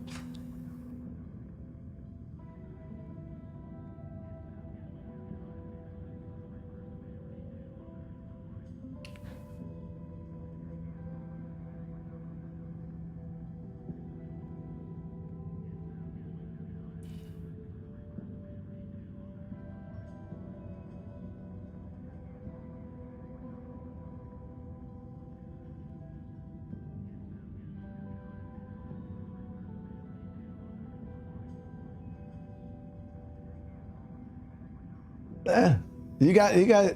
Yeah, I know how it works. It's fucking easy, bro. You just put water in there and then you just push the little switch down, and then it just boils and auto turn. It like auto turns off. Like once it's ready, it'll just start boiling and then it'll go, and it'll just clicks up, and then you just pour that shit. I mean, I've literally used it for like oatmeal and ramen noodles. That's the extent of my kettle experience. Oatmeal and ramen noodles, but a lot of times I'll just put oatmeal in the mic. Or you could just throw oatmeal in the microwave too. That shit goes real quick.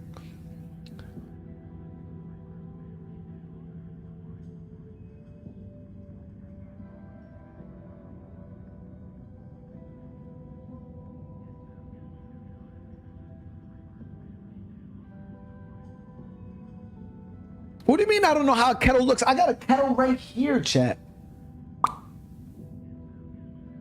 I got a kettle right here, and the shit's actually hot. I think Crystal just used this shit or something.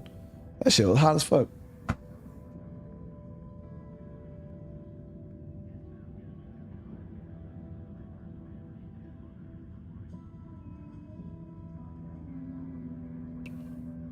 No, see how no house fire. Hey, dude, I fought the fire, bro. I put it out.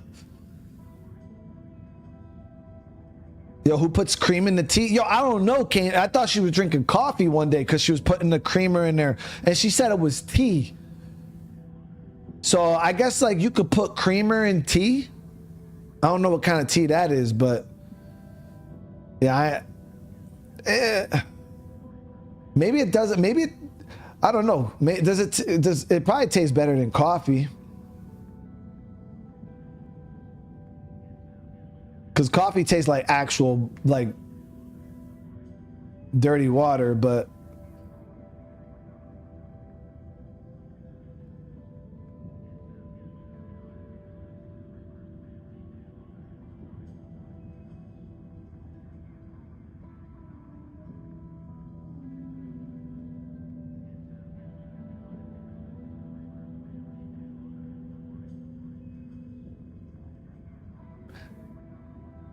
Yeah, I mean, it's the same thing, Chad. Milk, cream, it's the same. She actually put cream, I think, though. I don't think she put milk in it. I don't know, maybe it was milk. I don't know. It was fucking white stuff, Chad, that came out the carton.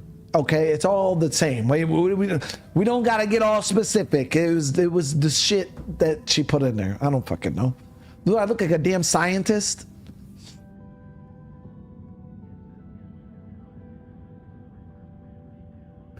Chad over here getting all specific and shit.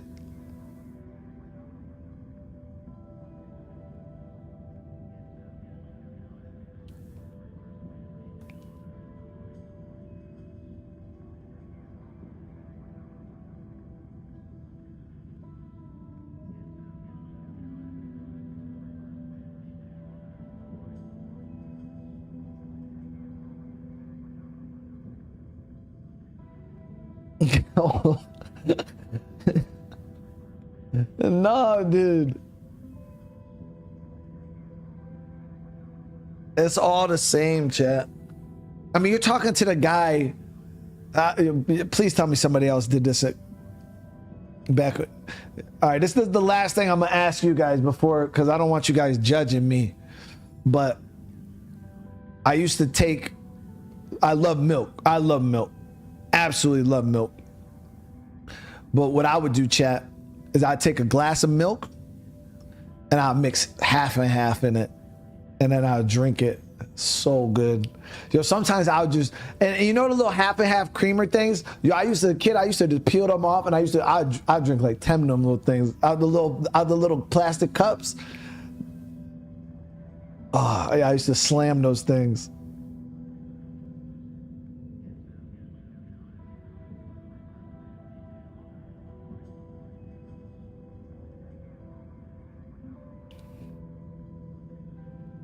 Wait, so you're telling me none of you guys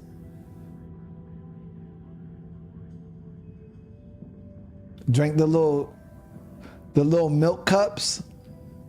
Okay, see Daryl got my back. There it is. There it is. Yeah, I used to tear them little cups. I don't do it no more, Chad. We're talking like back in the day. We're talking like way back in the day, like at least 5 years ago. Since I last drank one of those.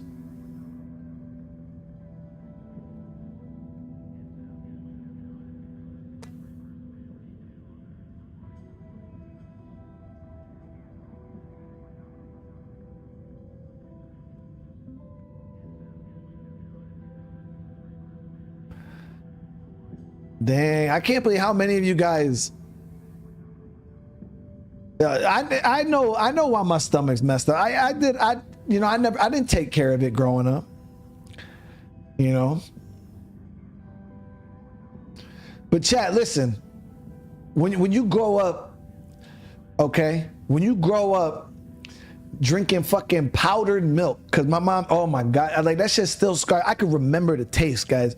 My mom used to have this powdered milk, and she used to stretch it out so she wouldn't even add the recommended amount of fucking powder to it, so it just tasted like nasty ass milk chalk water, and it had a fucking gross taste to it. So when I would get real milk, chat, that shit was so good. So good. But yo, that powdered milk was so disgusting, and I grew up on that shit for like 7 years. Like we ate that shit because my mom used to have to go to, she used to go to a food bank all the time to get she get like the government cheese and the big blocks of cheese. She get the powdered milk, all that stuff, and oh, it was terrible. It was terrible. Like there was actually moments where I'd rather just eat the cereal with the regular water. I'd rather eat cereal with water, chat, and then eat that shit.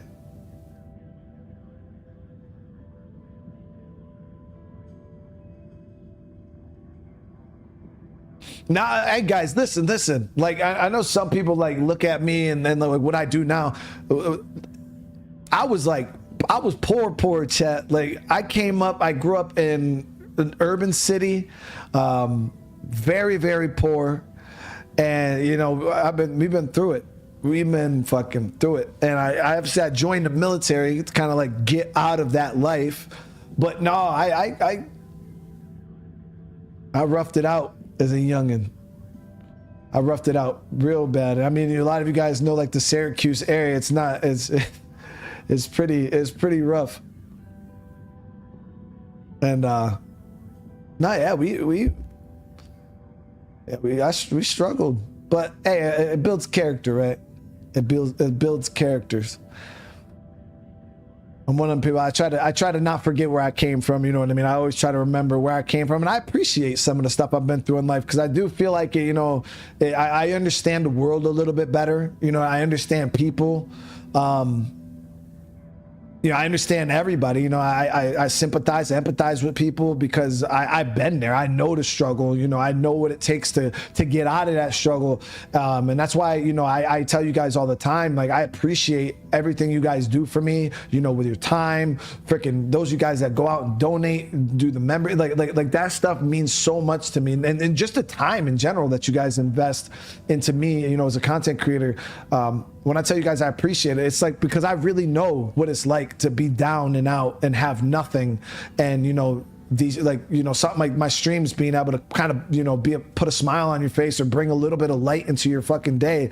Like, trust me, like, I know what it's like to be down there.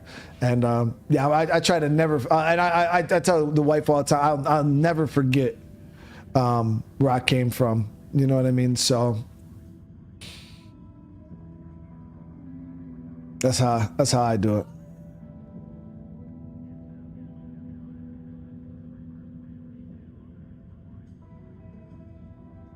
But I've struggled. I'm pretty sure there's a lot of people in this fucking world that struggled a whole lot worse than I did because I've never been homeless. You know, I've always had a roof over my head in some capacity. And I've never been to a point where I was like, I didn't have people around me to where I could at least eat for the day. And I know there's some of you guys out probably in the chat right now listening to me talk that had no roof over your head, didn't even know where your next meal was going to come from. And, you know, that's something I couldn't even relate to. You know, I've never been down and out that bad, but I have been down, so I could look at people that have been in them situations and understand, like, damn, bro, that's fucking crazy. You know, that's absolutely crazy. And for those of you guys that, you know, were down that low and bounced back from that shit, yo, mad respect. I couldn't even imagine how fucking hard that is. Like, so, you know, I know there's people out there that got it way worse than I do, have been through way worse than I have, still going through it. You know what I mean? So,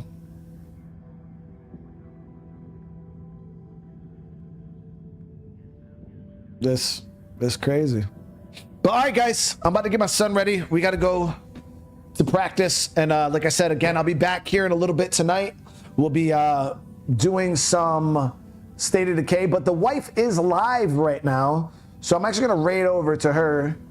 If you guys want to show some love to the fam, make sure you guys go over there, spams the chats, hang out a little bit. Like I said, the wife has been through the struggle with me too. Me and her were, we were real poor together. Like real poor. Almost lost our house, lost our cars, lost everything. We were like poor chat. So me and her have been through it.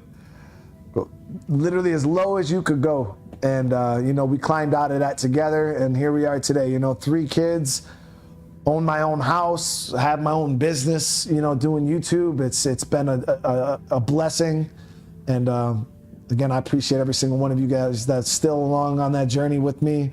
And yeah, I look forward to the future. I look forward to State of Decay 3. But yeah, again, I do appreciate you all. I'll be back in here in a little bit tonight. So hopefully I'll see a bunch of you guys over there. If not, you all have a great rest of your night. And for everybody else, I'll see you guys on the next one. Peace.